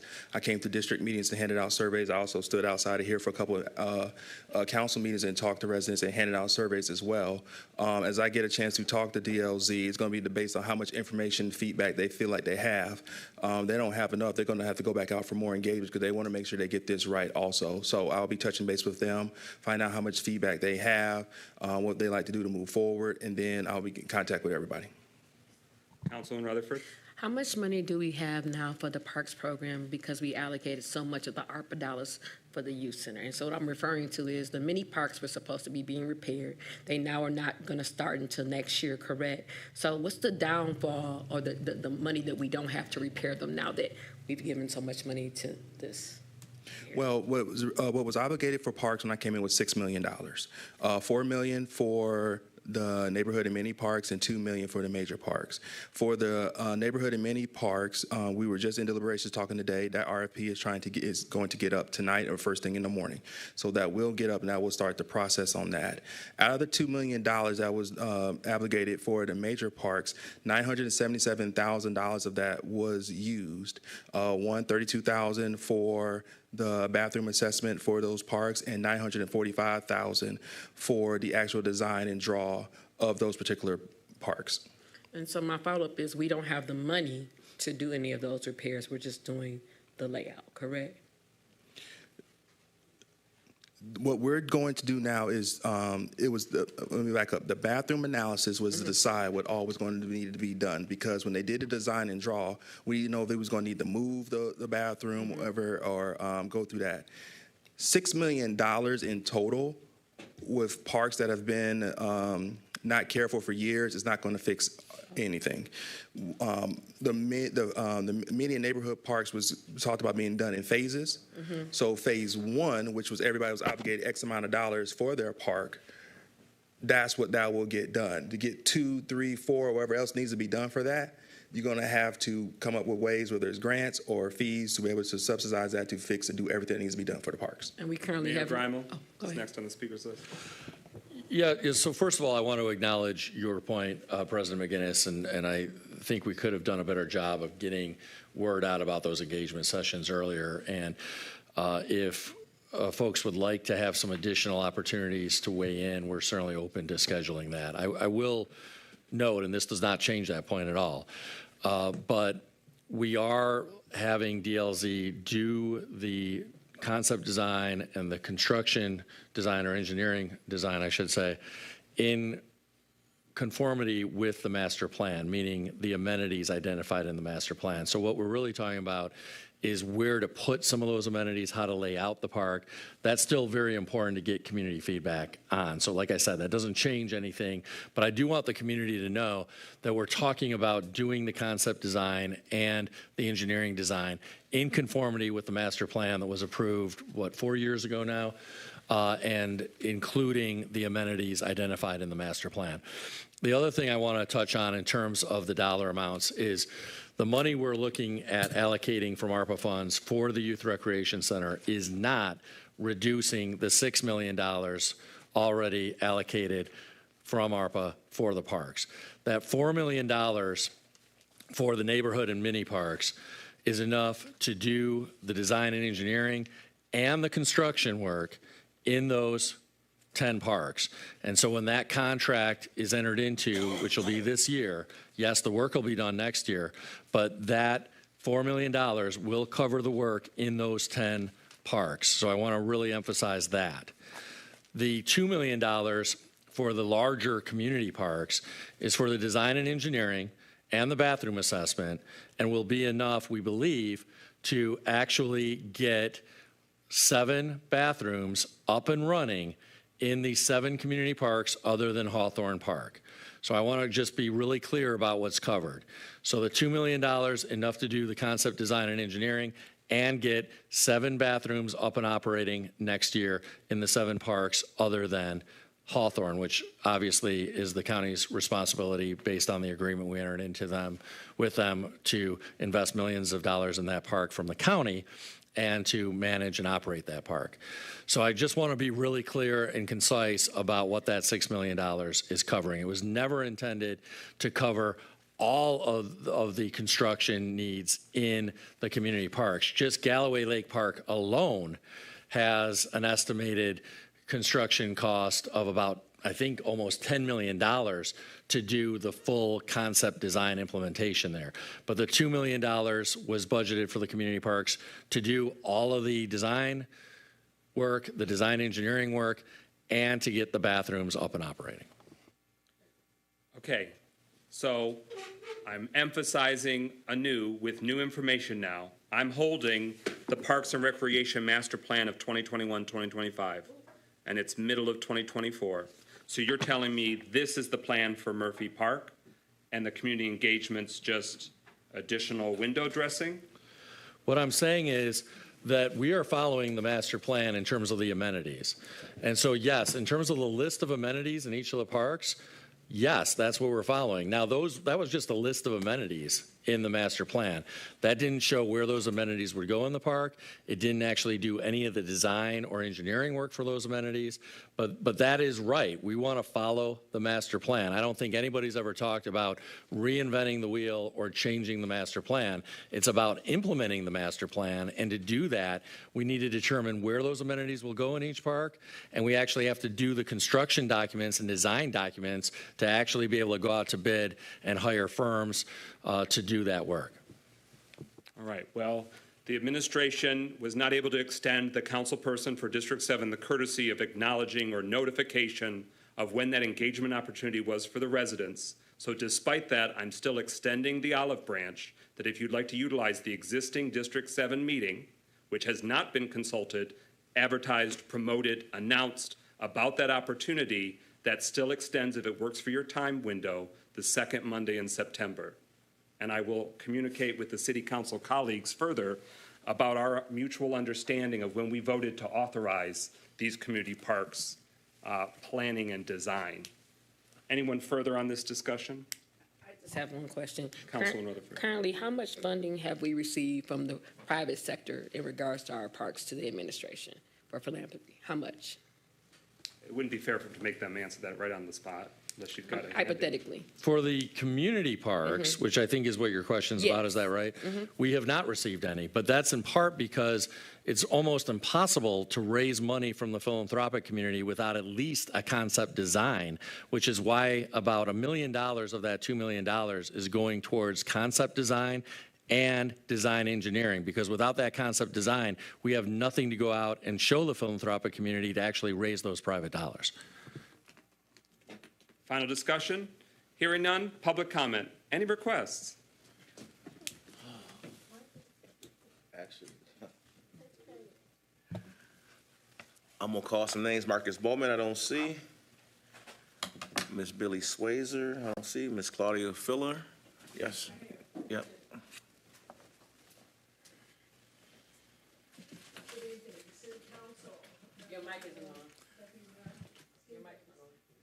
Are we? We're here. It's a long evening. I'm very impressed with the work you've done tonight, but I am very still disappointed that we don't have an agreement with the city to take to the court yet. It's almost Labor Day. We're told we'll have this by Labor Day. I do appreciate, Council President McGinnis, your offering to call a special council meeting in the event that this is finalized before, but all we see is waffling, delay, delay, delay. A month ago, CPRIA asked for the city to meet to finalize 3 small items that would have finalized the agreement. The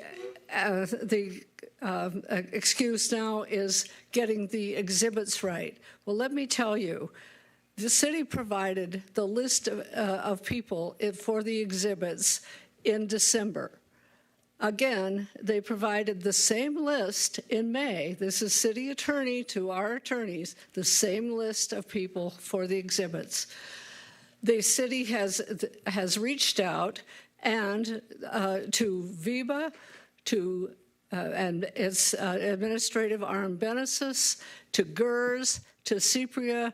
We've all provided assistance to the city, and yet they're still saying they're not ready. I don't know what to do. I've come here several weeks, and I know that we have the council support, and yet we keep getting excuses and delay and delay. Let's get it done. I just don't, I'm just so stymied at this. At least our attorneys have not heard from the city's attorneys for over a month, except to say, we have nothing to tell you. I mean, this is what we're getting. There's silence from the city. Now, if we had the final documents, our attorneys could be reviewing them, so there's no delay when finally we get the whole thing from the city. The mayor assured us last week, you assured us there were going to be no substantive changes to what had been provided. We only had those few little things that the CPRIA said, yes, we agree with the city on those. We had 3 items we wanted to discuss with them just to clarify the language, to make it clear for everyone so that there are no problems surfacing later on. And the city refuses to meet. They refuse to give us their language. They've refused to give us the document that they have. I'm here to ask again, to say, please get this final. I mean, it's way past time. People are hurting.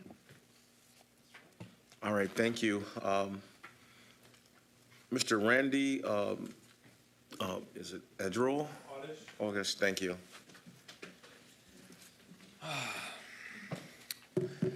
Hello, council. I know everybody's tired and everybody's ready to go home, and so am I. So I'm not going to take too much of your guys' time.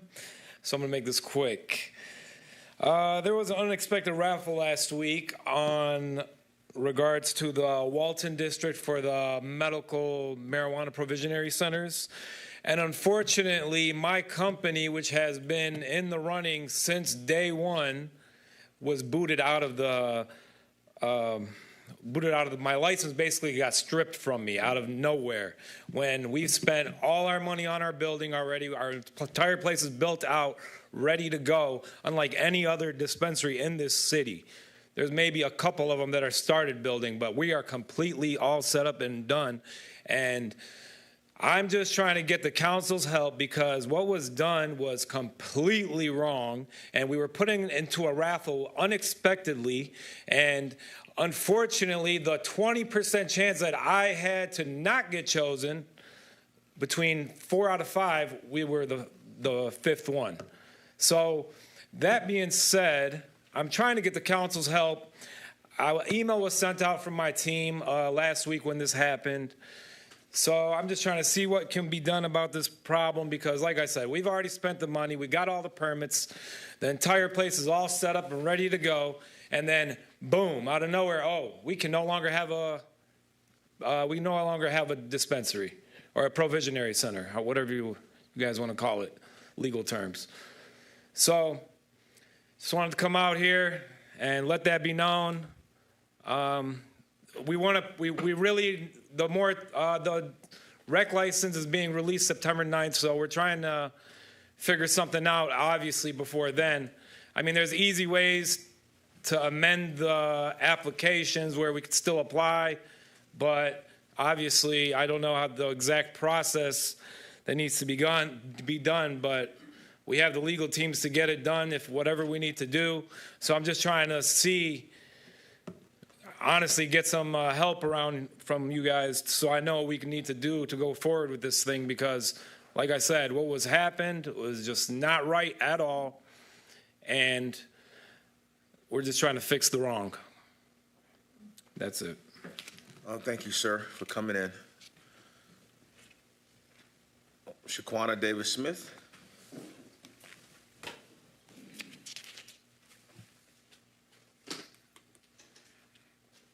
Good evening. I'm coming before you as a business owner. I have a baking class through the city. This class teaches the students cooking and baking skills through reading, math, and science in order to make baking or savory items. Our recreation program is a great need for our children, and they're enjoying it as well as the parents and the kids. Sadly, a council person is recorded stating that they hate me, they don't care if I have cancer, they hope I die. They stated they will do everything they can to make sure I don't receive another contract through the city, and they will have my business closed. And once again, this council person is abusing their position for gain and power. They intimidate city workers and have them in fear for their jobs, making this a hostile environment to work in. I have donated thousands of dollars and my time to the city each year. I own my home and my business here in the city of Pontiac by choice. This council person is trying to stop me from feeding my family, and instead of trying to build a bigger and better community, they are trying to destroy the small business owners, and then their interference hurts our youth, not me, because I will be successful. This is my second time coming before you, and this will be my last time coming before you on this matter. I'm consulting counsel because this is the second time this council person came for me, and they won't be coming for me again. Thank you. And y'all should volunteer for the school district. We need volunteers. This is going to be a great year this year. Have a good night, everybody.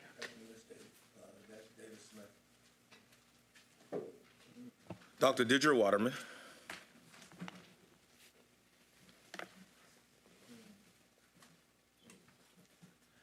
It's been long, so I'll just say I hear Claudia's frustration, as well as the frustration of all of the retirees. So they've been promised, so it looks like they're not going to get the increased pensions in September, not even know when. And so I can hear that frustration, and it's just one promise after another. And I understand that there isn't even a fairness hearing before they can, that's required of this. So that doesn't even include when they'll get the retroactive amount that has been promised them. So I'm going to suggest to you something, Council, that you can take this matter in your own hands rather than just waiting to get excuse after excuse while this delay is going and still not have a real answer. Just call in the attorney who are handling this. They can respond. They will respond to you and ask them what is the process and what actually is the time frame you can expect, so you can know and so the retirees can know, rather than just getting delay and delay. I mean, right now, just doing the actuarial, which is where we were 3.5 years ago when I left office and we were ready for an actuarial statement then. So I just would suggest that you have that power, council, and maybe for the good of the retirees and everybody else who's been waiting, you can do that and have them come in and tell you, because they're the experts. They know what the process will be and the time it will take. But it has been a long consideration in terms of the Youth Rec Center. I kind of think of the youth and all the ones who've been waiting for so long and have been promised this state-of-the-art with the aquatic center. And for that, their parents and people have been paying the youth millage all this time. And so a promise and having something that's less than that. And I understand that, Council, that you weren't sure about the figures the mayor was telling you, and some of you talked about the different figures time to time. And so you were afraid to trust, what he was telling you, because he was trying to tell you we could do the whole, the biggest one, and the $49 million one, and the $41 million one. But where there's lack of faith, where you've been tricked so many times down the line, you just have lack of faith, and I understand why you didn't want to do that. But I would suggest that a lot of figures were thrown at you this evening in terms of the costs and where this money is going to come from. And I would suggest you get a definite financial pro forma in terms of where this money is going to come from. It's not going to manna from heaven, but how it's going to affect the ARPA. I understand you're going to be using half of the ARPA money. So that means, what does that mean in terms of the homeowners' grants, the $25 million? How many of those are going to be cut out? And the small business, some of that's going to be cut out if you use that additional money? So I would just suggest you do that and get everybody more comfortable with what the actual figures are. That concludes your time. Pastor Kathy Desiree.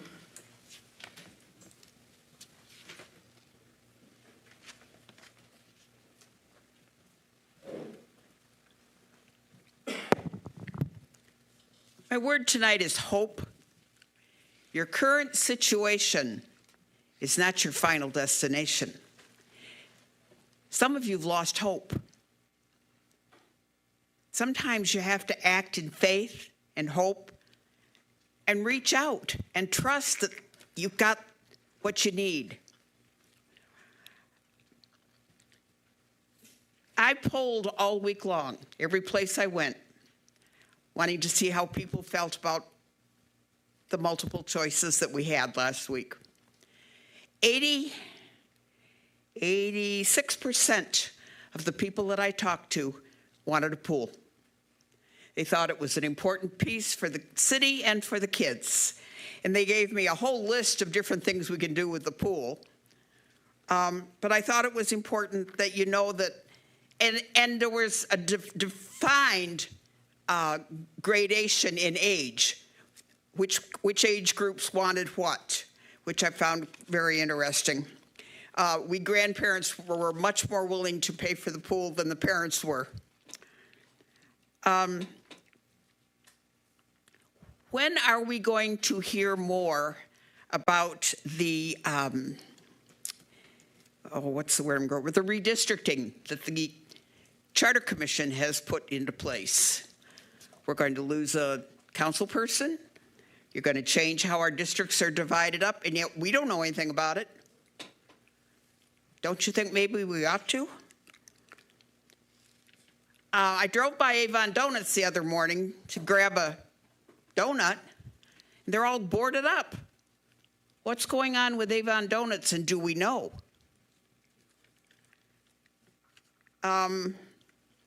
And then my final question today, well, actually I have two more. Why can't we partner with the school district? It opens another pool of money.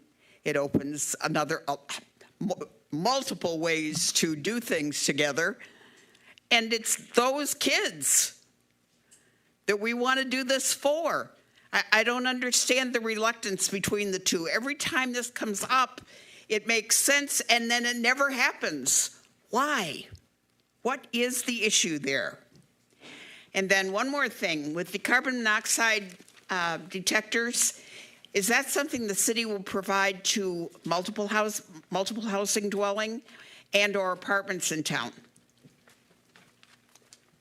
Thank you, Ms. Desiree.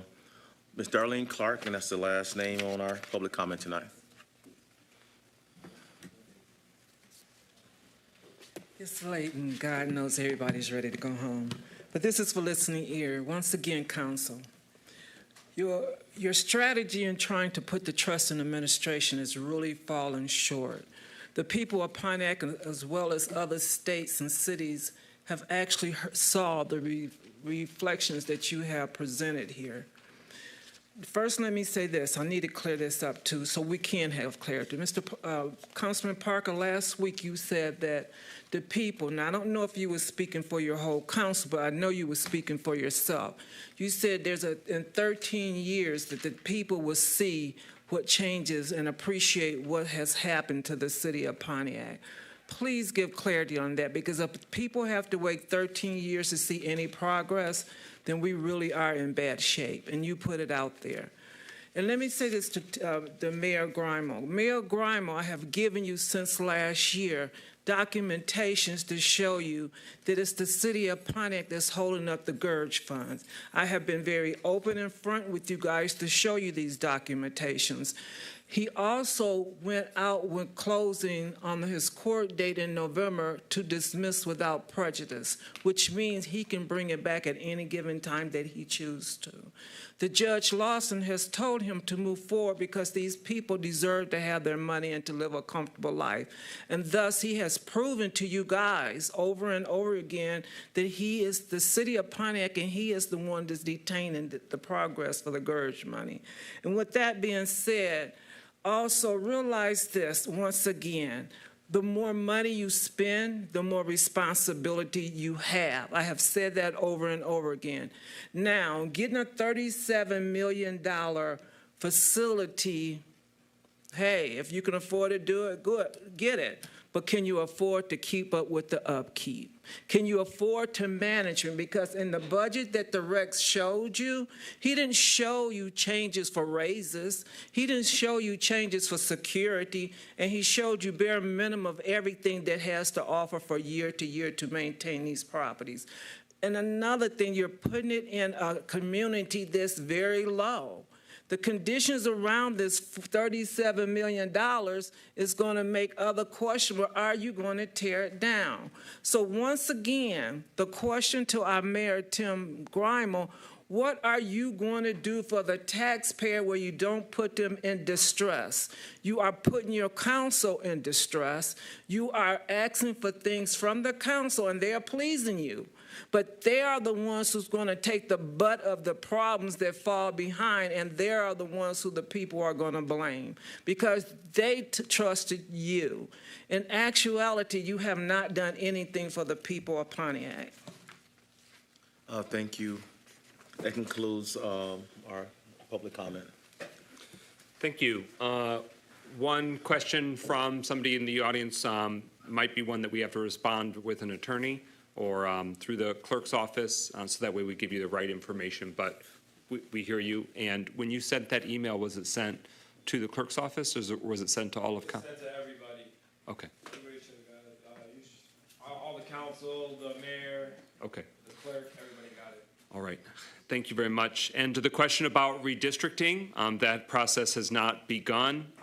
We did get a correspondence, I think today, Clerk Doyle, that we now have, or at least I saw it today, the great seal of the County of Oakland confirming that the results of the election are certified and done. So that hurdle is cleared in terms of starting the new era of a city charter. And that city charter does call out that there will be 6 council districts. Even if that didn't change, the 10-year cycle is up. And so council will have to approve new council districts.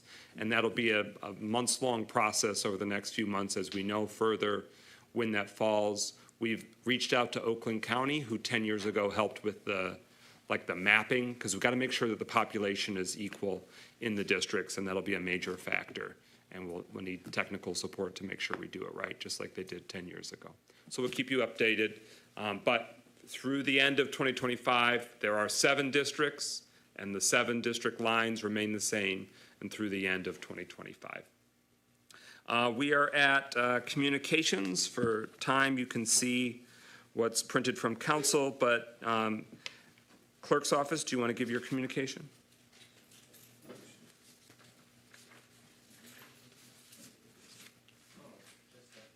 Thank you, Mr. President. Just a reminder to the public, next week there will not be a city council meeting. The next city council meeting will be on Tuesday, September 10th at 6 p.m. Thank you. Okay, Mayor's office, any communications? Thank you. First, I want to again mention that my State of the City address is coming up on Monday, September 23rd at the Strand Theater. Doors open at 6 p.m. and the program starts at 6:30 p.m. You do need to register an RSVP, which can be done on the city's website. There is no charge or cost, so you can certainly come for free, but we want to try to make sure we're keeping track of how many people we'll have there. And then I have two additional updates or announcements. The first is that there is a housing plan / master plan community engagement session tomorrow at the Ruth Peterson Center. That is tomorrow, Wednesday, August 28th from 6 p.m. to 8 p.m. So please come on out. There will be free pizza and soft drinks provided, but even more importantly is the opportunity to shape the future and trajectory of our community. And then lastly, the SMART bus system is allowing for a couple of opportunities to let your voice be heard as they look at and consider expanding bus routes or increasing the frequency of bus transportation. These are the opportunities that they're providing. Number one, they've got an in-person opportunity on Tuesday, September 10th. Unfortunately, it conflicts with the City Council meeting, but that's Tuesday, September 10th at 6 p.m., and that's at the Bloomfield Township Public Library, which is not too far away at 1099 Lone Pine Road in Bloomfield Township. They also have a couple of opportunities, one downriver and one in Shelby Township. The one downriver is pretty far afield, but the one in Shelby Township is at 6 p.m. on Thursday, September 12th at the Shelby Township Activity Center, which is 14975 21 Mile Road in Shelby Township. And then there are two online opportunities. One is 10 a.m. on Wednesday, September 18th, and the other is 6 p.m. on Wednesday, September 24th. Okay, closing comments, Mayor Graham. In the interest of time, I do not have anything to share. Deputy Mayor Stevens. Just thank you to council for moving forward tonight. Clerk Doyle. No comments. District 1, Councilman Rutherford. Short but sweet. Recently, there was an article in the newspaper about how funds are used in different organizations and associations in the city of Pontiac, how we are using funds, tax citizens' funds, to pay salaries for meetings, excessive meetings. And I say that to say it is oftentimes laughable when people say things and then don't want anyone to point out what they actually are doing against the citizens of Pontiac. I will always stand for truth, justice, and honesty. And even if that ruffles a couple of feathers, I do not care, because we will not abuse taxpayer dollars to make people be our friends. We will not abuse taxpayer dollars to have programs I don't believe in. I'll say what I said, and I meant what I said. God bless you, God keep you, and have a great day. Bye. District 2, Councilwoman Jones. I don't have any remarks. Okay. District 3, Councilman Goodman. Thank you to everyone who came out to the Music in the Parks that happened in North Kiwanis this past week. Yeah, it was last week. Time moves by very fast. Thank you a lot to both our performers and, again, everyone who came out, people who were out there tabling, a couple of my friends. Getting to spend some time in a jewel of the city that people don't really go over to because there's not a parking lot over there. But if you don't mind, parking on the street next to the park or, walking, taking a walk to North Kiwanis is a very nice thing. A separate thing that I wanted to bring up is that actually in Councilman Parker's district, I think I told you about this this past week, this weekend is actually a new restaurant opening in the city of Pontiac called Bistro Orleans, which is from Macomb. I cannot exactly remember where they're from, but I've had many events there with friends, and they've had to move from their location in Macomb, and they're making their home here in Pontiac. I believe they won Best Soul Food back in 2023. So they will be opening up at the old vegan place, well, the now old vegan place, directly next to the Walton School, the charter school, Walton Charter. So they'll be opening up this weekend. I've had a chance to have some of their food because they've been open a little bit previous to that to get people to like taste their food and try it out. So their grand opening is this weekend. So I just want to make sure people knew about that. But with that, that's the end of my closing comment. Thank you, District 4. Councilman James. Just one announcement. District 4's regular district council meeting is September the 26th. However, I'm scheduled to be out of town that week, so we are trying to reschedule for September 19th. That's Thursday, September 19th. That hasn't been finalized, but we are in the process of doing that. But we will not have a September meeting on September the 26th. Thank you. Thank you, District 5. Councilman Parker. Thank you, Brother President. I just want to announce that the District 5 CDC meeting will be September 12th, 5 p.m. in the Lions Den. Everybody have a great evening. Thank you, District 6. Pro Tem Carrington. Thank you, President McGinn. This will be pretty brief. Just want to make sure that the community knows about the 6th District Community Meeting this Thursday at 6 to 7:30 p.m. at the Ruth Peterson Senior Citizen Center.